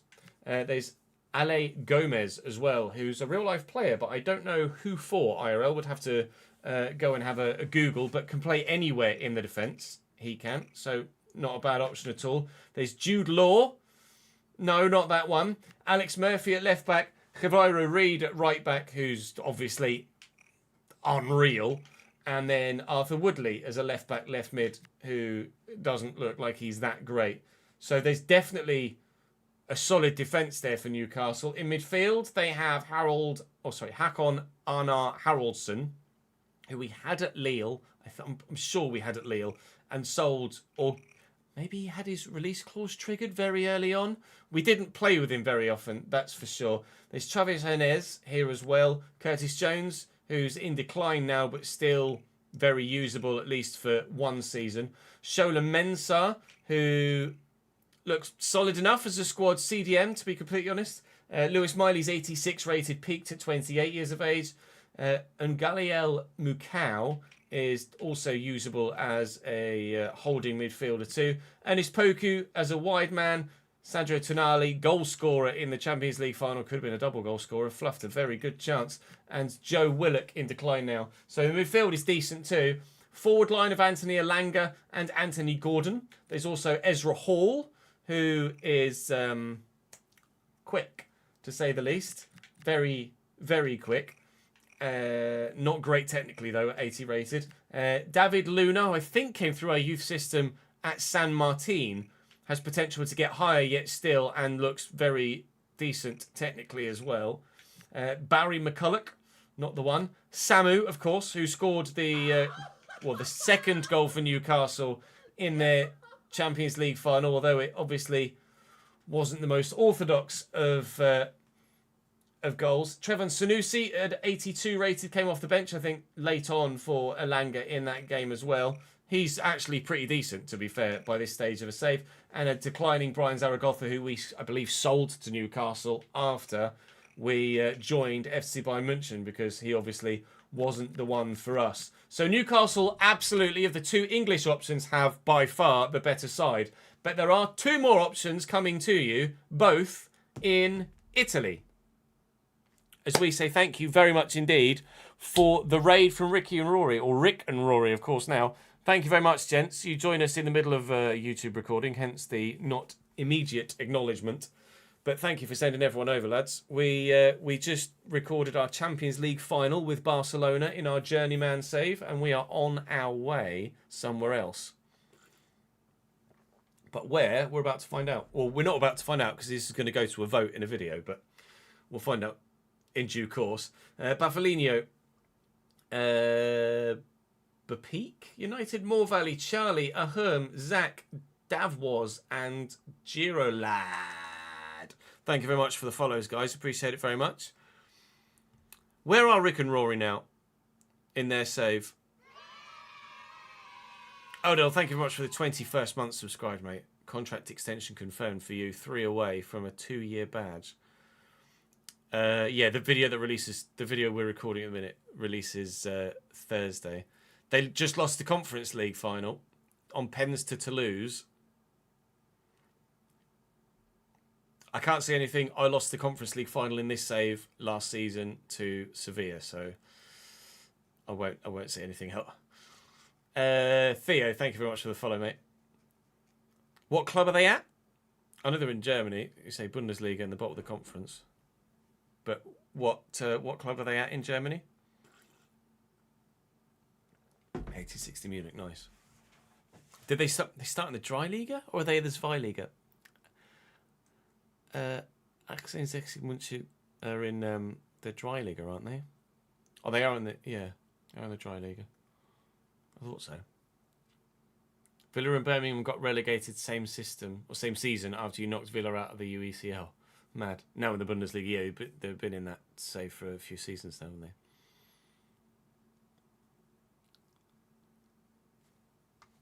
No, I appreciate the raid very much so. Rick and Rory absolutely smash it on Twitch. This save is a journeyman, Dav. So we've bounced around. We started at Brinner in Norway. In fact, I can go to the My Career tab, can't I? So we started at Cambridge because it was the original save file that we did for our realistic Road to Glory, which is also ongoing at the same time. But we didn't play any games there. We just advanced until jobs became available. Then we took our first job, which was at Brinner in Norway. From Brinner, we stayed just a season. Jack is back. 11 months in a row, 16 total. Thank you very much indeed, mate. I will sub when it lets me. From Brinner, we ended up going to Club Atletico San Martin in Argentina, where we weren't amazing. From Club Atletico, we went to Pek Zwolle after spending 18 months or so in Argentina. We went to Pek Zwolle in the Netherlands, where we were there for 2 years at Zwolle, I think. Then from Pek Zwolle, we ended up going to Lille in France. In Lille, we won the Champions League. We spent just over 2 years at Lille, and in the second season of which we won the Champions League. Then, for my first silverware of the whole save. Then from Lille, we moved to Bayern, Bayern last season we won the Bundesliga but lost the Conference League final. And from Bayern we moved to Barcelona, where this season, in our sole season at Barcelona, we won La Liga, we won the Champions League, we won the Copa del Rey, but lost the Supercopa to Real Madrid, unfortunately. And now we're about to move on into the 10th season of this save to somewhere where the viewing audience are going to vote. So we've just shown them what Liverpool's squad looks like. We've just shown them what Newcastle's squad looks like. There are two options to potentially move to in the Premier League, where we haven't managed yet. We also haven't managed yet in Italy. So I'm about to show them AC Milan's squad and Roma's squad as well.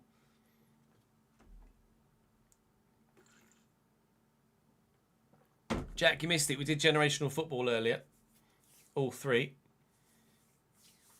Unfortunately, we had to do it without you, Sag. Oh, you're at Hamburg, are you? Nice. Yeah, I think next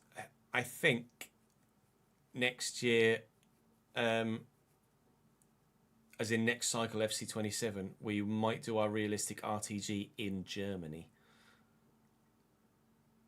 But we'll have to wait and see if we can get Andy and AD to combine forces once more. But the next save we do, or next saves we do after the Journeyman and the realistic RTG, are most likely going to be a Youth Academy RTG or a Italian-based save with either Fiorentina or Parma, potentially. Milan, when we came to Barca, the vote was between Barca and AC Milan, and by 56 to 44, I think they voted for Milan. So let me just record the second half of this particular video, and then we can hang out for a bit. Your first option from Italy is familiar, but do they look any different to the last time you guys saw them? AC Milan job is available right now in Save. The manager at present not there anymore, fully sacked. The others are all very insecure where I can apply, and then I'll definitely get the job.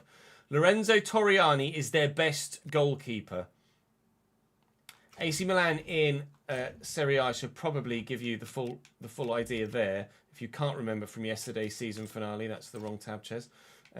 In the Serie A division this year, Milan finished fourth and are in the Champions League next season. Roma are Conference League only, if that sways your vote at all.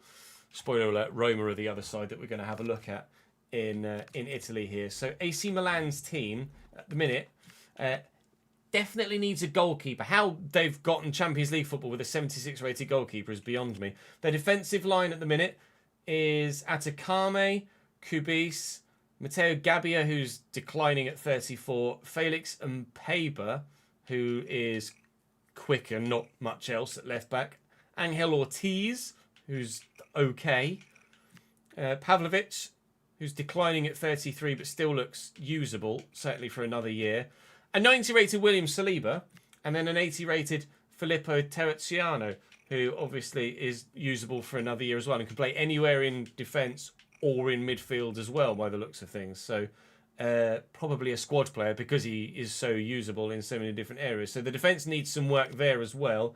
In midfield, Warren Bondo, Thomas De Santis, Gregoire de Laga. Looks like another player that's probably going to be a squad all-rounder, doesn't he, really? Ansu Fati at AC Milan, which is where we sold him from Barcelona. Yusuf Fofana declining at 35, not the one anymore. Ardon Yashiri's very much the one right now in midfield for them. Kratenmacher we sold there from Bayern when we were there. He, again, continually looks like an okay player, but not a standout. Yunus Musa is still at the peak of his powers and a great squad player as well. Samuele Ricci is 32 and peaked, but technically bellissimo. They have Filippo Riva and Kevin Zeroli as well, neither of which really look that usable. 99 finish on Zeroli because, of course, in their attack, An 84 rated Findlay Curtis. Intriguing. Hello, technicals. Not so much physically, unfortunately. Santiago Jimenez in decline now at 33 years of age and 33 rated. Already declined a 78 rated 34-year-old Kai Havertz. Very much still declining with 18 agility. Might as well have splints on his legs. Rafael Leao at 78 rated. A certain Mason Melia, who we've got in the RTG at the peak of his powers as well at 84.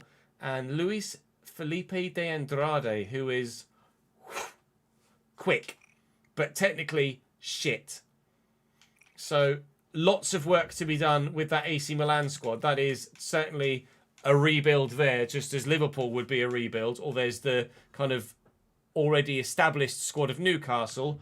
Or Roma, which is going to look like this. A couple of usable goalkeepers. Stefano Turati at 32, peaked currently. Then Phil Rose, German. Diving's not great, but really good potential, 85 to 91. So could see some exponential growth next season at 20 years of age. In defence, Jon Mikel Aramburu, Alejandro Balde, Cano, Colombo, Daniele Gilardi. Doesn't look amazing. Miguel Gutierrez. Kumbula, who's in decline at 34. Marcos Luna, who's all right, maybe. Mattia Menini, who's not great. Evan Ndicka, who's in decline but still usable. And Zeno van den Bosch, who's peaked and, also pretty usable. So defence is okay at Roma. Midfield, Baldanzi's peaked at 80. I thought Baldanzi peaked higher than that, to be honest. Eduardo Bove is peaked at 81. Technically looks pretty decent, though, although physically not amazing. Luigi Cherubini's not amazing. El Ainawi is technically, again, good, but physically not that special. Also peaked at 32. Roger Fernandez is very good. Seydou Fini, he'd probably be higher rated as a... He might even be higher rated as a winger rather than a mid, actually, in all honesty, Roger Fernandez. Seydou Fini is an option off the bench. Looks like he's probably good enough. Is my controller disconnected? Maybe. No, we're back. Malik Fofana. Yeah. I like. Alejandro Garnacho is here as well. Usable out wide or centrally, of course. Enrico Greco has potential to grow quite nicely and looks like he could be a decent potential player as a squad one. Quadio Mane in decline at 33, but still very much usable. How this Roma side finished below the Milan team, I don't know. AC Milan have done wonders to finish where they did with the squad they have. Nicolo Pisili at 29 and peaked at 84. Again, technically very good, but physically not so. Matthias Sule at Roma still. Cam or wide man. Still very, very good. And in their front line, not the one, Moussa Dié. Definitely the one, Christian Kafane at 85 rated. 90 finishing. A brute up top. Matteo Retegui in decline at 35. Already declined at 35. Look at those physicals. Scamacca, I imagine he's pretty dead now as well. Yep. And Armindo Sieb, who's okay, but not unreal. So I'd go as far as to say Newcastle have the best current team. Milan and Liverpool are rebuilds, and Roma are in the middle. Neither Newcastle nor Liverpool have European football, I don't believe, unless I was correct in thinking that Newcastle did win a trophy in England last year, which they did. Newcastle will have Europa League football for winning the FA Cup. Liverpool will have no European football. AC Milan will have Champions League football. And Roma will have Conference League football. So, quite the spectrum of clubs available to you as an option. You will find a link in the description of the video to the straw poll where you can vote. And I'll be quite honest, I don't really know which way this one's going to go. It was kind of obvious for me last year that I think you'd pick Barcelona over AC Milan. But AC Milan or Roma, or Liverpool or Newcastle. I couldn't call this. This is one of the hardest ones, if not the hardest one, to figure out which way you as a viewing audience are going to go. But you will go a certain direction, and we'll end up where we end up. But you'll tell me where you voted in the comment section down below. You can vote for multiple, of course, as ever. If there are multiple options you might like to see me manage at, you don't have to pick just the one. But for today's episode, that's us. Do check the Realistic Road to Glory if you missed it earlier on today. Do check the channel page for anything you missed over the past few days. But for now, I will see you tomorrow with more Realistic RTG. I might give that vote time to breathe if there's not an obvious winner in it in the next few hours. But if there is an obvious winner, then we will start at said club tomorrow. But I don't know. You tell me. I'll see you later. Who the fuck do you think you're going to vote for, chat? Streamed it. That was just a YouTube recording, not a stream ending. So don't worry. Josh, thank you for the follow as well. Which way would you guys vote? Milan, Roma, Newcastle, or Liverpool?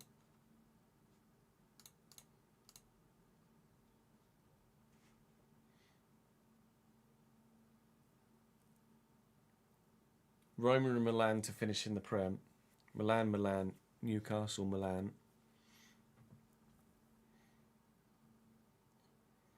Well, if it was just Twitch chat that had the say, then I think I might be headed to Milan or Roma.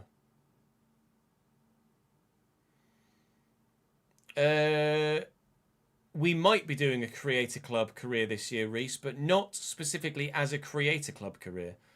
If we do end up doing a Youth Academy Road to Glory, we might do it as a created club. Or we might recreate a real life club to start at the bottom of somewhere. Insert nation.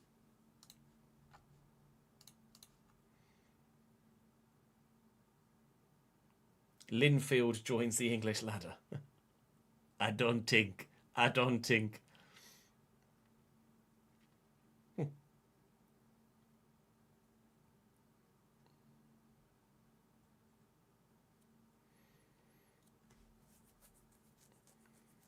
I don't know how much money we get at AC Milan. I'd be curious to know, but I don't think we'll. I don't think I'll spoil anything by going and doing it. Let me create the poll. So where does Chez move next? Let's go Newcastle United, UEL football, Liverpool, no European football, AC Milan, UCL football, AS Roma, UECL football.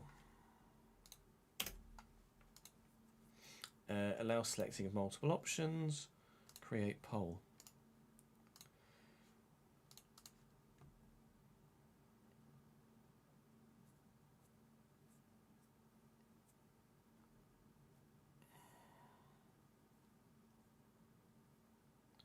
But just because Roma have Conference League now, Paul, doesn't mean we can't spend multiple years at Roma. I know we've only spent a year at Bayern and a year at Barca, but we did previously spend multiple years at Lille and multiple years at Zwolle in building something. So that's if people vote for like a rebuild at Liverpool or a rebuild at Milan, then I feel like or Roma, then we may well be there multiple years. It depends which way people vote, really. I have an inkling as to which way people will vote, purely because it's like typical YouTube audience, but can't guarantee anything.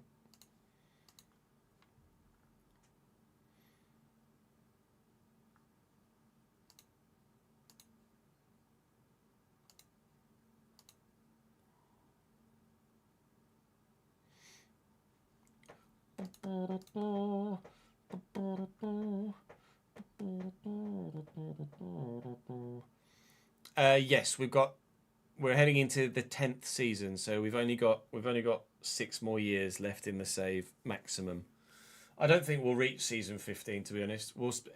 Probably 2 years in Italy, depending on who we end up with, and 2 years in England, depending on who we end up with, and we'll probably be done by the end of season 13, I would imagine, at the latest. If not 1 year in England, 1 year in Italy.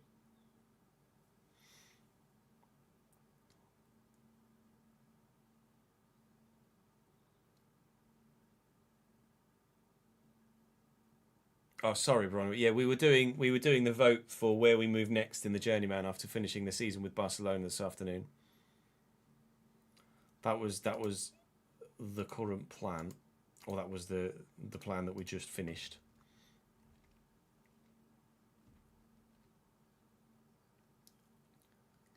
So post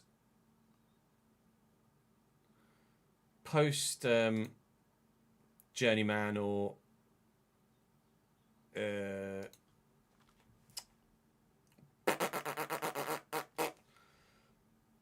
post Journeyman or Realistic Road to Glory, we are contemplating doing a Youth Academy RTG.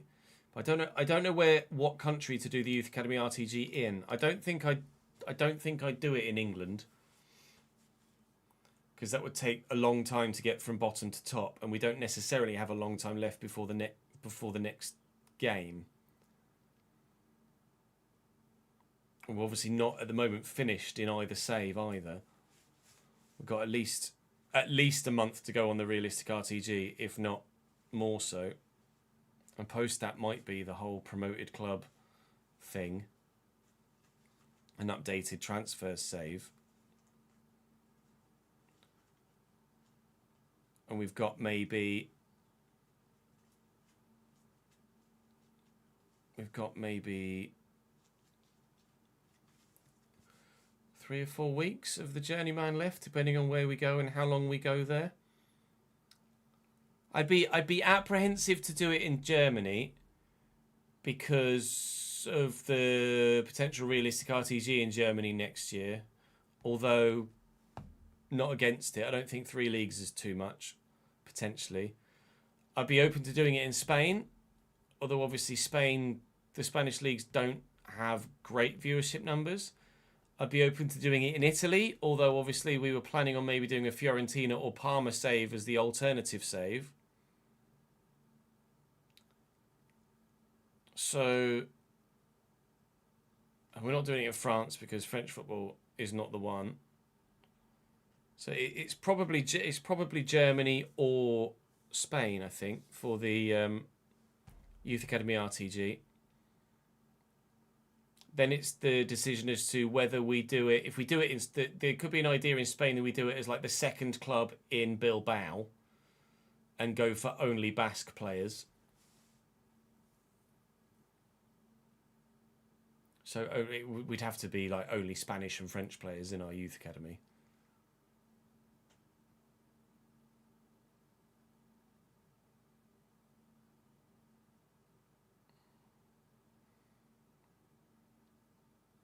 Or if we did it in Germany, we could theme it or we could not theme it. We could do it with a real life club or we could do it with a created club. I don't like in Spain. There's obviously a lot more further divisions with bigger clubs that we could replicate, or there's the whole Basque element to it. In the German division, I don't know. Oh yeah, I forgot the Chelsea game's on. It's 1-0 Chelsea already. In the German divisions, I don't know of any clubs outside of the top 3 divisions that would be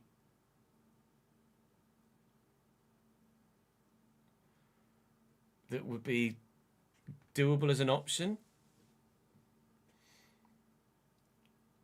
Port Vale 1 down already. Who is it? The scorekeeper punches it from a corner and then it falls to Yorrel Harto, I think that turns it home.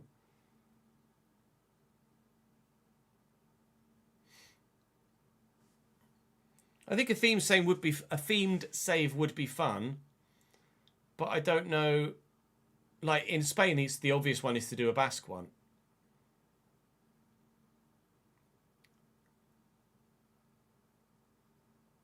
But in Germany, no,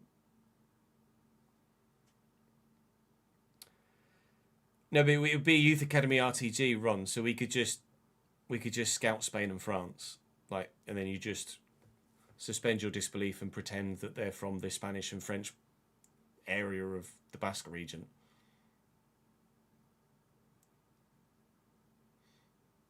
Not necessarily the start that Port Vale wanted, no. But in Germany, I'm not sure. In Germany, I'm not sure what theme we could do.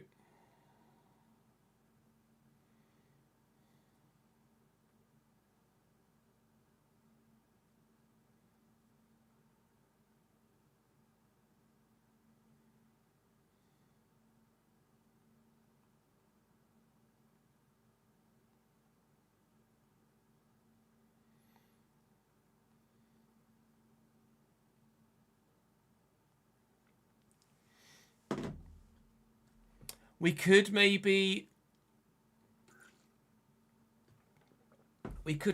go for an Italian team and do like a national thing to help rebuild the Italian national squad. That's very on theme, isn't it, so to speak, in terms of what's actually happening in the real world. It's very relevant.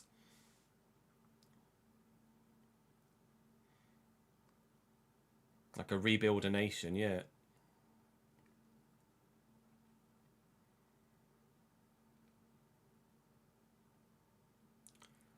That would, which I'm quite happy to do.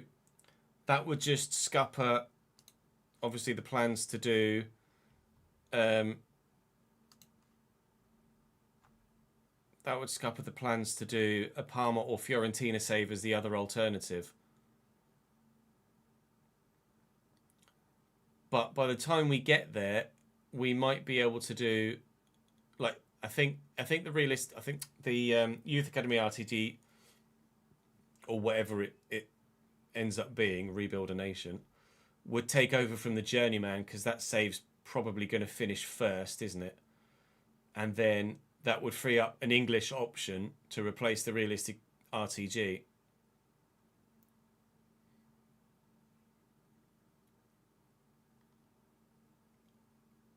Which could then obviously be the promoted club from the Championship one.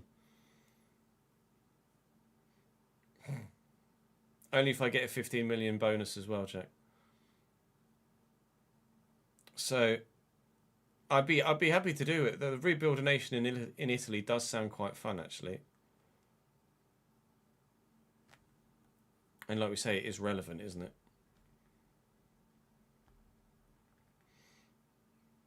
But yeah, if Millwall get promoted, then that would be mental. Obviously, at the minute, Millwall are one of the only few in the Championship that don't have their own ground in the game, which would suck. But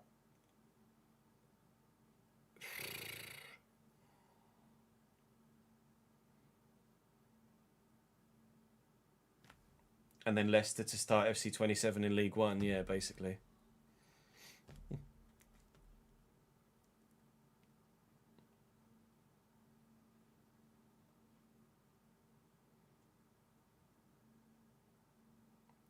There might, I don't know, as there is a mod for grounds, is there? Not that I'm aware of.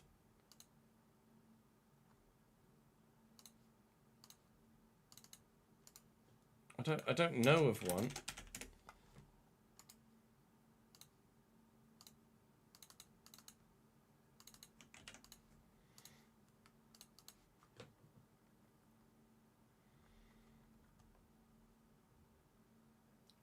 They would, Ron, but we'd be doing it on this game in this cycle.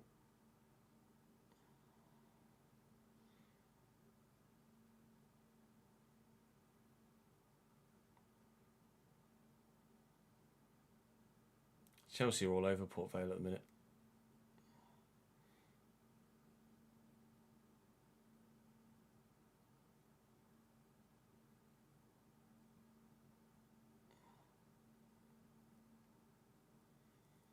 No, not 27. It's for the saves to follow the realistic RTG and the Journeyman.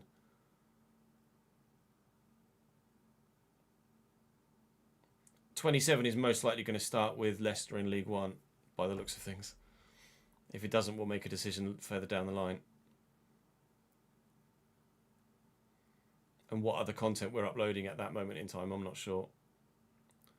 With the new F1 game on the way and GTA 6 round the corner.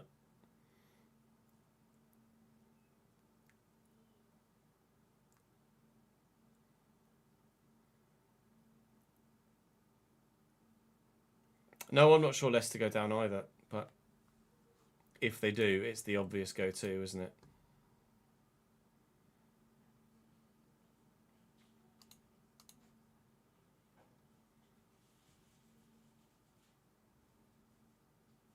Honestly, I don't know how many more seasons of the RTG there are. I think it depends sizably on whether we get European football this season or not. If we get European football this season, in Season 8, then we take a big jump financially the next season and things probably accelerate from there a little bit. But if we don't, then it's probably still another 3 or 4 years, isn't it?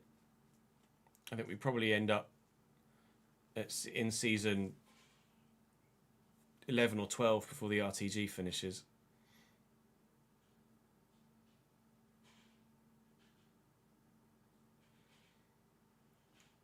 Yeah, it's weird that your console is overheating, Rory. Surely FC auto saves anyway, doesn't it? Leicester have got Sheffield Wednesday, Swansea, Pompey, Hull, Millwall and Blackburn. I mean, they're not easy games.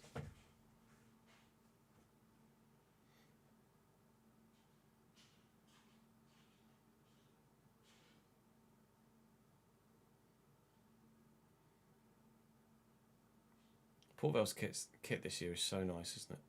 That home kit.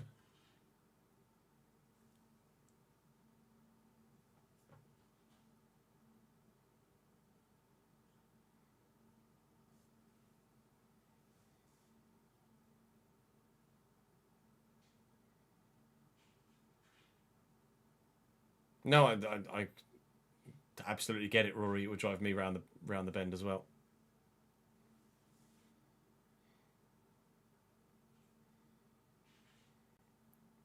If they don't beat Wednesday, then it would be really rough, wouldn't it? What was the result for Leicester yesterday? Actually, I saw they went 1-0 up because Preston let them in. Did Preston come back to win it in the end? They did, didn't they? Did they? Oh no, it ended 2-2. I remember Preston going 2-1 up. I didn't see that Daka had scored again. This is the Championship table at the minute.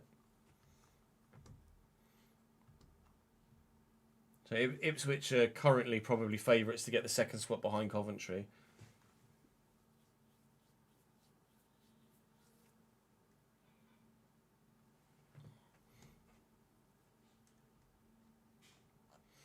Down. I mean, Pompey got a game in hand, which helps.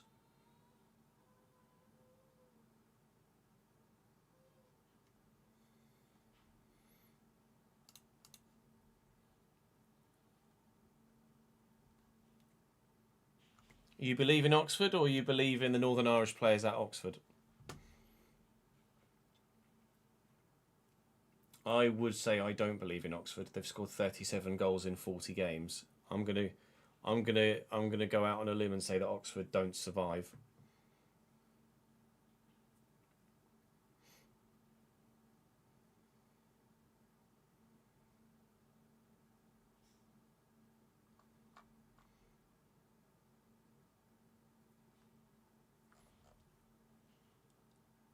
Yeah, West Brom is still there or thereabouts. You'd say from Blackburn up, everybody's safe.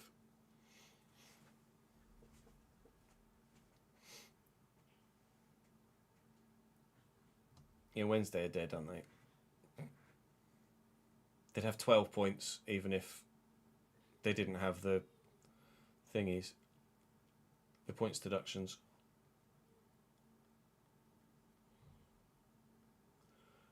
Who do they have first team players at Wednesday? Like, it is odd that they've still been that uncompetitive regardless of the points deduction. Or have the players just given up because they know they're already down?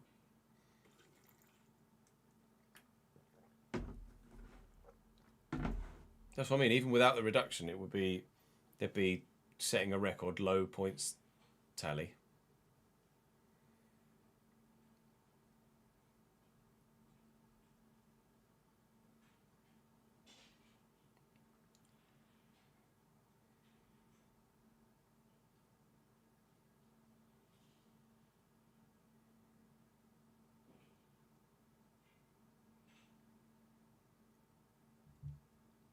Oh, you were at the game yesterday, were you, Reese?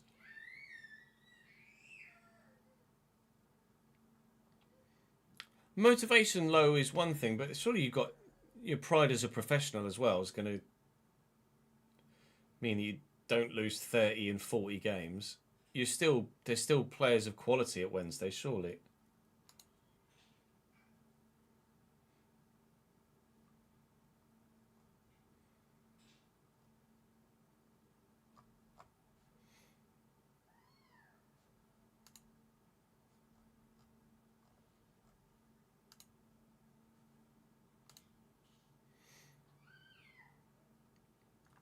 I don't think EA will ever add the National League, no.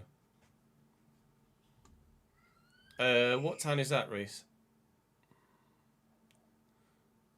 YouTube Reese, as opposed to Twitch Reese. You think they just don't care?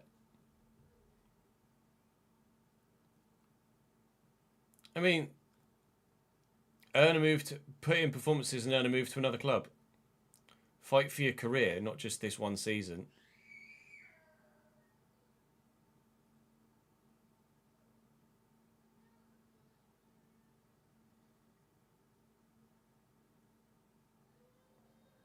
There's still 25,000 people turning up each week at Hillsborough to support the club. Oh, it's definitely downing the tools for sure.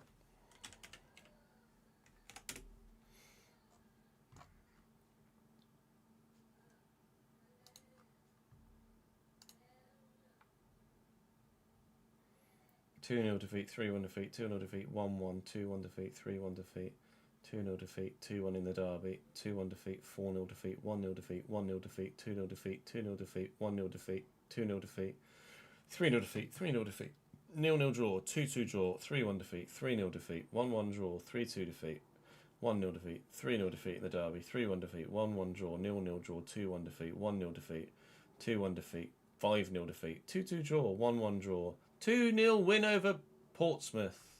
Hooray.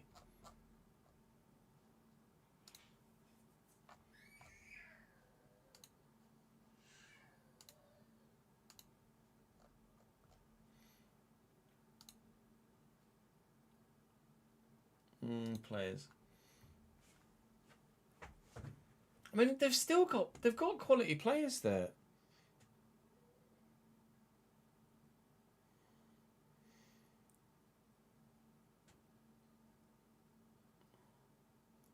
Pierce Charles, Liam Palmer, Max Lowe. Sean Fusire is a name I recognise, but I don't know why. That might be from playing against Wednesday. Or maybe from FC, actually, maybe. Deschamps Bernard is obviously of quality. Dominic Iorfa is of quality. I don't know Svante Ingolson.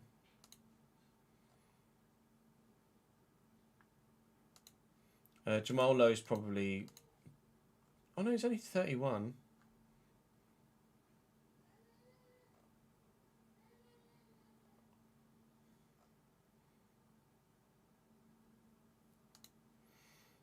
Ige Obo. Jerry Yates on loan from Luton. I don't know. 29-year-old. I mean, has plenty of experience. Murphy Cooper, I don't know. Then Nathan Chaloba's there. Liam Cooper, Charlie McNeil, Marvellous Nakamba, Premier League experience. Nakamba was at Leicester? Luton. Was it Luton in the Prem? Or Villa's where I remember him from. Kabachki, I don't know. Rio Shipston, I don't know. Joel Ndala's just obviously a youngster on loan from City. Otabayo, sorry, I don't know. 21-year-old youngster. Kisakera, 21-year-old youngster. Will Granger? Why does that name ring a bell? I don't know. Bruno Fernandes. Oh, he's younger than I thought he was. So there are a lot of youngsters there, but there's also quite a few first teamers there, isn't there?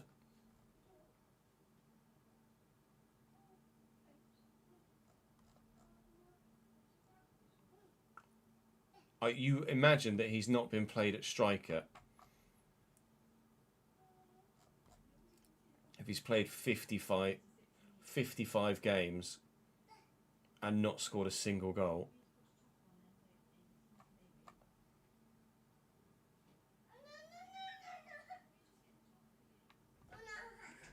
That's not great, is it, really? Liam Cooper's injured, is he?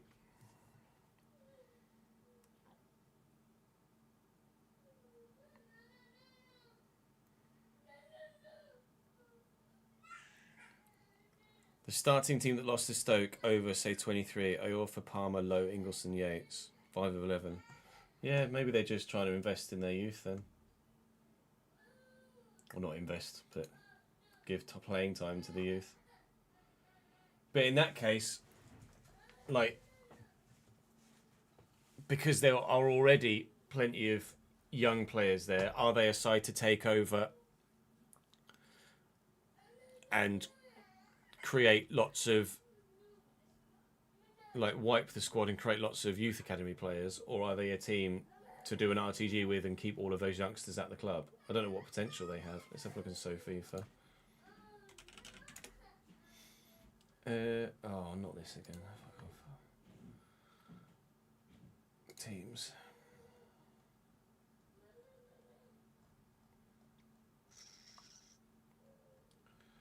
I'm just gonna. Do I scroll or do I just search? Probably best just search, don't I? Sheffield Wednesday. I'm searching.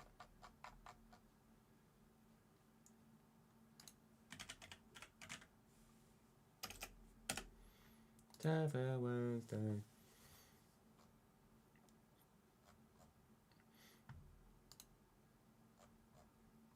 So Joel Ndala's on loan. Heskey's on loan. Pierce Charles is only not. I didn't realise Pierce Charles was only 19, to be honest. 78, 77, 76, 76, 75, 75, 75, 74, 73, 73, 73. So there is some potential there in a lot of the youngsters, video game wise. So, like, if I was to do a Sheffield Wednesday Youth Academy RTG, do you do a Youth Academy RTG and include those youngsters under the age of 20, not counting Deschamps Bernard?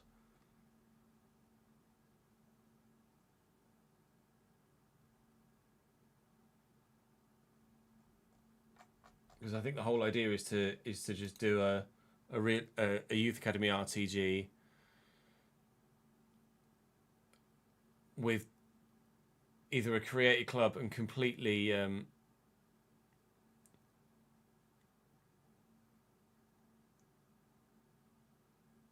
completely start afresh with a creative club, so you don't have any real life players there, or in this example it would be like take over the club and then sell everybody that isn't first team, if you know what I mean.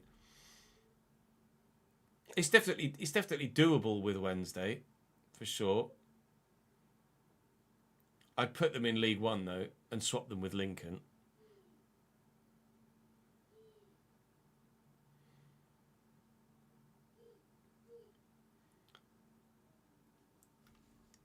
Because let me get that tab back up.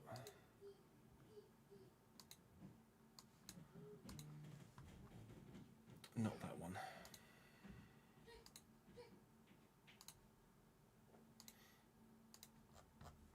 What position are they all?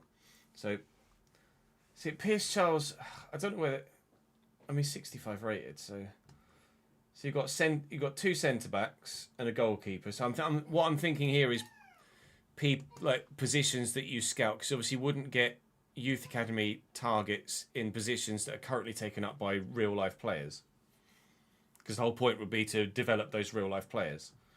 So you'd have Pierce Charles in goal for a number of years. Is it Elliot Weaver? Ernie Weaver at centre back, alongside Otegbayo. Then you'd play Dewberry on the wing. You'd have Brown up top alongside, I don't know whether I'd include Charlie McNeil. And then Thornton in midfield, Johnston at left back, 16-year-old Granger at striker, and maybe Fusire too in centre mid. Like, you could almost create an 11 already. McGee at centre back, Emery at centre back. There's almost a full 11 you could create there already. And then what? Dovetail the fill the rest of the squad out with youth academy players. When you say the latter,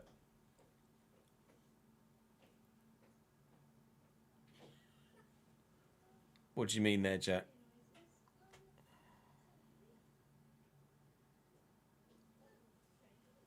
Do the whole save, 2-0 Chelsea. Do the whole save with like keeping those players at the club, those real life players at the club.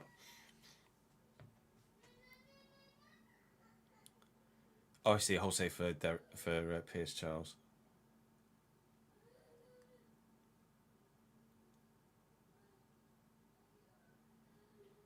Yeah, Joao Pedro.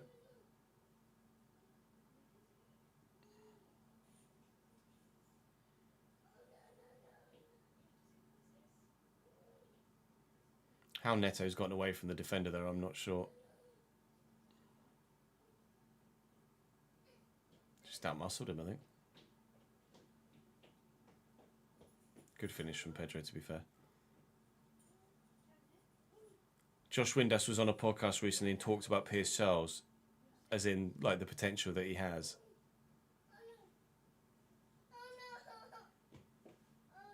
Saying he should be playing for Juventus in the future. Really? Why Juventus?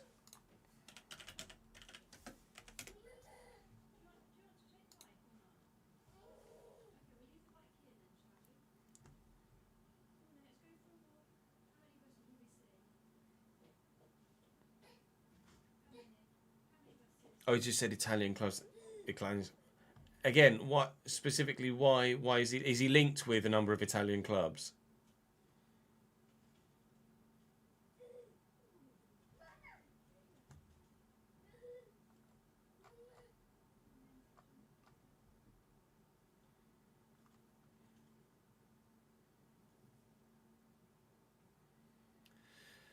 I think we would allow ourselves to buy youth talent from other clubs, but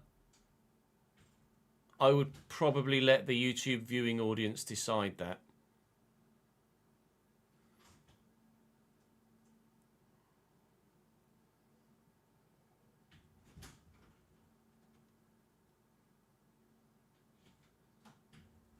Yeah, Bazuni was a player that... I don't think it helped that Gavin Bazuni was a regular for Southampton when they were just utter shite. That didn't help his career, I don't think. Or help his reputation. He's still only 24.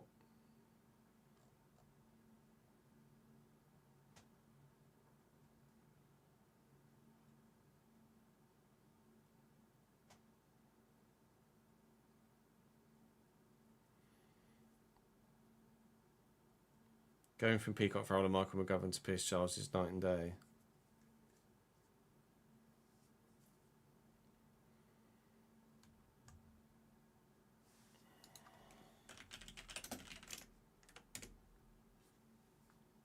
I don't know why I clicked the salary one. He's at Blackpool at the minute.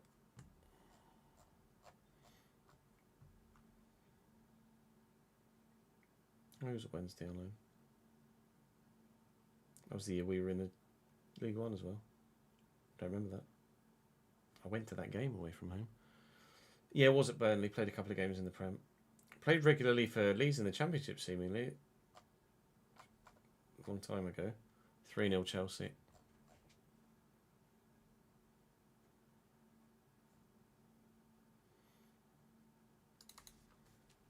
Was it the one Michael McGovern?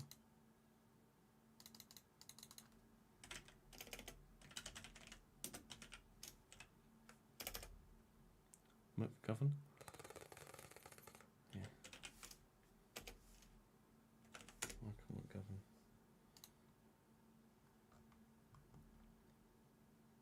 Oh, he's retired. He's 41.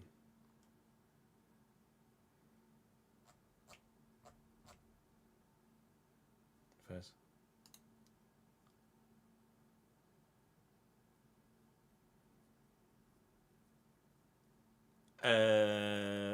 I wouldn't have said he was number one when we were at the Leeds save, no. We had the Spanish keeper, didn't we? Think of the follow sword. McGovern was terrible. Oh, was he your keeper for Euro 2016, was he?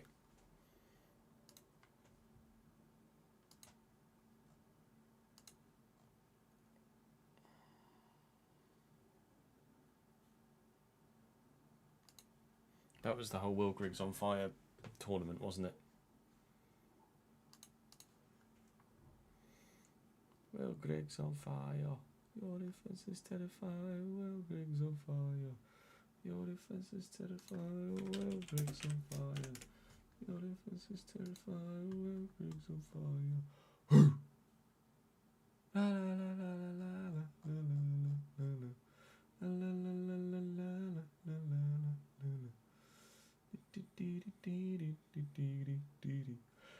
Was here when he was smashing it for Wigan.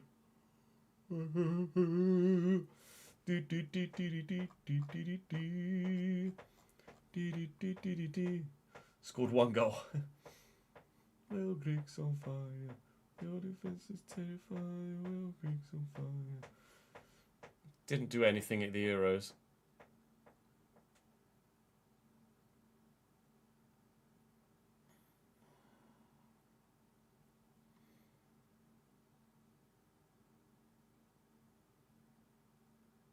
Who scored the... Oh, no. It was either 3-0 Chelsea and I glanced up and it got disallowed, or they were just showing a replay of a goal and I just saw them replay of them celebrating. Oh, Lafferty, Washington and McGuinness.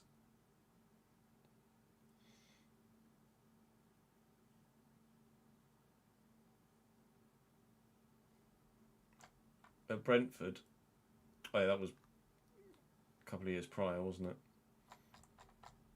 When was he born? 91. So it'd have been 22 at Brentford.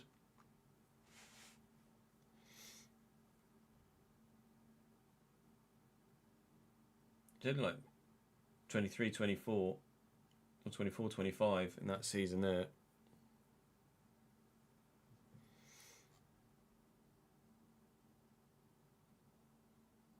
The warm-up friendly against Belarus scored.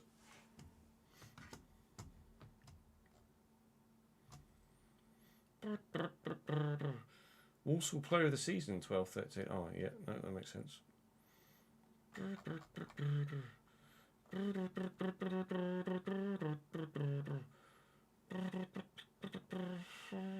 325 grand Brentford played for him back then. When they're in League One. Yeah, no worries, Jack. I'm going to be going offline in the next few minutes anyway. In fact, I might as well go offline now. I'm a Cambridge United fan, Sword. We did not, Davidinki, no. We did the treble. Won the Copa del Rey, won La Liga, won the Champions League. I can always recognise Will Griggs on fire.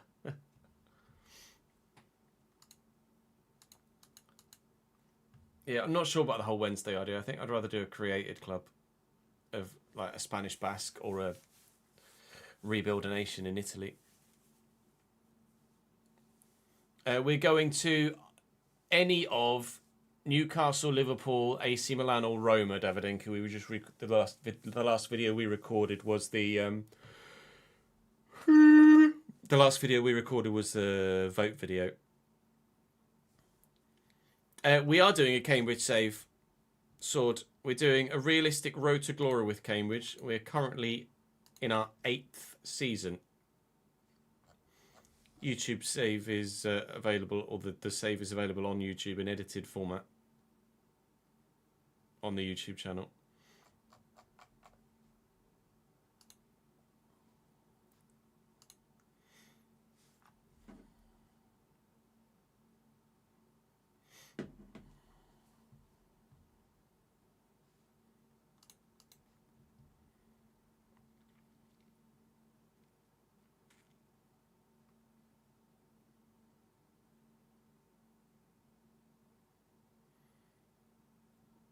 We'll just have to wait and see which way the vote goes.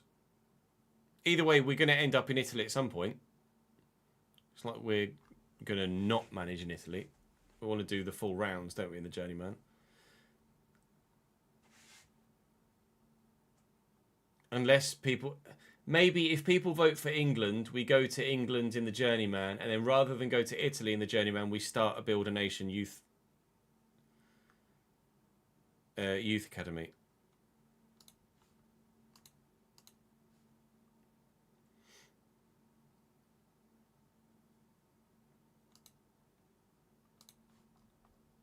$5 mil's too much for League Two, yeah. Reese. Even in FC standards, 5 million would be too much.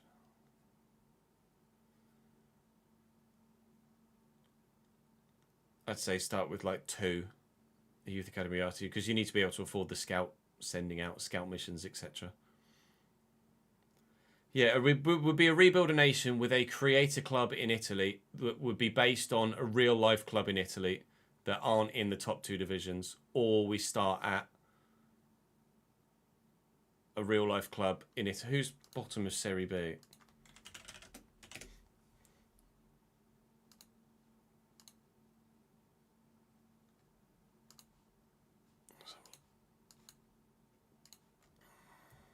We start at Pescara. Spezia under 19s. We start at Pescara, for example, and then I think a creator club would be better, probably. Oh, on console you can only do 1 or 5. I've got to go for 1 then. Yeah, if Reese is on console. Exactly, that was the theory behind it, Baronimo, would be to do a Rebuild a Nation scouting using only Italian youth players.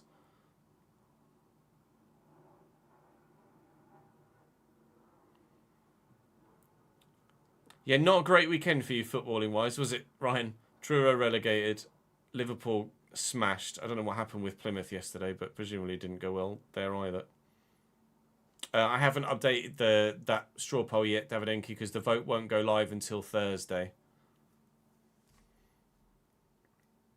We had a big raid. We had a big raid from Rick and Rory whilst I was recording the vote video, so I didn't straw poll the link in case it got a lot of extra votes from people that aren't actually going to watch the series, if you know what I mean. Bordeaux is a great idea, Sloth, but unfortunately the French divisions just don't get the numbers viewing wise. Yeah, 1. Sorry, Reese. Unless you give yourself 5, but don't use it all, maybe to give yourself that financial leeway. That might be better. I'd say give yourself 5 just so you don't run out of money, but don't use it all. But yeah, Liga just doesn't get many numbers. Unfortunately. Not that anything for me gets any numbers anymore, but still.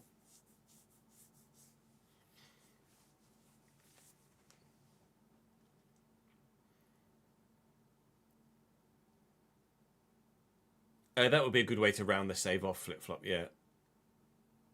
I'll be getting the Italian manager's job. And trying to win the World Cup with my kind of end game squad.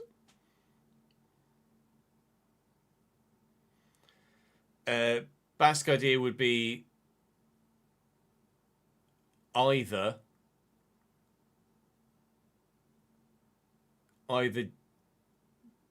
we'd have to do a lot of research with what players in real life are Basque, or it would just be solely new gens from France and Spain.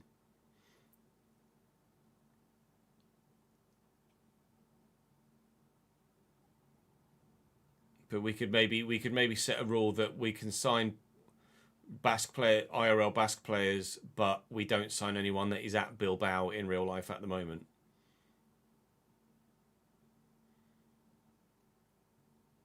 And we only sign other Basque players.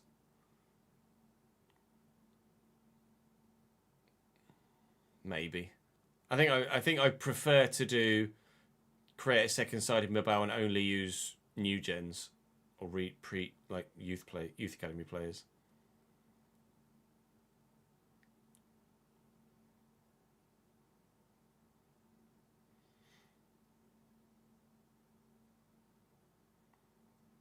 Because the idea is it's a youth academy RTG.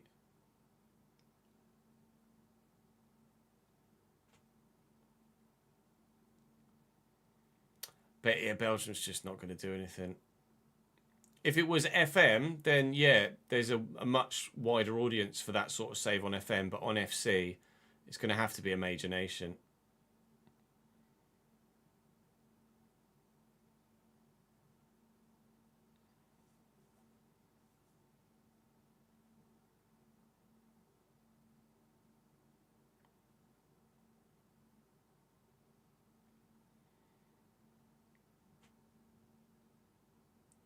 Canada has a new team in its league that is only signing players from Quebec, a la Bilbao. They actually have their first game ever this weekend. I mean, fair play for giving it a go.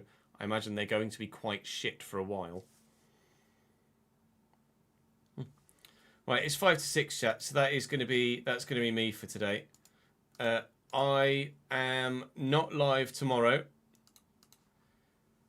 because we are having family over for Easter, but I am going to send you guys on a raid to Adam, who is currently doing F1 Creator Series. So there we go. Let me just get Adam's username from here. And we'll send you guys over on a raid to Adam. It's the Creator Series, F1 Creator Series finale today. So head on over and show Adam some support. Wish him well in the final race of the F1 Creator Series season. That's all from me for today. I'm back live on Monday, regular week next week. Monday, Tuesday live, Wednesday, Thursday live. Although Saturday and Sunday both off next week. So Wednesday and weekend days off next week. But we're live Monday, Tuesday, Thursday, Friday. Enjoy the rest of your day. Enjoy the rest of your weekend.